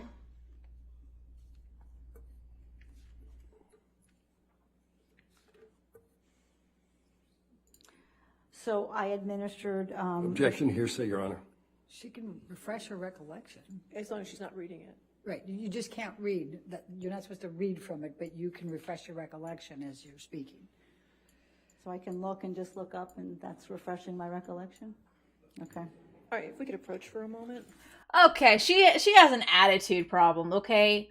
Like, listen, this is a fucking narcissistic piece of shit. Please tell me you do not sense the narcissism from this woman. Like, just that statement alone of, oh, so I can just look down at it and then look up and that's refreshing? Okay. Oh, here we go. Yeah, dude, no, get this woman out of here, okay? She has it out for Johnny. Dude, she has it out for every man. I'm sorry. She's a toxic feminist, I feel. I feel like she's a very toxic. Let's look her up on Twitter. I need to look her up on Twitter. I feel like this is going to be a disaster. Oh, six notifications. I can always see how it all go. Intro and all. I'm investing my soul into this. My cat is my manager. This would make a great anime title, yes? Yes, I agree. I agree with myself. I am the best with ideas, okay? That's why I always agree with myself. Anyways, Dawn Hughes. Because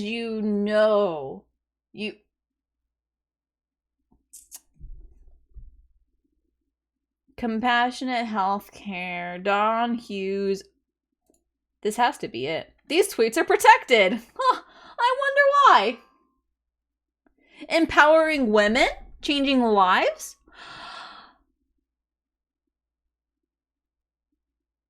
I don't think it's the same person, though. I don't think that doesn't look like her. Does she not have a Twitter?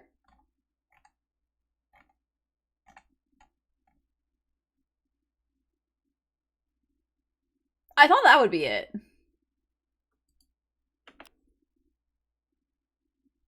Shannon Curry looks like she is ready to end Don Hughes' whole career.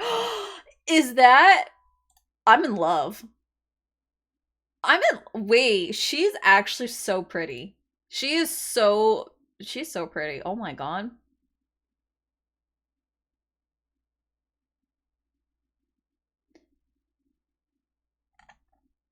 Like, wait a minute. She's you sure that's not her? She is very smart too. No, that's not her. That is Shannon. That's Shannon Curry. Wow, she's really pretty. No, we know what fucking, you know what this bitch looks like, Amber Heard. Look at that. Look at that face. That condescending, like, nah. This is a classy lady right here. Classy woman. Dude, she's hot. Actually, it's not like she's hot. She's actually just pretty. She is very smart too. I agree. I'm having kind of a lady boner, I'm not gonna lie. Dr. Don Hughes. Amber Heard suffers from PTSD and was abused because she told me she was. Dr. Curry. Okay, so here are the tests I put Amber Heard under, and these are the results. It's amazing how unprofessional that woman was, undermining a whole field of amazing professionals. That's what it feels like, too. It feels like, so when she was first introduced into the case, I need to listen to music, I swear to God. We're gonna listen to Banana Fairy Isle. Okay. Oh god. When I was introduced to this woman, she came off very narcissistic. She proudly told of all of her titles and her degrees and where she studied.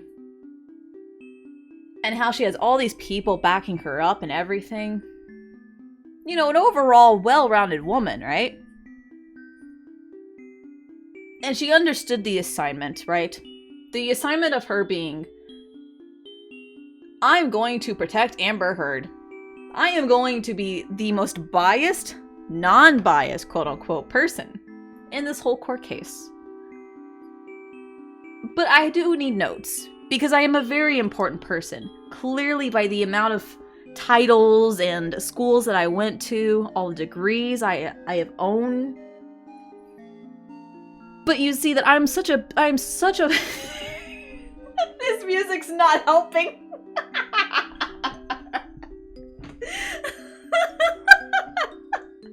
This music is not helping. Oh my god. This is like, what is this? Donkey Kong 64 Banana Fairy Isle.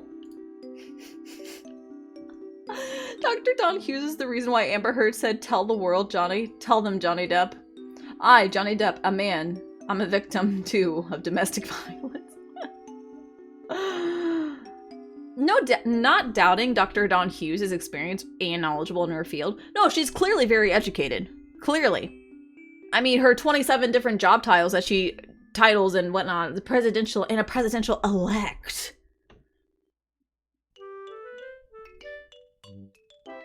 And now this music is perfect because she is inevitably a dipshit. She's a dipshit. But the fact she keeps referring to her and she as the victim is not very fair, is it? Surely you should be gender neutral when talking about victims of abuse and assault. You know,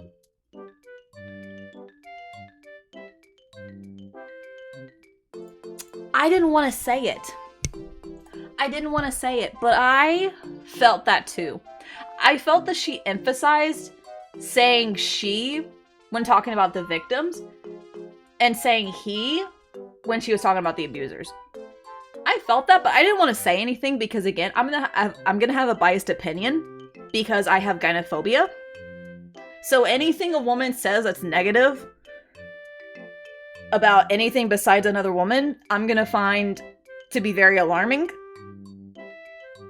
But I'm glad somebody else also noticed that because I definitely noticed that. But again, I didn't want to say anything because I am biased.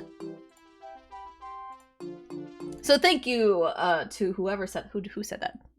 Kirsty Louise Joyce. Thank you for saying that. Writer, Stage 32 brand ambassador. Stage 32. What does that even mean? What are all these titles? Can I just start adding titles to myself? Can I just start saying, like, I'm a level 502 streamer, averaging two viewers. It's not two. My average viewer count is actually like, that's kind of cringe to talk about, isn't it, though? But that's how I feel like these people are talking about their titles and shit. It's cringe. It's cringe. Look at her. Oh, look at her.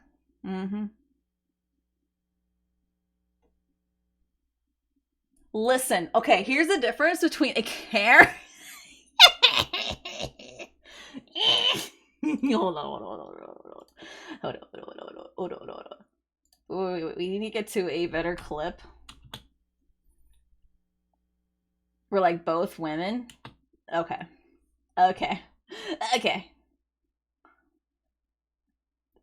Yes, this is it right here. Okay, we gotta.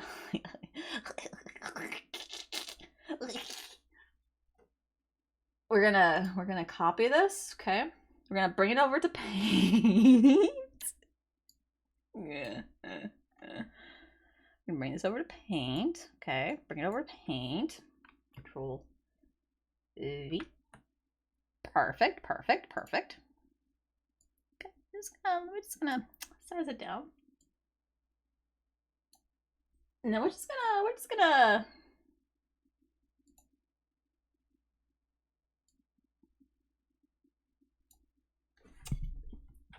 the audenthin fucking audacity of this bitch. Okay. Alright. Opaque. The authen fucking audacity. Okay, authen fucking audacity. Make it big. Go make it big. Make it big. And we're also gonna do it new times Roman, okay?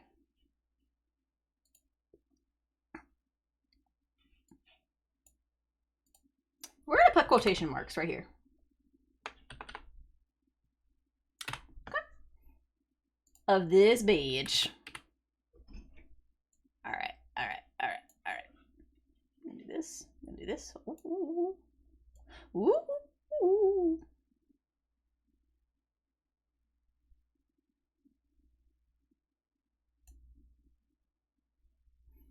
And then we're gonna make a new one that says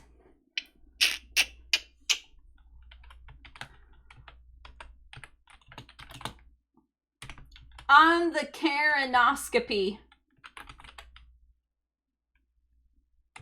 Bend over. I seriously need help. I don't know what my obsession is with ass, but I need help. I need help. I'm the Karenoscopy. Bend over.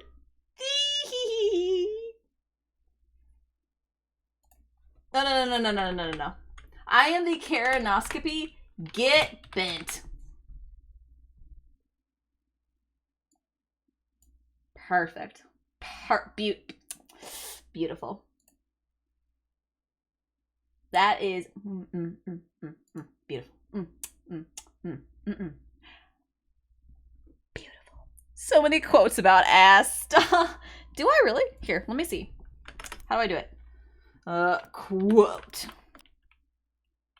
Murder kind of happens. Maybe we shouldn't be talking about that in the in a court. I made a meme. Oops.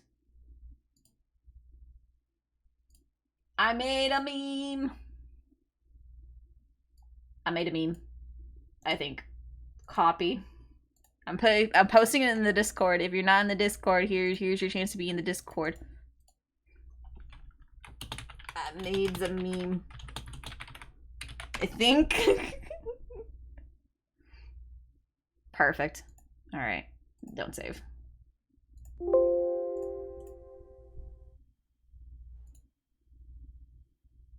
Like, she's really classy. She's really... Can you tell the jury the tests that you administered, please? Yes, I can. I administered the Personality Assessment Inventory, which is a broadband instrument to scan for... I could watch her face all day. I am actually simping. So I'm fuck. I am shrimping so hard for this woman's face right now. I don't know why. I am just like enamored. Congrats, Don Hughes, as a male survivor of... Ooh. Your gender bias has triggered my anxiety and made me realize why it took me 15 years to come forward as a male survivor of abuse, as men are not taken seriously as victims, even by experts. Oh. Dr. Dawn Hughes has committed career suicide with her clear bias, using gender terms to describe forms of abuse. For someone with so many accolades, it's shocking. True. Current witness for Amber Turd. Amber Turd?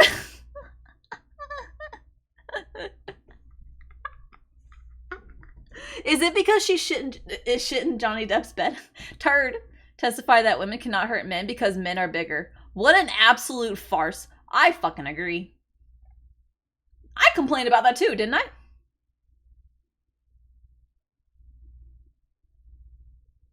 The way Dawn Hughes fired her script at Johnny's team, I mean, notes.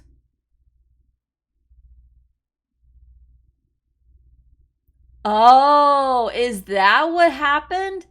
Bro, is that what fucking happened? You are a snake. She's a snake. Psychopathology and psychological symptoms that people have. She actually had a script. The trauma symptom inventory too, which is You an did. instrument to scan for common traumatic effects that people have. I administered She's a the fucking Miller Forensic snake, Assessment dude. of Symptoms test, which is a measure of malingering. I administered the post-traumatic stress disorder checklist for the 5th edition for the DSM-5.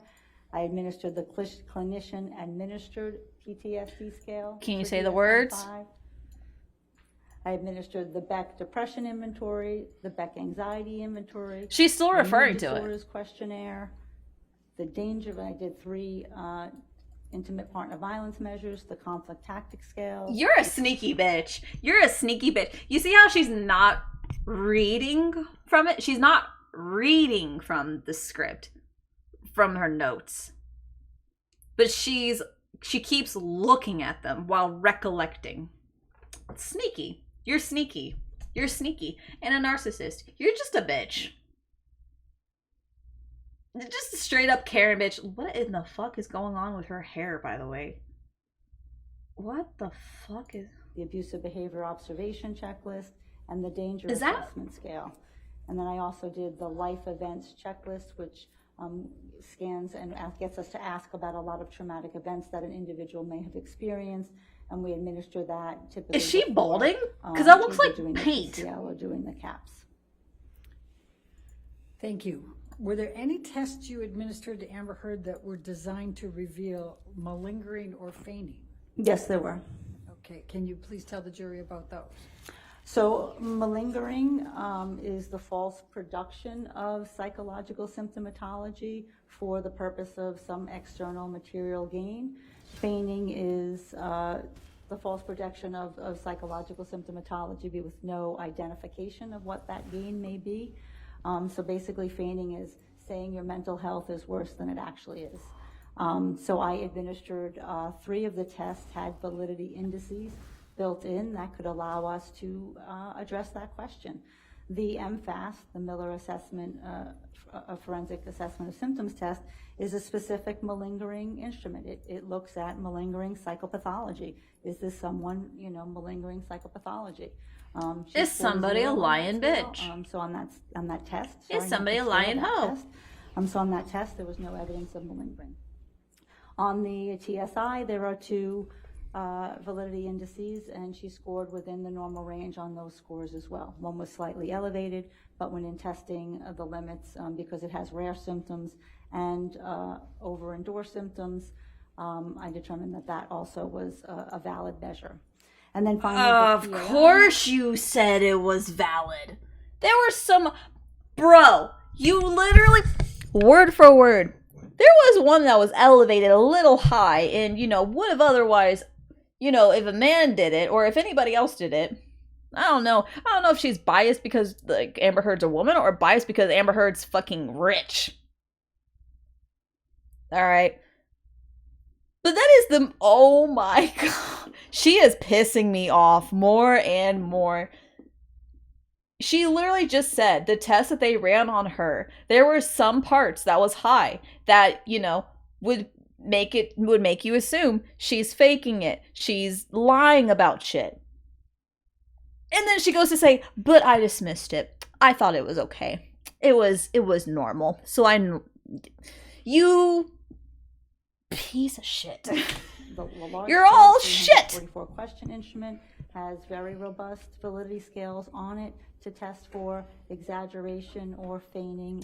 Yeah, you say it's robust, and yet when the test came back, the results that you needed, you finagled it in a way so that our Amber Heard was innocent. You conniving snake. I feel like I'm saying bitch too much, and I'll call a man a bitch all day too. But at this point, it's not even that. She's a snake.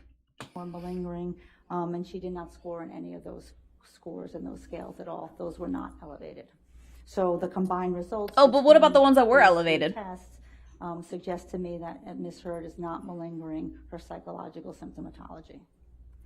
You're so full of shit, Dr. man. Curry testified that I'm one going back to test fucking showed, Raid. quote, intentional exaggeration in the 98th percentile, meaning that she engaged in extreme levels of exaggeration, end of quote. Do you agree with that? I do not. Why? Because that test, the scale that she is referring to it's called ATR. It's the atypical response scale. As I said, that combines rare symptoms and over-endorsed symptoms. It's very frequently elevated in people who have high levels of distress. And then importantly, on this test specifically, it says, do not use the percentile rank. It is in the manual, it is in italices, because the way that this test was normed, it was normed on people who have trauma. So it's what we call negatively skewed. That means it falls on the tail end of the continuum. It is not a normal curve where we would normally think of how a percentile would work. So we would not use the percentile rank on this test. You want to approach? Yes, please. Okay. Yes, approach this hoe. Approach her, please. Approach the snake that she is, man.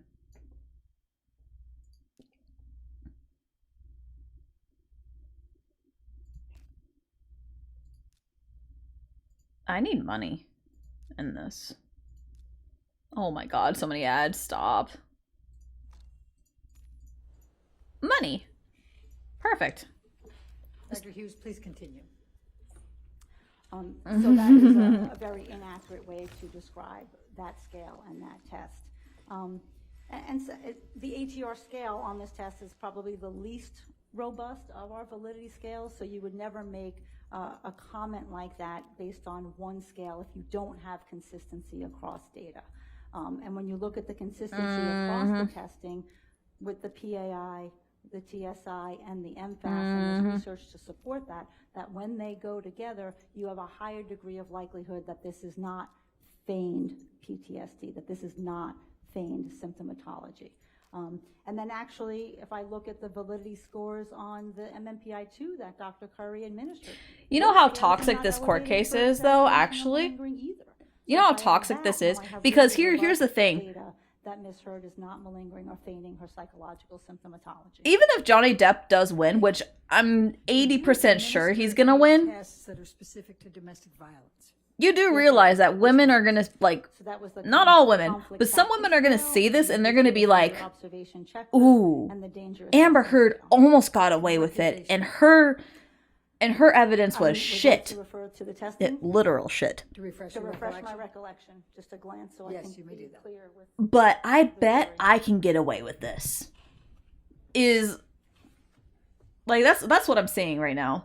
That's what I'm seeing is going to be the outcome of this, and that's just disgusting. The overall gist of the testing was that And the benefit of these tests is that they allow me to ask for what Mr. Depp did to Miss Heard, and then also what Miss Heard did to Mr. Depp. So it was asking about both sets of behavior.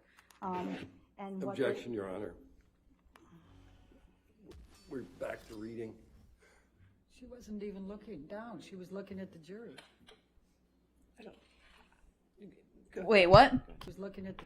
We're. And Objection, Your Honor. What Mr. Depp did to Miss Heard, and then also what Miss Heard did to Mr. Depp. So it was asking about both sets of behavior. And Objection, Your Honor. We're back to reading. She wasn't even looking down. She was looking at the jury. I don't. Go ahead. Please continue. So what these tests show was that there was a high degree of serious violence.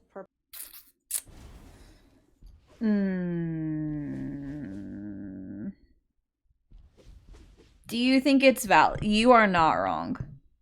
Yeah, this is dangerous. This is actually a dangerous case.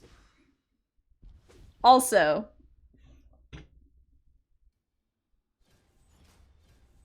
I can't tell if he's just being kind of sensitive to her, like, because she's been constantly reading and now she's kind of stopped reading. It does still seem like she's reading, like the way she speaks. And I don't know if that's just because of the way she speaks. Also, why are my heroes like this? What the fuck? What the fuck? Why are my heroes like this? That don't make sense. It don't make sense. Why are these heroes? Champions can only raid crypts belonging to their own faction. Aw, son of a whore. Okay. Well, that's a big fucking yikes, isn't it? Ugh.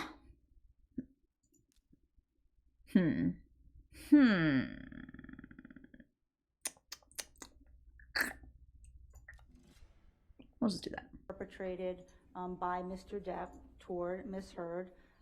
There was violence more on the mild level perpetrated by Miss Heard toward Mr. Depp. More mild? More mild? Didn't she throw a bottle to cut up Depp's finger? Your indicator, which was that inevitably cut his finger? What doesn't make sense is you playing like 50-minute games. About negotiation, about how much tries to fix problems. They both scored. Again, this is Miss Heard reporting that, but they both scored. Welcome to ADHD.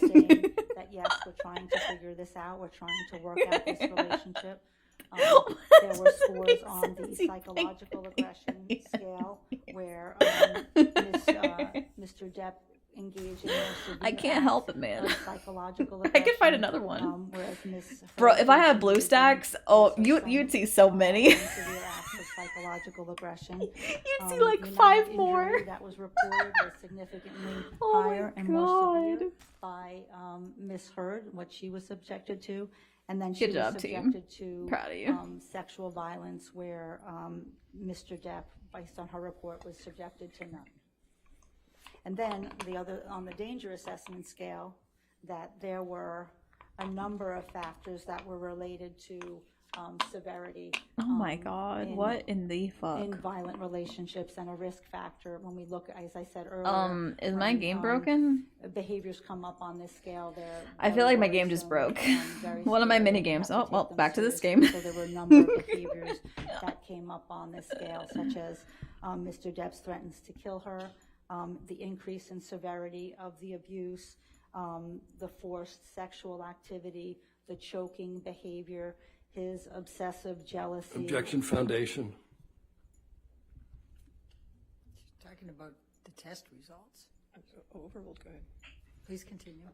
The obsessive jealousy, the control aspect, and his threatening of suicide to kill himself. So those were risk factors that placed her in the increased danger range. And this is a range that, you know, says that we certainly have to advise women of their risk and consult with The danger enforcement if range. they're Sounds like involved, or she's in the judges if fucking they're danger involved, zone. We're in the because this danger means that a zone. We woman in the is at risk for more serious danger or zone. lethal, domestic violence. I Did smell the results bacon. Of the psychological Why? tests you administered to Amber Heard support a diagnosis of PTSD? Oh, I need to. Objection leading. Yes. What, if any, psychological tests did you administer that supported a diagnosis of PTSD for Amber Heard? Sure. So, I agree. That was a very leading question. You're a sneaky bitch too. One was the PAI, Sneaky. which was that 344 question large scale personality inventory. On that test, her largest subscale, her highest subscale was the one that measures traumatic stress. So that was clinically significant. On the TSI, 2 of her scales were the intrusive experiences dimension and the defensive avoidance dimension, 2 of the classic scales of trauma. I don't want to dismiss anything that Amber Heard thinks that she experienced. Disorder checklist 5. But isn't that what makes somebody a really good actor or actress, is to kind of understand the psychology of a character? And in all 4 clusters, which would be the intrusive experience. You know that there was actually a thing where, and this is against people with DID, right? They say that they've done a study where an actor or an actress can show signs in a brain scan analysis of their of a different person entirely, right? And it's because the actors are going into this, or they're becoming this character to be able to perform said character.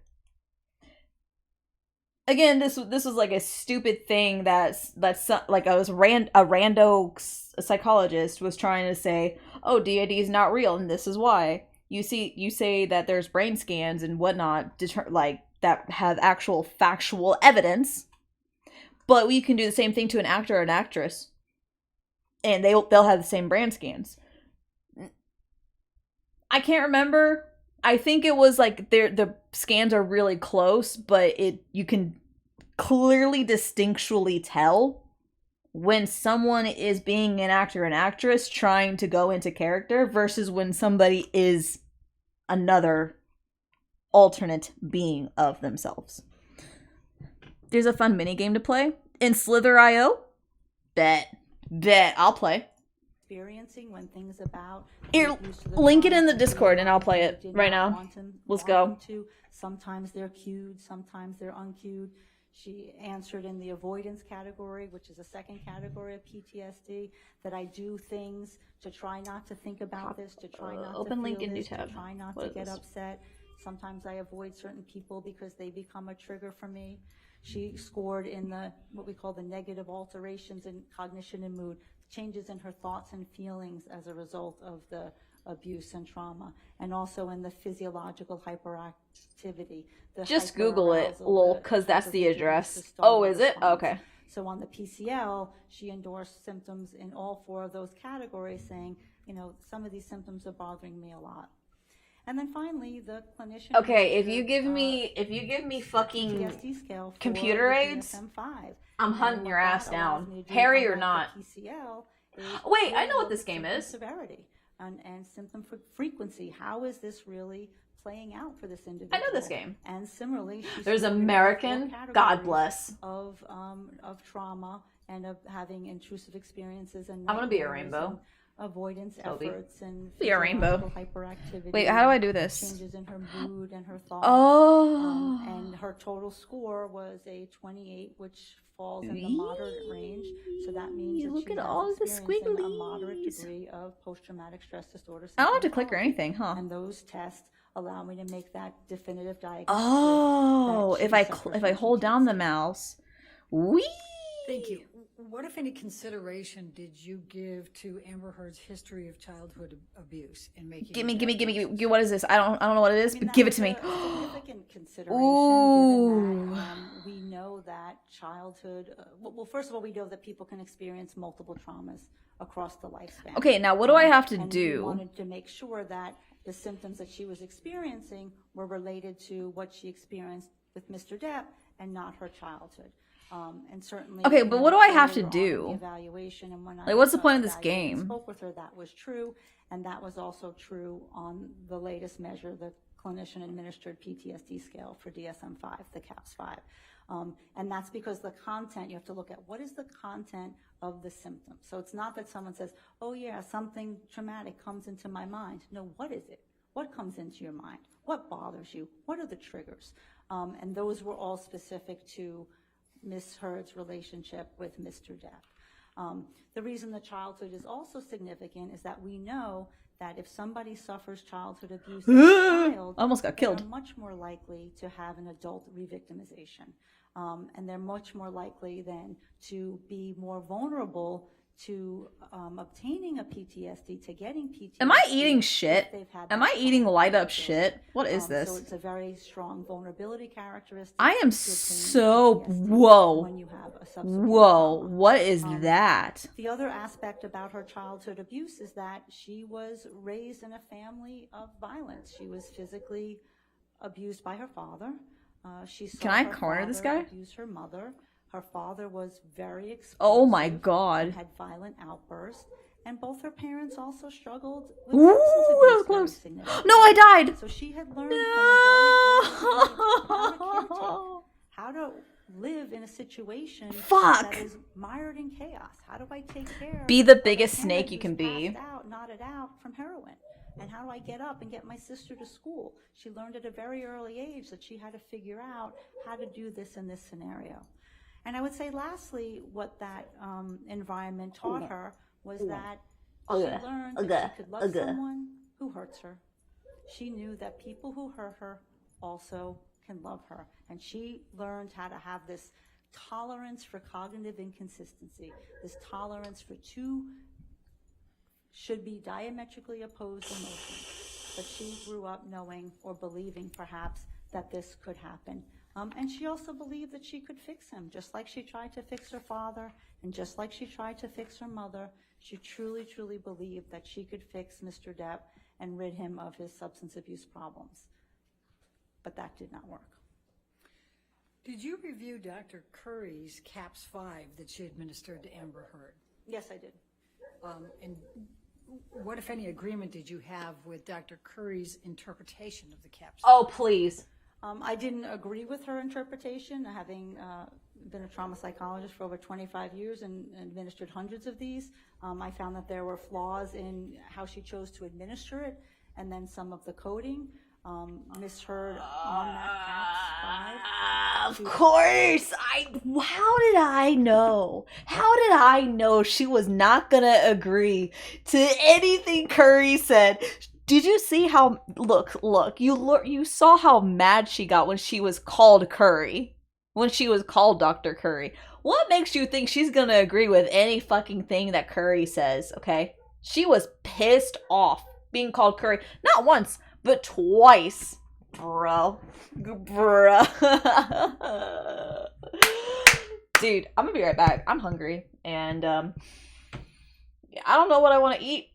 But we'll figure something out. I don't fucking know. Here, let's listen to some fucking whatever this Koopa Village. Wawa. I think my game died. I think my Raid Shadow Legends died. Oh god.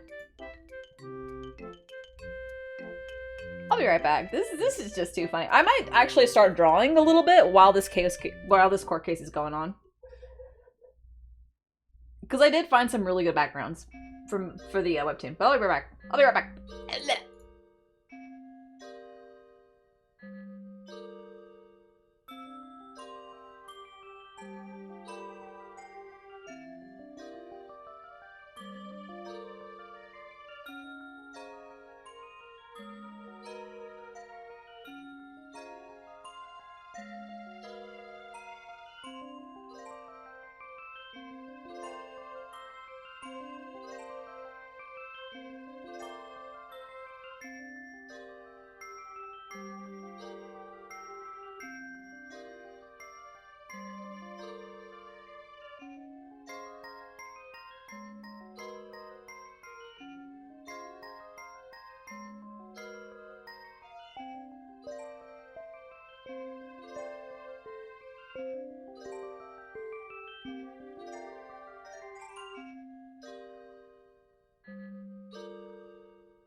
Okay, I'm sorry, I'm back.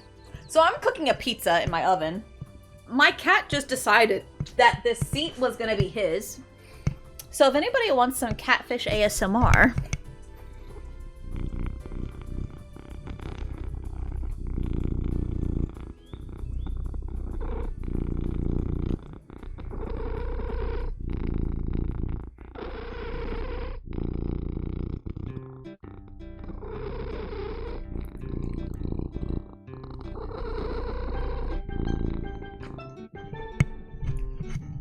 Hold on, hold on. You're like getting tangled. There we go. Hold on a second. I am going to release the very special channel points for catfish. Where is it?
Okay. Okay. We got it. Alright, who's ready? Who's ready for these new catfish redeems?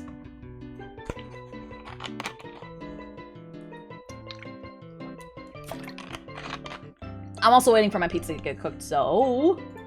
Dr. Curry certainly reported trauma-based symptomatology related to the abuse by Mr. Depp, but somehow that was not coded as such. And did you... I think I'm gonna keep the music on. Curry's MMPI, too, that she administered on Amber. And what crazy phone game is that? Do you agree with her interpretations on that test? No, I do not. Why not? Because this profile is a normal profile. There are no clinical scores elevated above 65, which is 1.5 standard deviations of the mean, which is what we use to determine clinical significance. And if none of those scales are elevated, it becomes very difficult for us to make assumptions about a person's psychology and their functioning. Now remember, the psychological testing generates hypotheses about a person that we then, using our clinical judgment, have to make. Does anybody else want to punch her? It's the working life in Korea. And if none of those scales are elevated, it just doesn't give us rich information to make those determinations. The one scale which is accurate that was elevated was one that measures defensive responding, sort of a protective responding, an unwillingness to admit minor faults. That was elevated, and that was true. But the result of that is you have a defensive profile. You have somebody who's not giving you a lot of information. So the scales are all low. So there's no way you can take that MMPI and then say it meets, it's consistent with borderline personality disorder. You just don't have the symptom expression on it in order to do that. And that's my next question here. What, if any, diagnoses did you make of personality disorders for Amber Heard based on your testing? I did not make a personality disorder of Ms. Heard. Why not? For a number of reasons. Number one, a personality disorder requires a pervasive pattern in a variety of contexts. Two key words: pervasive pattern, variety of contexts. That means if her emotional instability, her affect dysregulation, or her fear of abandonment is only occurring in the relationship with Mr. Depp, and we don't have evidence of it before, and we don't have evidence of it after, it is not for her approach.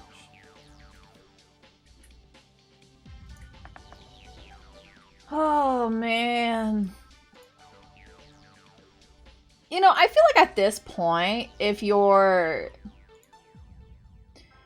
taking all of these breaks just to tell this bitch to stop reading from her fucking script, or whatever it is, from her notes, stop reading from your fucking notes, get Curry back on the fucking stand, because at least she was, like, non-biased, like, truly non-biased, and she's a fucking flattering-ass queen. I could watch her talk about fucking grass growing for hours. And again, I'm not shrimping. I'm just saying. I could. If, you know. I guess.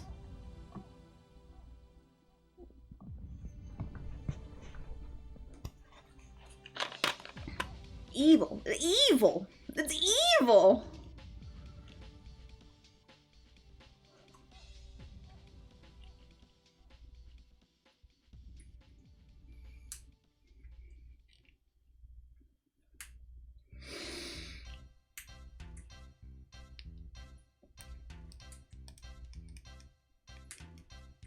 Hello, Castillo Kyo.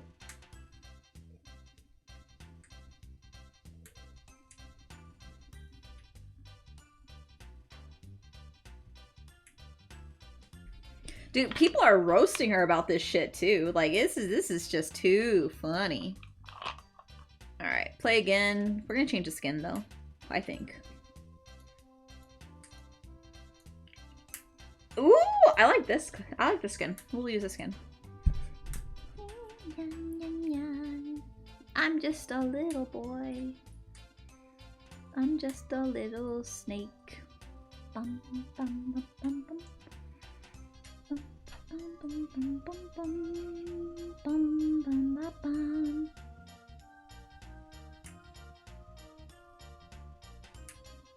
Psycho Dad. Can I grab this? I want to grab this. Oh, give it. Oh, yes. I'm assuming the big ones are like the whoa. Calm the fuck. I'm assuming these big ones are what makes me like extra long and extra big. They make me grow. There we go.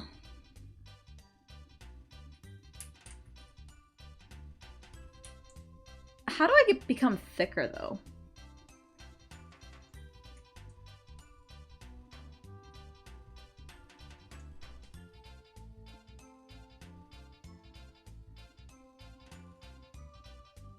Ooh, give me. Yes. Fuck you. Ooh, give me that one. Give me that. No. Give it. No, what? Give it. No, I want it. Give it. Woo. Give it to me. Give it to me. Oh, yes. Oh, yes. Give it to me. Oh, shit. Oh, shit, motherfucker. No, mine.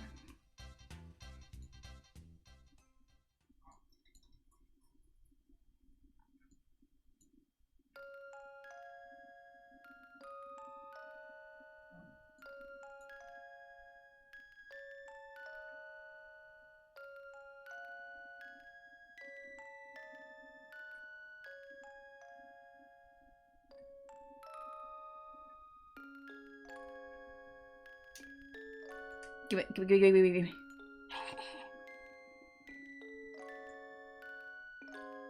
Give me. I am a long boy.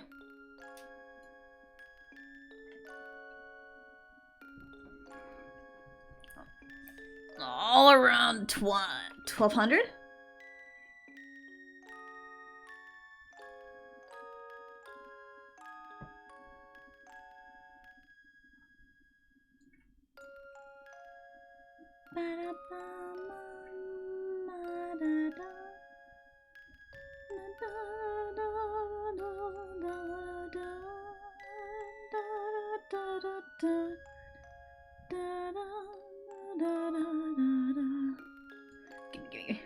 Give me. Oh, you, no! Fuck! How about watch my YouTube? After a while, you need to start killing people to get even bigger to get their lifeblood. Wow.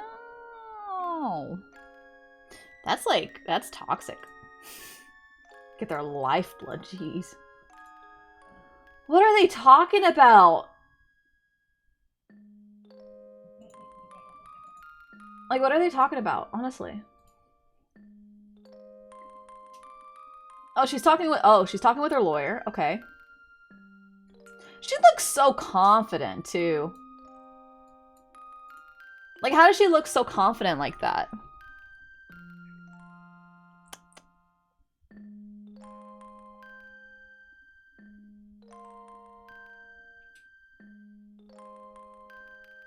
I'm gonna check on my pizza.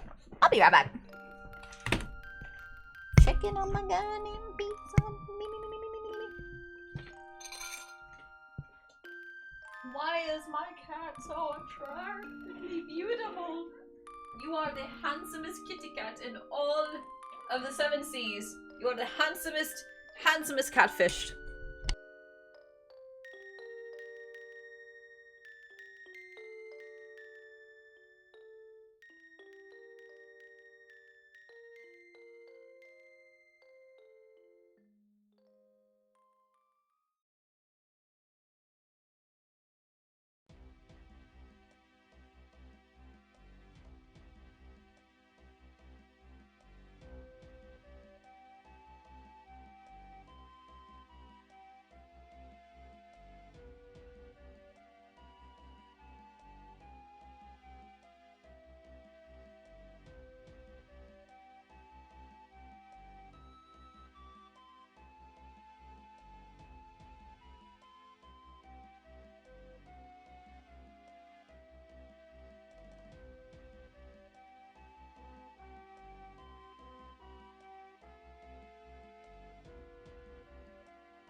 Okay, I am back. I'm sorry, I cut my finger. I went and killed a dinosaur, and I went on an all rampage against a rhinoceros. Not bad. Let's continue. I made myself some pizza, too.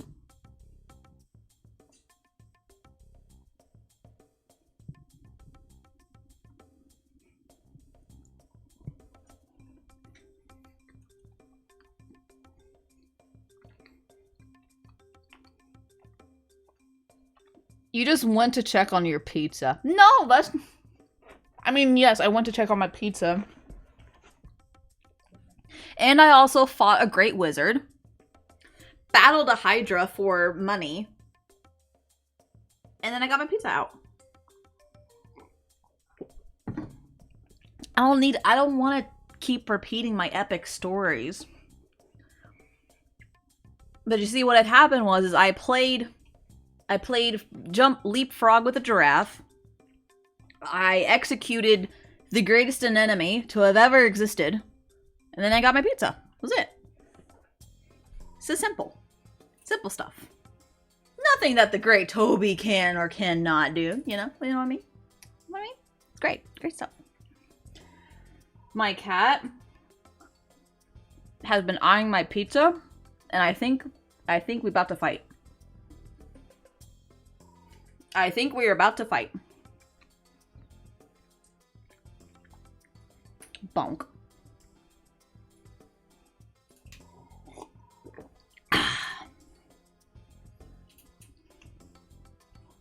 Oh fuck.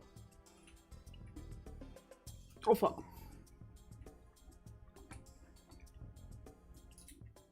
Oh my god, it's 1:30 in the morning. Go to bed.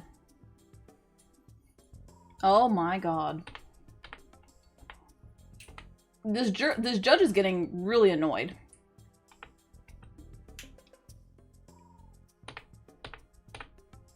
Like, everybody's just like shuffling. They're like, come on, come on.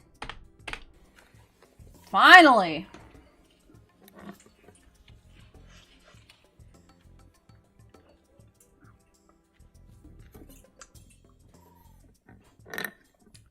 Dr. Hughes, did... At least she got her name right. What, if anything, did Dr. Cowan say to you about any type of diagnoses of personality disorders? Dr. Cohen did not diagnose Ms. Heard with any personality disorder. And what, if anything, did Dr. Bonnie Jacobs say about diagnosing Amber Heard with any personality disorders? And Dr. Jacobs similarly did not diagnose Ms. Heard with any personality disorder. Thank you. Now, let's turn back to intimate partner violence. What types of physical violence were reported to you? Okay. Okay.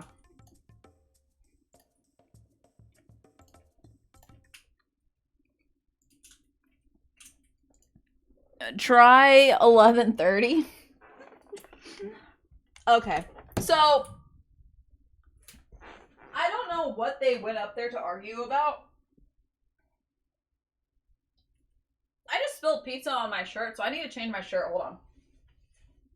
That's why I sound really far away. Hi! I have to change my shirt. I'm gonna be cold.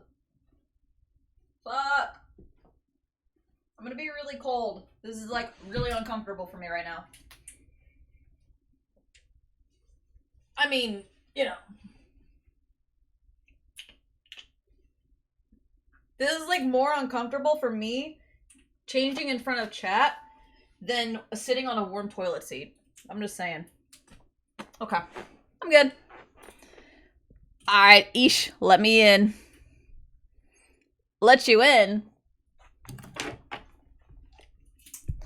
I don't want to, though. Is the thing. You're not the only one. Finals tomorrow. Woo! Cries. Oh yeah, I guess it is around the end of the year, huh?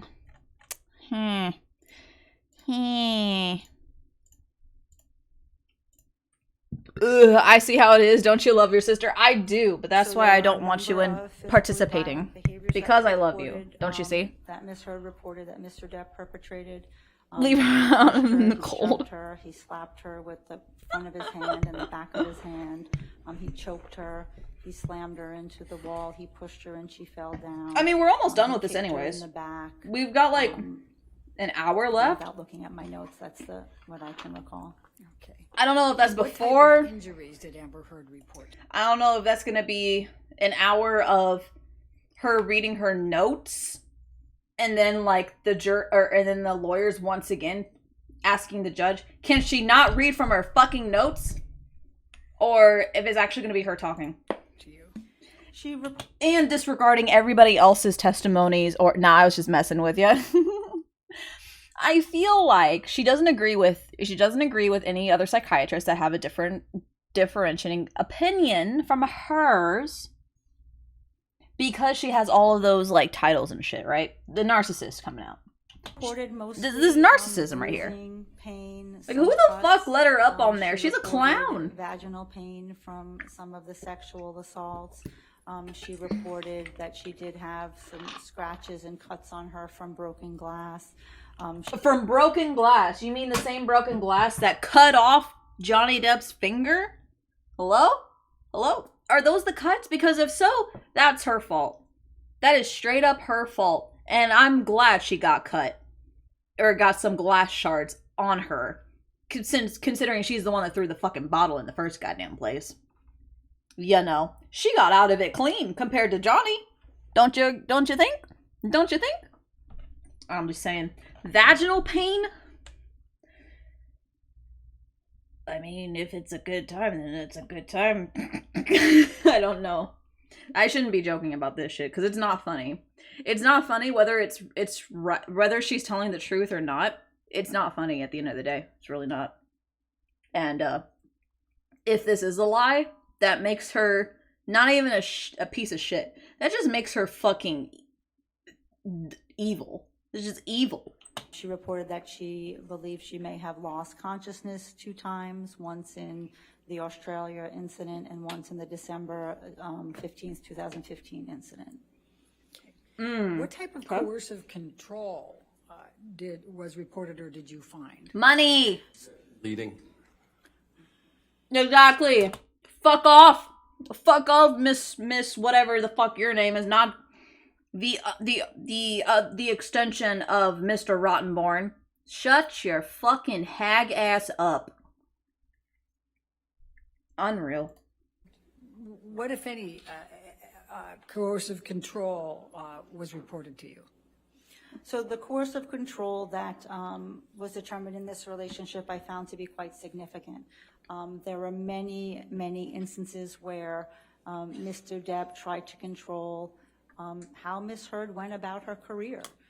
He didn't want her to show nudity. He didn't want her to show boob. He didn't want her to act with certain actors because of this obsessive jealousy. He criticized her ambition. He'd rather she not work. He called, the ambition as something as a negative thing. It made her very fearful. Okay, hold on a second. Is it vaginal pain if your cunt is a portal to hell?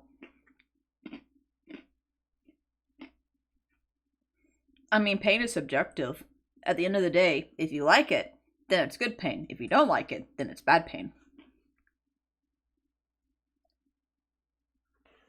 Also, I just want to...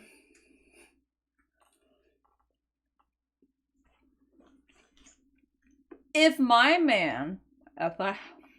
man told me, do not talk to this guy, he wants to be in your pants, I'm going to listen to that. Like, I am going to listen and I'm going to pay attention a little bit more with our interactions, but at the end of the day, I'm going to take it with a grain of salt.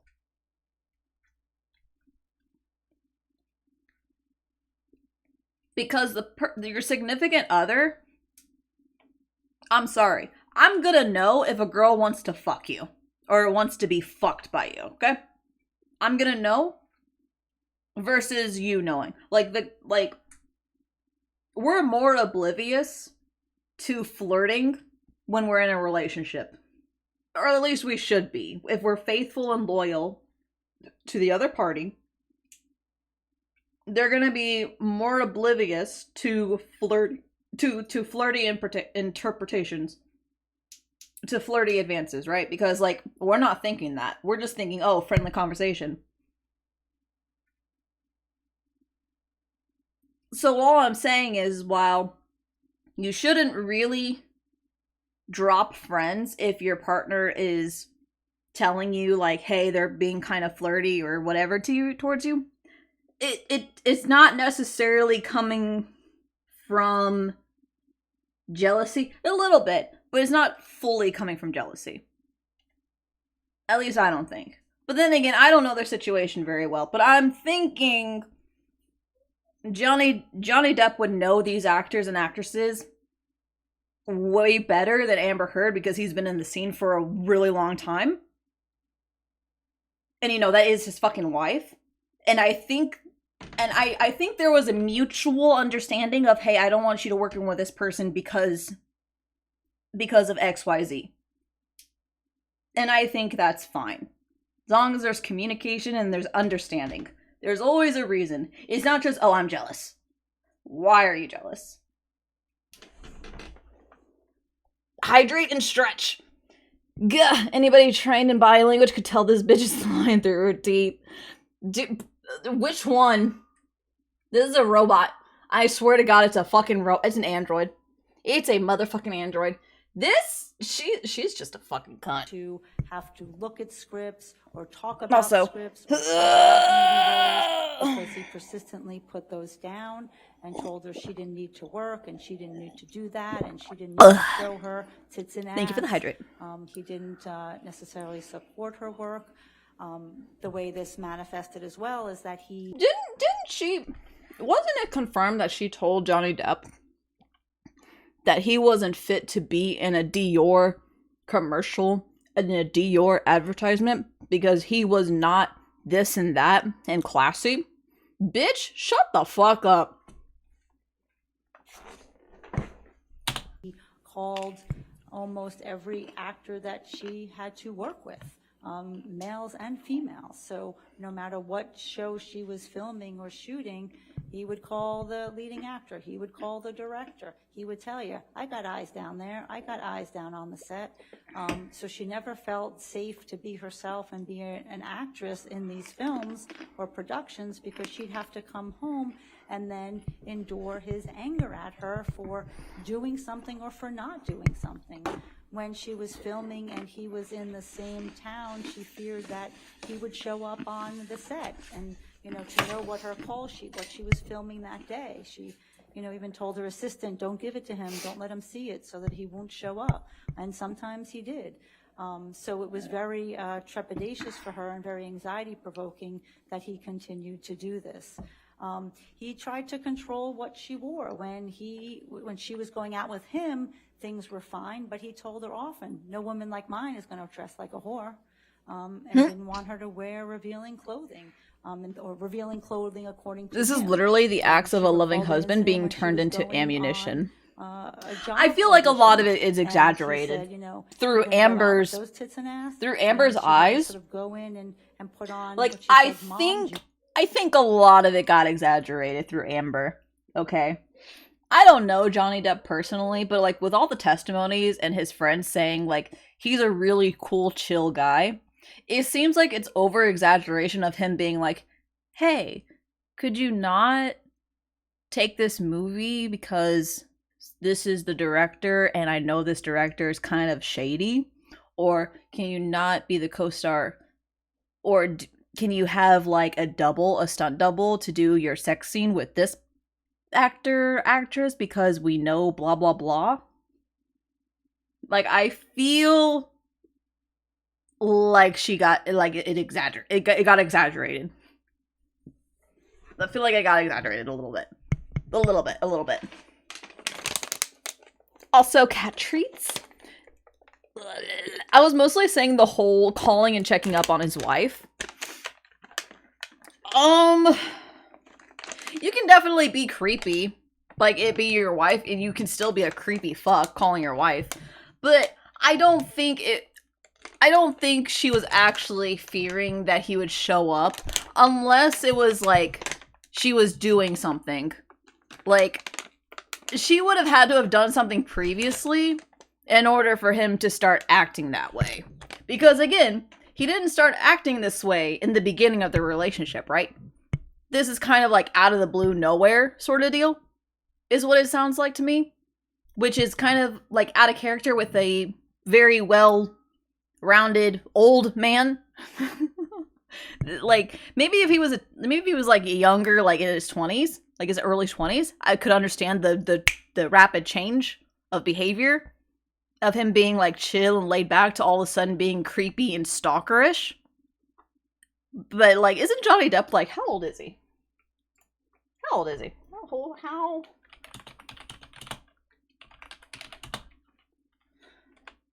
58 years old. He's 58, dude. He's 50 fucking 8.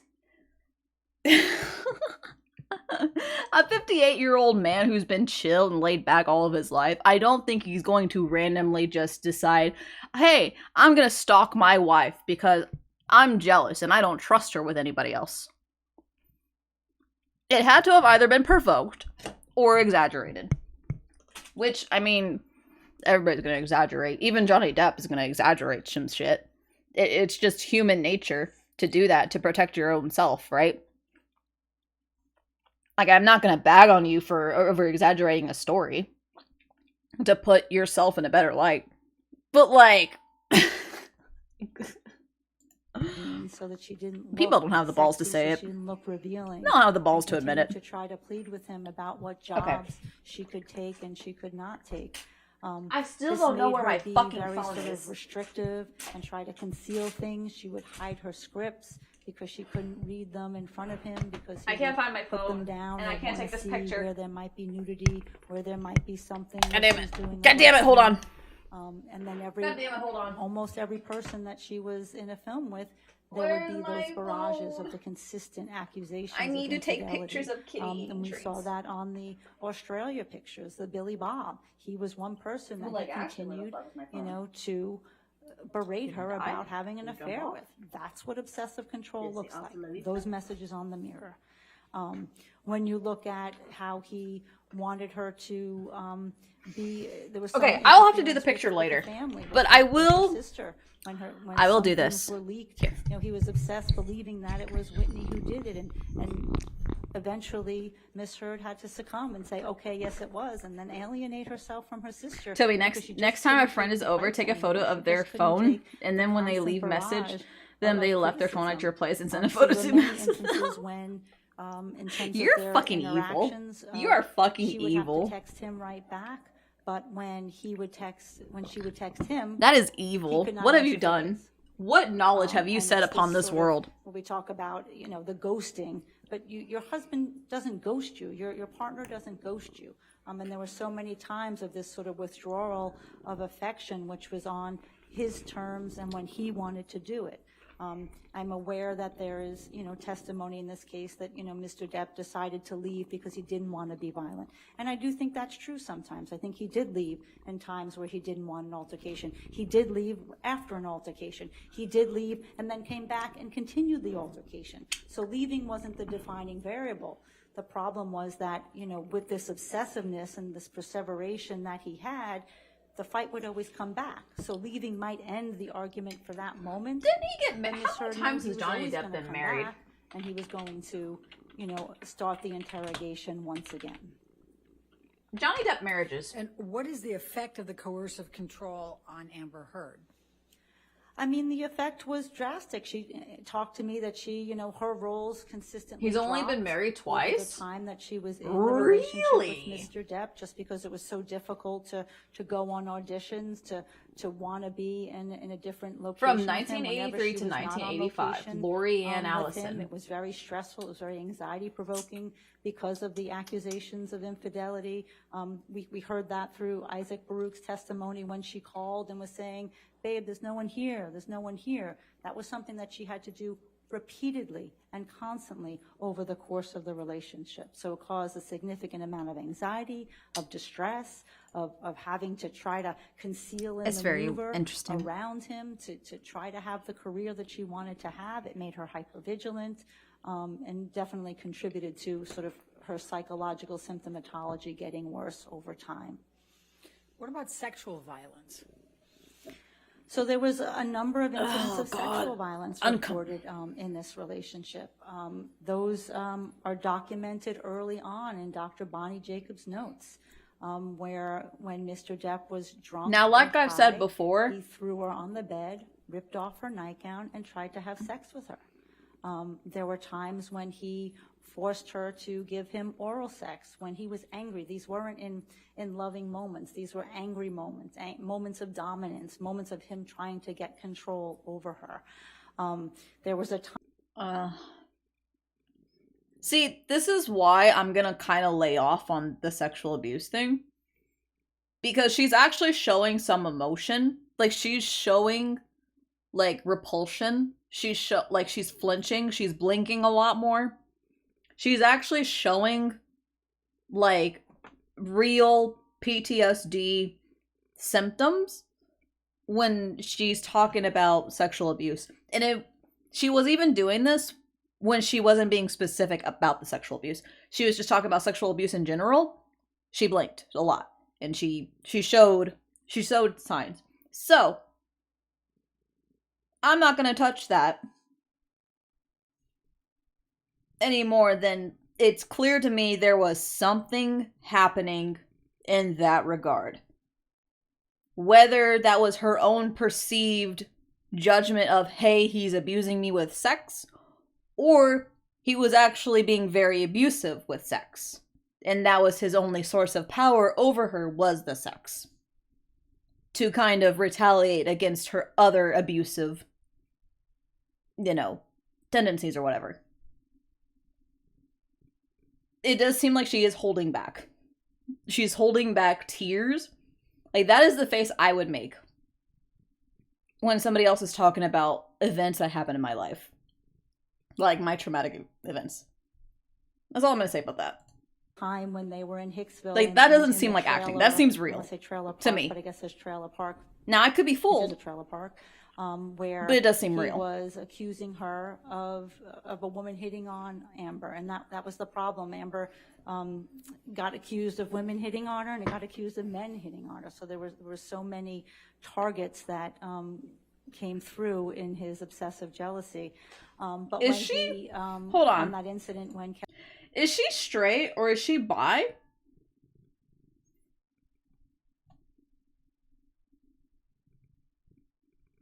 Is she bi, actually?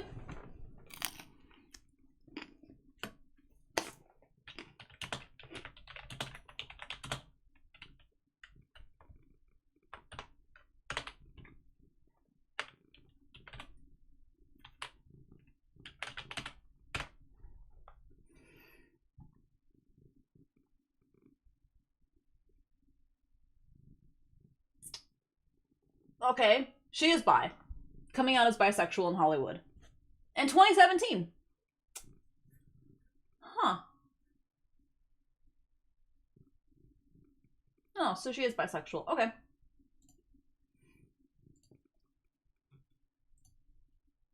Because it keeps getting brought up, like, he would get jealous of even women hitting on her.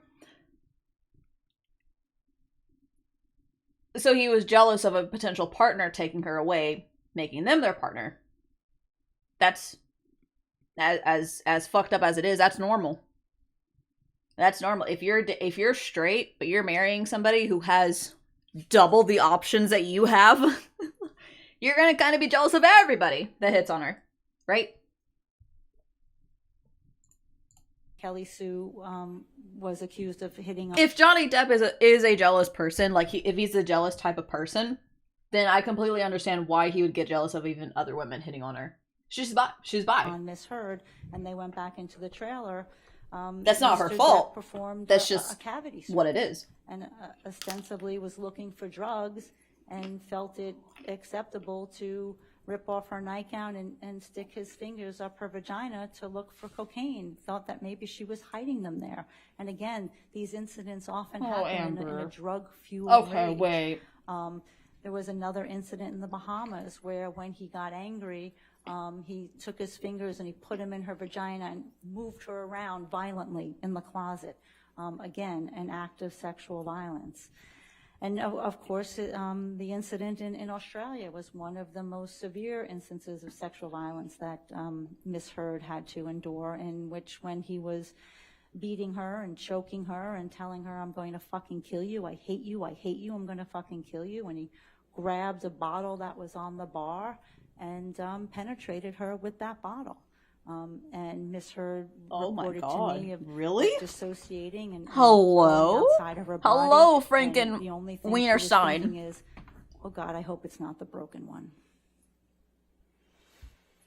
Oh my God. What if any cycle on? Oh my God. Okay, well, I guess we found the root reason that she's biased. I'm not gonna lie.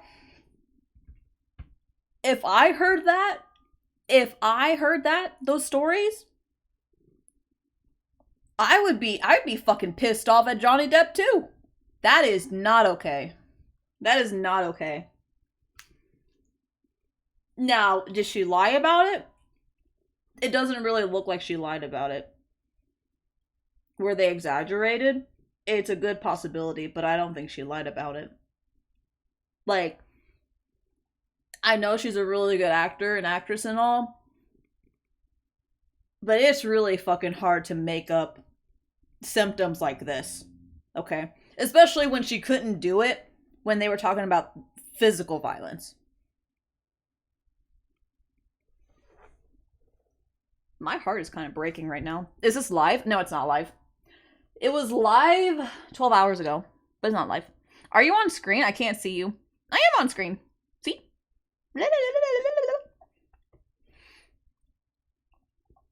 Early to it was aired. Or yeah, earlier today was live. She can't hold back. Mini Toby bottom left. I know, I see it. Why? Why am I in the bottom left?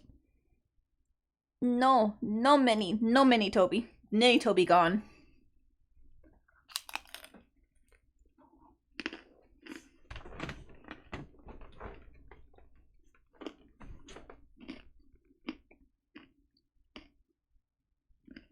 Yeah, okay. I kind of get why there was a little bit of a... I get why there was a little bit of a bias here. A little bit.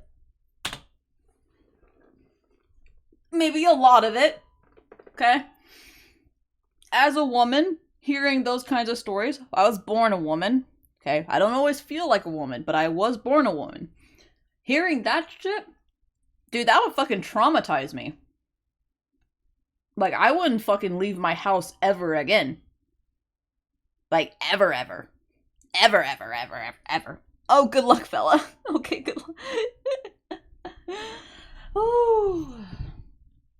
Dude, this is a fucking... Did you find? There was a number of psychologically abusive behaviors. As I stated, Miss Heard admitted to me and reported that she engaged in those behaviors as well. She reported that she did call him names and offensive comments and said things to him that were horrible, and that she was incredibly saddened and horrified by her behavior. And looking back, she, at this point, not being in the constant barrage of abuse, does not recognize her. The abuse by Mr. Depp, he called her a number of names, frequently whore, slut, cunt, lesbian camp counselor, easy. What? Call her a lesbian camp counselor?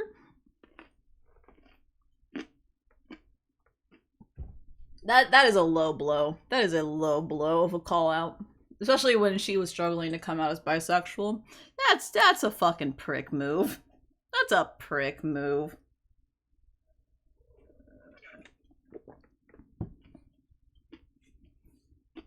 Ambition was a weaponized term in that relationship. So he called her a lot of names and humiliated her. And of course, I think we talked about the intimidation tactics that, Mr. Depp was often banging and throwing and hitting things in the household, which sort of got the tension to rise up very significantly, very quickly. Can you tell me how you conducted your analysis to arrive at these conclusions? Sure. So what I did was look at the incidents that were reported. I swear to fuck though, this is the only time I've seen her actually emotionally respond to anything in this trial. Violence happened behind closed doors. Not everyone is going to witness what the parties are reporting behind closed doors. So you look at what is the data that surrounds it. Is there any data before it? Is there any data after it? Is the victim telling somebody in real time about what's happening? Are there therapy notes? Are there pictures? Are there text messages that sort of allow us to fill in the pieces of the picture, even though we don't have exactly what happened at that moment? The more collateral that we have and the consistency across those data points, it gives us greater confidence in our results. Can you give us some examples? Sure. So vague. Overruled. So, for example, the Boston plane incident, I believe, without looking, I know May 24th, 2014. This is the incident where Ms. Heard and Mr. Depp were going to fly back to LA and spend the weekend together. They were shooting at different sites. Ms. Heard is on the plane waiting for Mr. Depp to come on in the tarmac. He's reportedly sitting in the SUV, smoking weed and drinking. She is filming with James Franco at this point, and she gets on the plane, and he starts talking about James Franco, making a lot of derogatory comments about her, and I hope you had fun with your escapades, and some more inflammatory language. And then in an argument, when she got up to leave, he kicked her in the back, and she went forward on the plane. To the front of the plane, because he sat in the back of the plane. So if I look at what is the corresponding data to this, there's a therapy note, several notes in Bonnie Jacobs' records that talk about Mr. Depp's increasing use of alcohol and his obsessive jealousy around James Franco before this Boston plane incident. James Franco. After the incident, Ms. Heard told her friend Io. She told her friend Savannah. She told her friend Rocky. Ms. Heard did not go home. She was afraid to go home. That's so James Franco. He's a hunk-a-dory, man. Look at that. Show up because he's still in that drinking and drugging phase, and he talked about that. Why? That was the oxycodone before he detoxed. I mean, he was still in that high substance abuse phase that he would often show up at night, and that did not feel safe. There was a text from. Why you gotta bring this man into this? Why you gotta bring this man into this? Why you gotta bring this man into your fucking piss poor of a fucking review over this fucking topic? What did James Franco ever do to you? Hydrate? I will hydrate.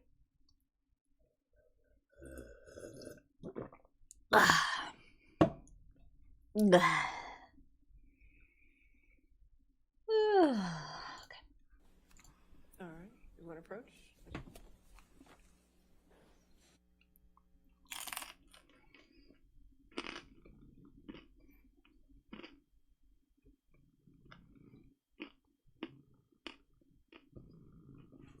Now, I'm not gonna lie. James Franco does look like a fuckboy. He does look like a fuckboy, okay?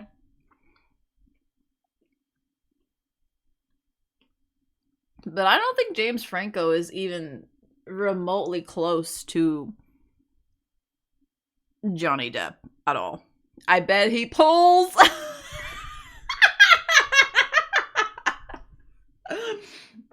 You're fucking terrible. You're fucking terrible. Oh my god, please. Okay. What are they arguing about? They're arguing about something. Like, these lawyers are not happy.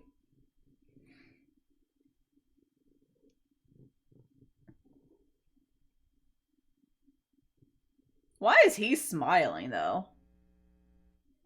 Oh. Oh, she's not happy, but he's like, yep, this is what you get, bitch. Alright, what's up?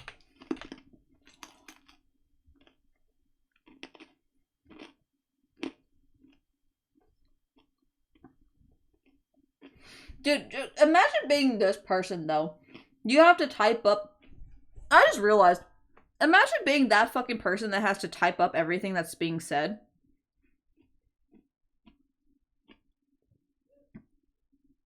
And though you and so you had to type out, you literally had to write down all of the fucking, oh my god, all of the goddamn titles she had to say. The way they type is strange. Dude, because a lot of it's cliff notes.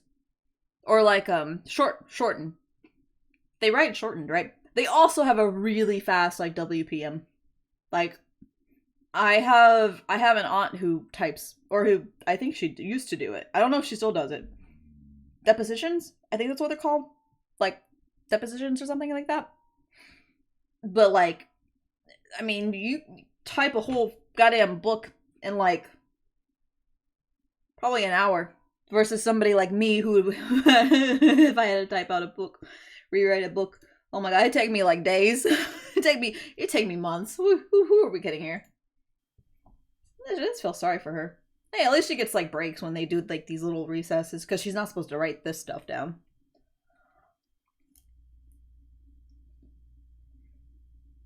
But like, goddamn.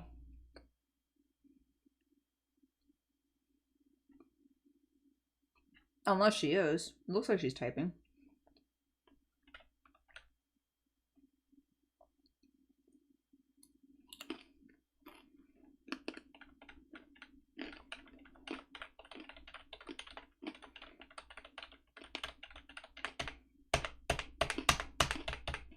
Can we hurry it the fuck up? Dr. Hughes, about time. Let's go past that text and talk about, go past that text and continue after that text. Sure. So there was Mr. Depp apologized. Took you a while to say that, huh? Misheard It's for okay. that incident. Mr. Depp said in his UK testimony, well, I only maybe playfully tapped her on the back with my foot. Mr. Depp texted Paul Bettany and talked about how he was so drunk and out of control and engaged in bad behavior. He texted his friend Patty Smith a very similar type of text about how drunk and out of control he was.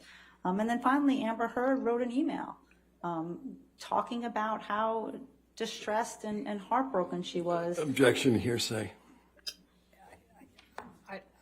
I mean, I don't agree. I know.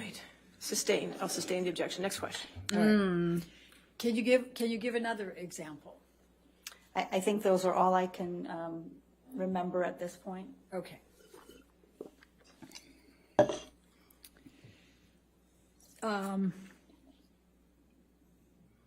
What if any?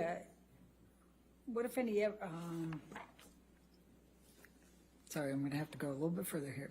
So, you concluded that Amber Heard used psychological abuse and some reactive physical violence, I think I heard you say. Is that correct? Objection, leading. Overruled. Can you please explain to the jury what you meant by that? Yes, that is correct. That, Amber Heard reported to me some of the behaviors that she used that were psychologically aggressive. The name calling, the putting him down and calling him very bad names and insulting his fatherhood, and she was very shamed and remorseful about that. Why don't you go ahead and say the things that she said? You were very clear and descriptive about what Johnny Depp said to Amber Heard, but you're not going to say the words that Amber Heard was using to abuse Johnny Depp? Interesting. Proceed. She also indicated, using, and as some of the testing showed, minor forms of violence, pushing, shoving, Minor forms throwing of objects. violence. We see that a lot with women when there's not proportional force. Women are more likely to throw objects. And then the more severe act of punching him, which a punch falls in the more severe category. And the context, as she explained it, was that he was coming after Whitney, and she stood, her sister, and she stood in the way and she punched him. Now, does that... She's really descriptive about the things that Johnny Depp, that Depp has done to Heard, but she's not really clarifying things that Heard has done to Depp, even though she knows what Heard has done to Depp in detail. She knows. She's just abstaining. She's abstaining information from the jury and abstaining information from the rest of us because, I guess, client confidentiality, I guess, or whatever. But you had no problems. So shit, man. Does that make Amber Heard a perpetrator of intimate partner violence? Objection leading. Overruled. So that was one of the tasks that I had to consider. That was one of the hypotheses that I had to consider. And given all of the other data, that was not my opinion. Now, you stated that you read a number of therapy records. Please tell the jury, why are therapy records important? Therapy records are critical for a forensic psychologist. When we have the opportunity to go back in time and see what a person was dealing with, what the content of their distress was, and what the symptoms of their distress was, it really gives us a snapshot in time. So they become very critical as part of the overall forensic psychological evaluation, because we as psychologists understand how people sort of treat in therapy and what to look for. So in looking back at Ms. Heard's therapy records, we see sort of real-time unfolding of this dynamic. You mean the records that you did for Amber Heard? I'm pretty sure you are her, like, she is your client. She was your client outside of this. I am convinced. That's why there is a very biased opinion from her. It's why she's able to say all of these things that Johnny supposedly said, but she's not saying the things that Amber said. I am like 99.99999999999999999% sure that Amber was a client of hers outside of this trial. In this relationship, we see early on in her notes in her report with Bonnie Jacobs and in Dr. Bonnie Jacobs' notes, reports of constant concerns about Mr. Depp's substance abuse, constant concerns about him passing out and vomiting, constant concerns about not Objection, Your Honor. Hearsay. She can characterize that and say she relied on that. Overruled. Thank you. Please continue. Constant concerns about how do I get him into treatment? How do I get him help? Ms. Heard starts going to Al-Anon at this point, early 2012, in the beginning of the relationship, because she has to figure out and wants to figure out a way to support the man that she's dating right now and the man who she's falling madly in love with.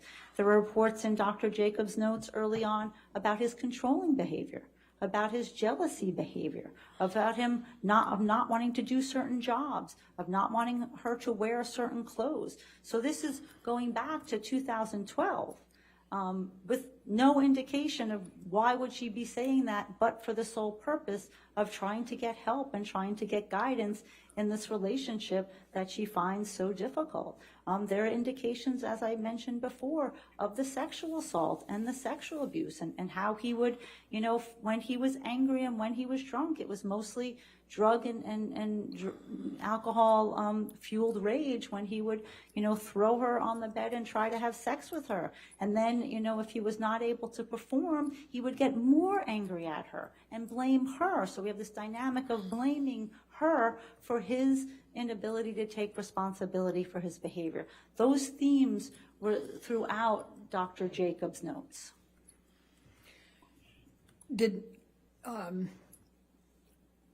Dr. Jacobs assign any diagnoses to Amber Heard? She did. Early on, she diagnosed her with panic disorder, and then later with post-traumatic stress disorder. All right. And did Dr. Jacobs diagnose Amber Heard with borderline personality disorder? No, she did not. Histrionic personality disorder? No, she did not. And is that important? That's very important when we're trying to figure out the course of somebody's illness, the course of somebody's psychiatric difficulties. As I stated, well, I don't think I got to state, personality disorders usually start in adolescence early. Objection. I'll sustain the objection. Next question. Okay. You also stated that you reviewed Dr. Connell Cowan's treatment notes, correct? Correct. And you also read his deposition testimony? Correct. And you had how long of a collateral interview with him? I believe it was 2 hours. Okay. And what did you get from all of that data? So by the time that she gets to Dr. Connell Cowan, which is 2014, I believe, September 2014 is when Dr. Kipper comes on the scene. Ms. Heard's psychological functioning is significantly deteriorated. She's suffering more anxiety, more sleeplessness, more agitation, more emotional dysregulation, this fluctuation in moods. And when you sort of look at the records of what happened in those first 2 years from Dr. Jacobs, and now we have up to Dr. Connell Cowan, and we see all of the incidents that she was exposed to, including the sexual violence and the coercive control, it makes sense to me that her status, her psychological functioning has deteriorated. And in Dr. Connell Cowan's notes, that's what he's always trying to do. He's trying to help her, help Mr. Depp, help her act in a way so that Mr. Depp does not hurt her.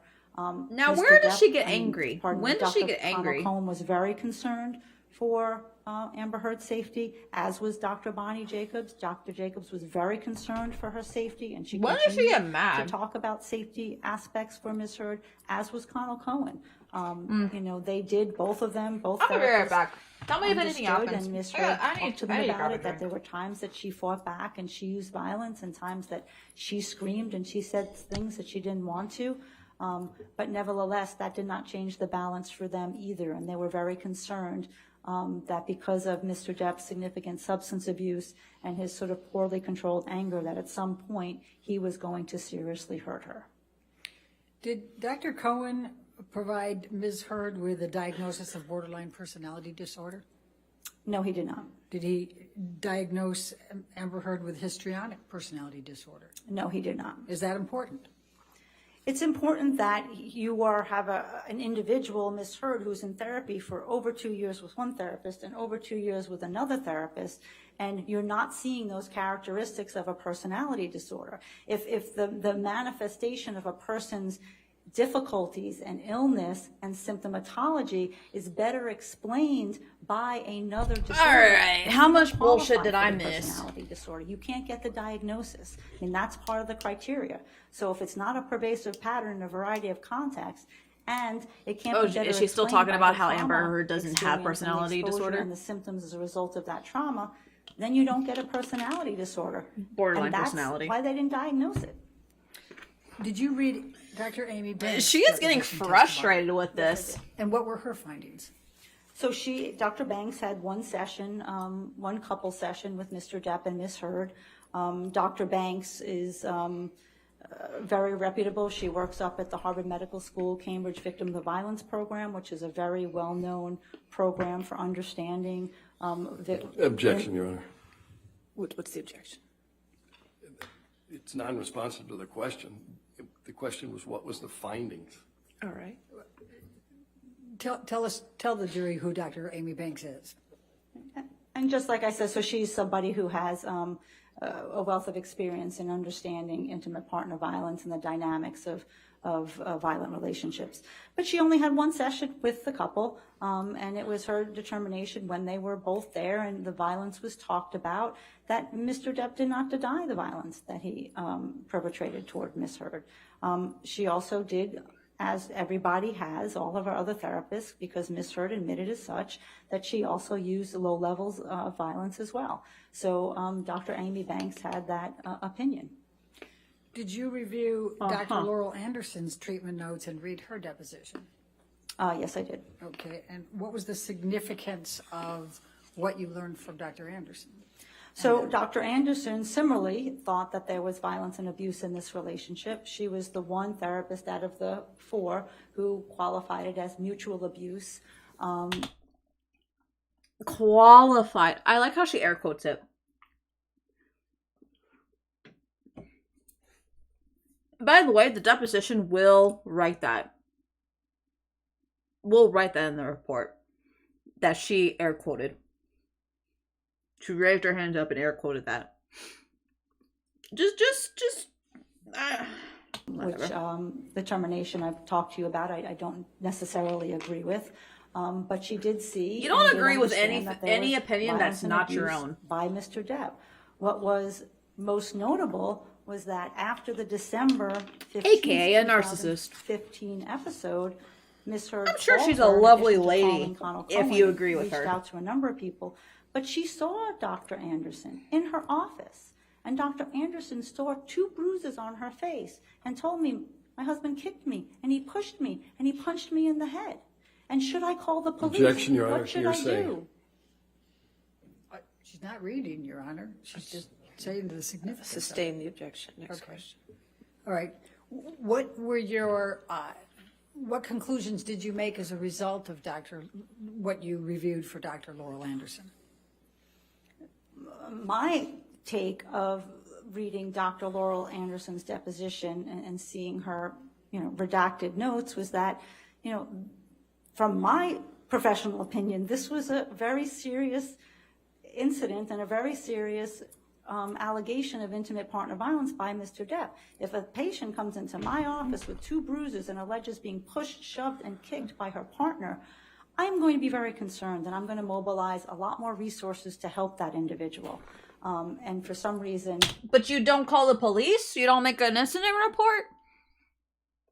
I'm sorry, as somebody who's been in facilities, who has talked to many psychiatrists and psychologists, even when I was young, they would immediately make an incident report. Immediately make an incident report to authorities, to law enforcement.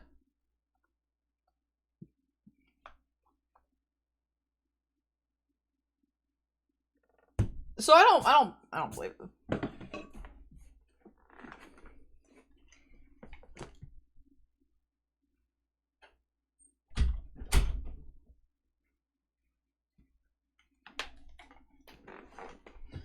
Okay, I understand they're adults.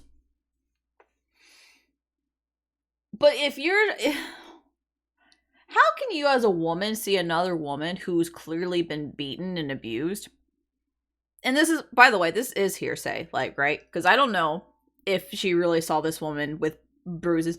But if I were in her position, if I saw a woman come into my office saying, my husband beats me, and there are clear bruises of violence, right? Cuts and scrapes and whatnot, I would call the fucking police. I would make an incident report. I would make sure local authorities knew. I'd be like, hey, listen. So there is some aggravated assault happening in this household. I would research fucking police reports because, I guess this is Hollywood, so it's kind of sadly normal. But wouldn't you hear wouldn't police records show anybody calling them? Surely that shit gets loud, right? Surely. I don't know. Hollywood's weird. That did not happen for Ms. Heard. What are your overall clinical impressions from reading these notes from Amber Heard's treatment providers and their couples therapists? Objection, compound. All right, sustained. What are your overall clinical impressions from reading what you told everybody, you bet? Objection, compound. I mean, I don't know how to get it less compound, Your Honor. Overruled, go ahead. Thank you. So my overall impression of the treatment notes was, there's significant support for They the are fact that there literally was dragging intimate this violence out, in bro. this relationship. It was consistently reported over time, and there were couples therapists who saw and understood that. So there were this losing weight. By the end, relationship record was very clear that her psychological status deteriorated as she was in the relationship with Mr. Depp. She kept getting worse. She was losing weight. By the end, she was down to, I think, 105 pounds from about 125, 130. She was taking significantly more medication than she's ever taken in her life. She was having more panic, more anxiety, more distress. More affect dysregulation, just really an inability to regulate her mood, more anger outbursts. So it can significantly deteriorate over time. You talked about weight. What, if any, diagnoses did Bonnie Jacobs make about Amber Heard having an eating disorder? There was no evidence in the record that Ms. Heard had an eating disorder. What, if any, observations did you make about whether Dr. Cowan Connell thought she had an eating disorder? There was no indication in his record that she had an eating disorder. Now, what, if any, observations did you make about the impact of Mr. Depp's substance abuse? So the substance abuse was a very relevant and complicating factor to this relationship. When you pair that level of substance abuse with the level of intimate partner violence and coercive control, it's a very, very disastrous mix. And one of the things that happens with the substance abuse is a very similar dynamic that happens with the intimate partner violence. That there's the lying, there's the hiding, there's the cheating, there's the obfuscation, the rationalization about the drinking, the rationalization about the violence, the trying to, promises, I'm going to do better, I'm going to get clean and sober, I'm not going to hit you anymore. Objection, So Your Honor. Can I be heard? You can approach.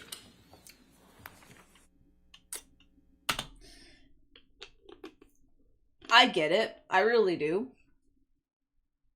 Like, substance abuse is a real fucking problem.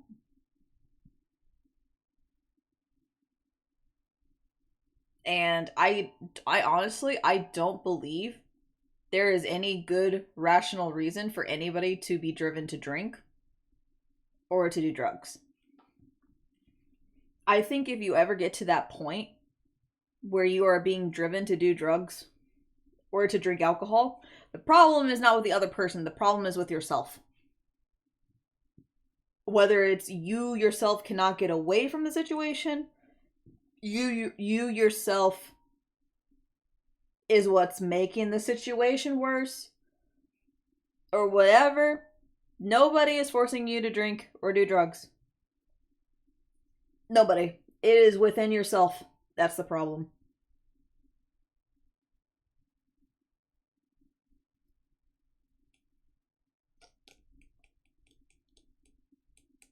With that being said, I understand why there may have been alcohol abuse if you are in a toxic relationship. It doesn't make it right, it just means there's a reason.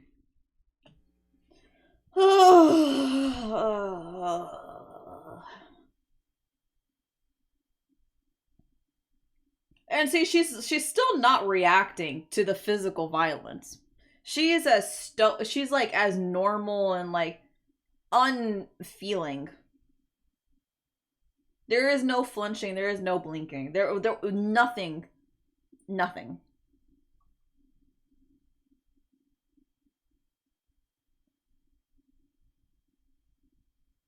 So I don't know, man. I don't know, man.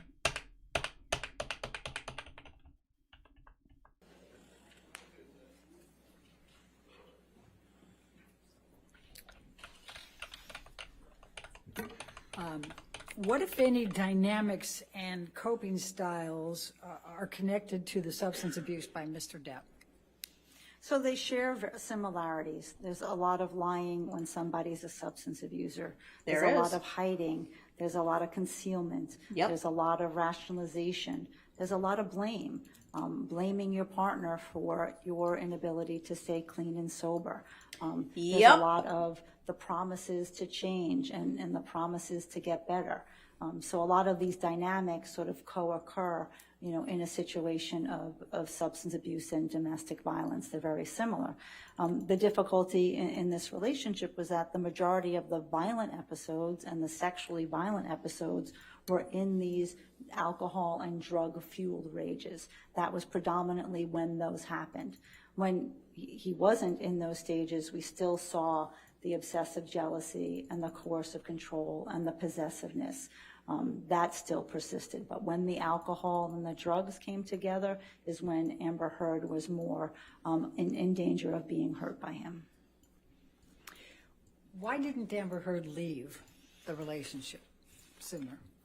I mean, you know why. Objection, speculation, Your Honor. Have you formed, based on your experience and based on your 29 hours? Okay, that answer alone, you know why. They're close. Amber and her are close, or at least biased. Clinical evaluation of Amber Heard. What is your understanding of why Amber Heard didn't leave the relationship earlier? Objection beyond the scope of the disclosure. It clearly is not. I mean, it's clearly in the disclosure. No. Point to where you say it's not. I mean, Point to where you say it's not. You're Could come forward. Point to say, what is this fucking idiot? You say it's not. I mean, Point to where you say it's not. On the scope of why Amber Heard didn't leave the relationship earlier. Objection beyond the scope of the disclosure. It clearly is not. I mean, it's clearly in the disclosure. So which is it? Point to where you say it's not. I mean, Point to where you say it's not. Could come forward. Oh my god. There's the clowns. Clowns.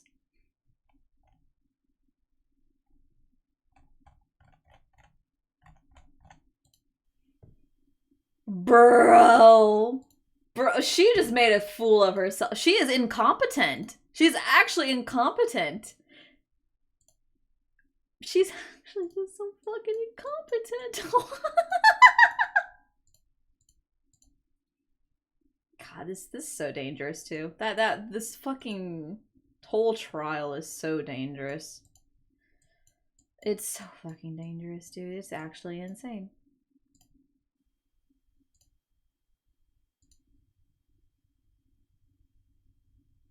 That judge is getting pissed off at the fucking lawyer's incompetence.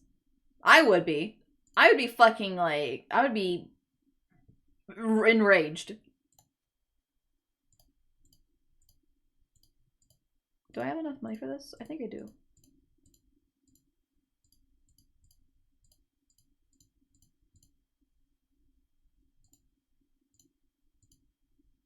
Oh, I don't. No! I don't have enough money. Fuck.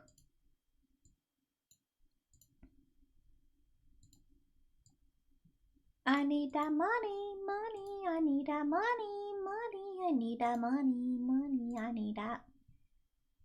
Ooh, money, money. I need that money. I need that money, honey. Is it all hearsay?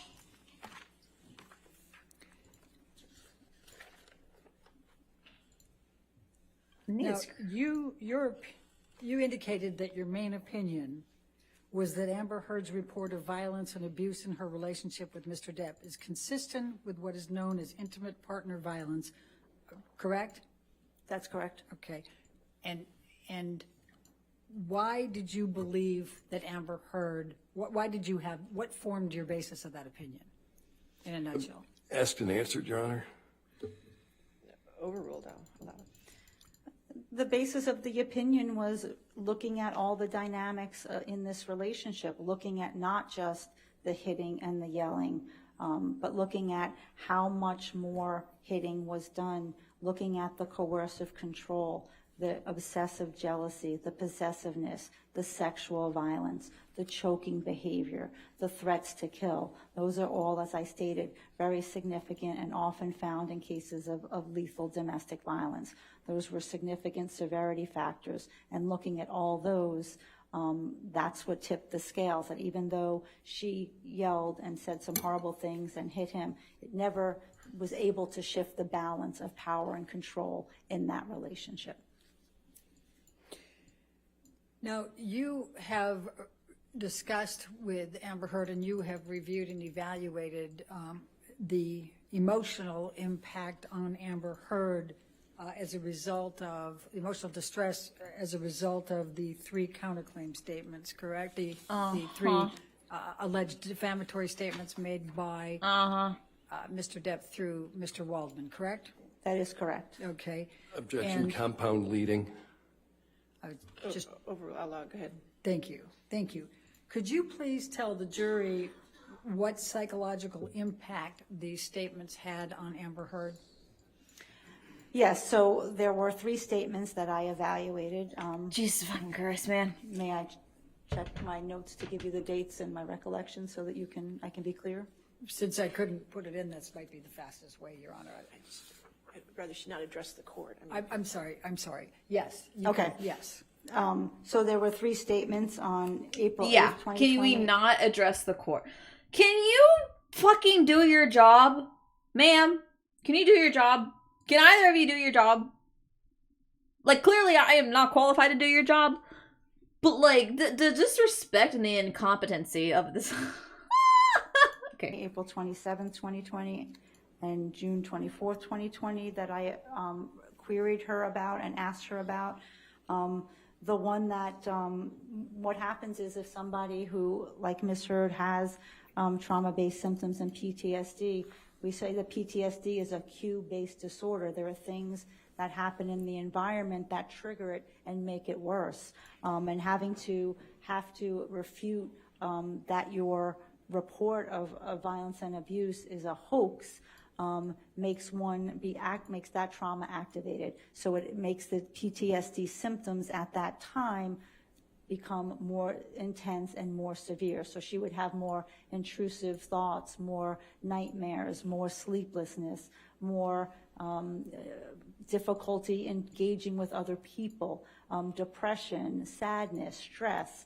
All of that would happen when one of these statements came out. I wouldn't want to be sad. The most difficult was the one where they this shit is said that her sexual violence Objection, Your Honor. was a hoax. What's the objection? I think she's going to the to. Oh, I'll overrule objection. Please continue. The one that was most difficult for Ms. Heard was the statement about calling her sexual violence a hoax. As I stated earlier, most women try very diligently to put that sexual violence in a box, bury it down, not want to talk about it, not want to, have anything related to it come up. And, she's done, by my estimation in her coping, although she suffers from post-traumatic stress disorder, she also has a high degree of coping strategies. But when this would happen, it sort of everything would deteriorate. And this is the one thing that women are always afraid of, that no one's going to believe them, no one's going to take them seriously. And when somebody comes out in the popular media and calls your experience a hoax, that lended itself to more severe psychological and traumatic symptomatology for her. Dr. Hughes, are all of your opinions that you have provided today within a reasonable degree of psychological probability or certainty? Yes, they are. Thank you. I have no further questions. All right. Ladies and gentlemen, I think Thank this you. is a good I time have to go ahead enough and of the break for the day. objections. We can have cross-examination. Thank and God. tomorrow of this witness, of Dr. Hughes. So if you could have a Cross-examination. do not discuss the case Please. with anybody, and don't do any outside research, okay? And we'll see you in the morning. Thank you. I didn't see Amber Heard getting mad. I've been lied to.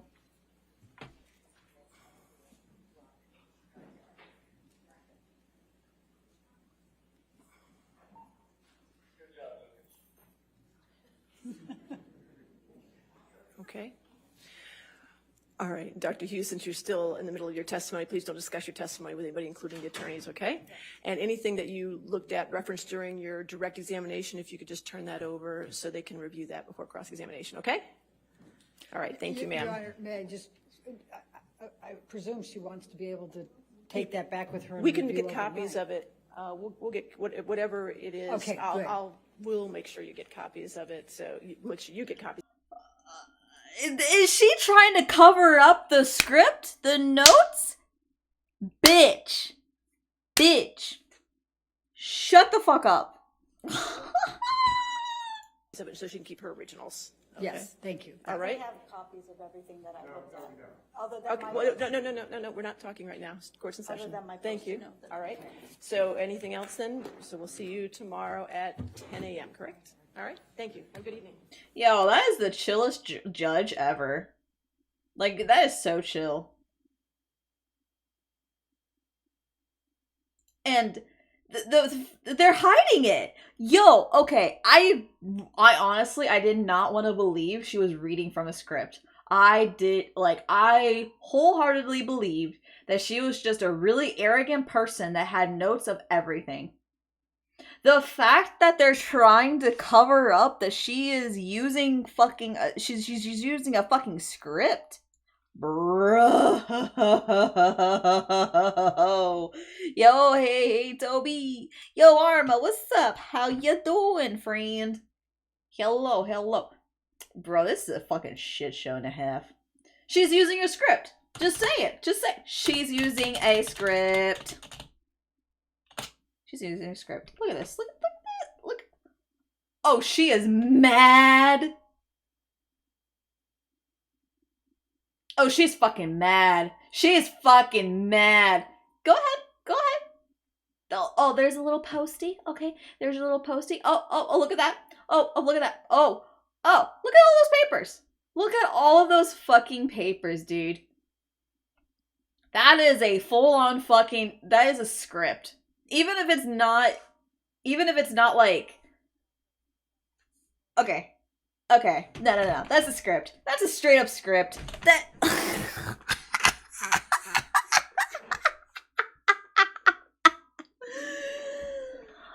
They got caught. Like, are you stupid? You can't be that stupid. Like, surely you cannot be that dumb, bro. I be good heading to work in a moment. How be you? I'm doing great. This fucking case, dude, it's a fucking joke and a half, bro. A joke and a motherfucking half. Listen, I know she was a piece of shit, but I didn't want to believe she was reading from a script. I didn't want to believe that somebody with that many degrees and whatever pedigree would be that idiotic to have a script.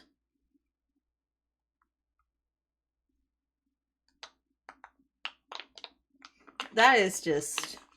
I have a little popper thing, because I'm like... Dude, that's so fucked, bro. Like, how? How are you...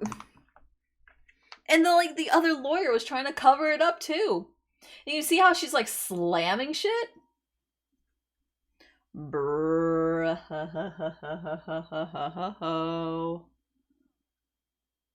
Okay, well, there's Amber Heard. Okay, cool.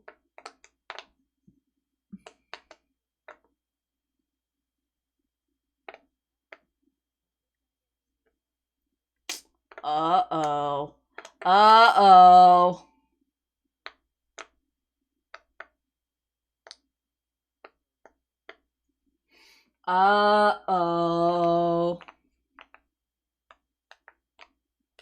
Ooh, you're a fucking idiot. Idiots, man. Idiots. It's like a kid who's like trying to tell their mom, like, no, I didn't eat a sucker before dinner. No, I didn't. No, this is, and it has like a fucking wrapper in their hand. No, this is from school. Yeah, this is from school. And it's like, that sucker's not from school, kid. Shut the fuck up, you dumbass. Just admit it.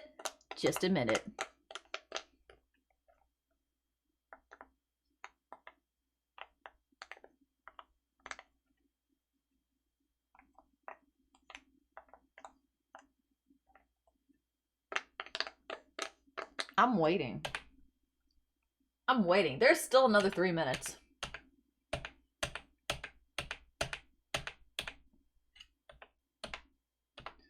She looks like a fucking scarecrow too, her lawyer. Like, look at this. Like, huh? Huh? She's like, oh fuck, what are we gonna do? What are we gonna fucking do? What are we gonna do, Mr. Rottenborn? What are we gonna do? Amber Heard has had enough.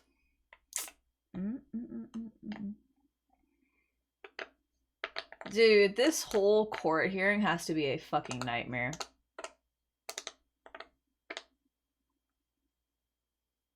Like, this whole thing for their family, Johnny Depp's kids, Johnny Depp himself, like, it has to be a fucking nightmare, man. Like, a nightmare. And it's over.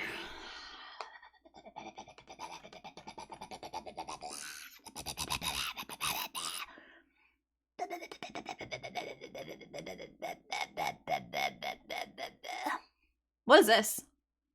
Ooh, I might watch that off stream. But anyways, I just want to say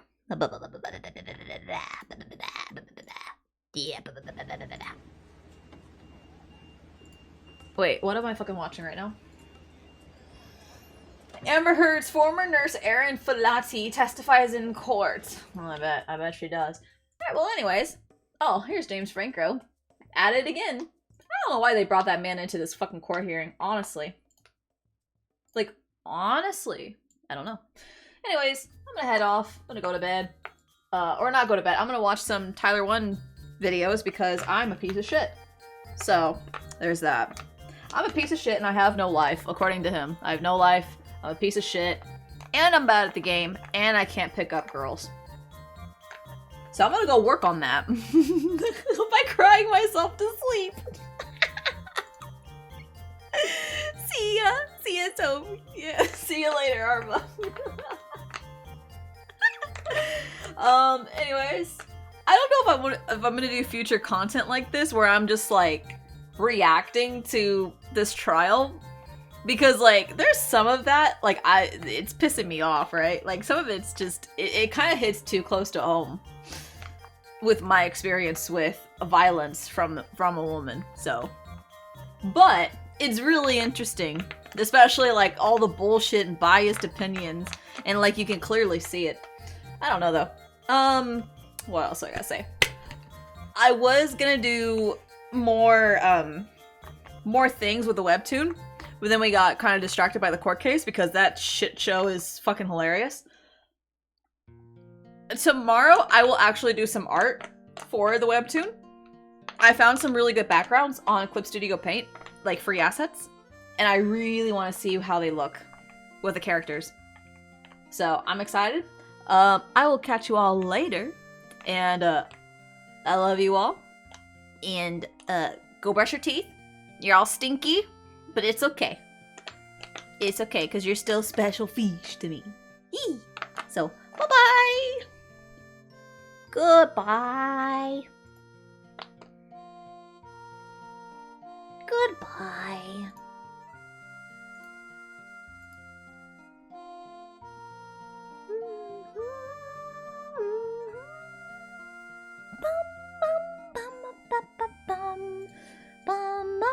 Bye bye. Stinky? Yeah, stinky.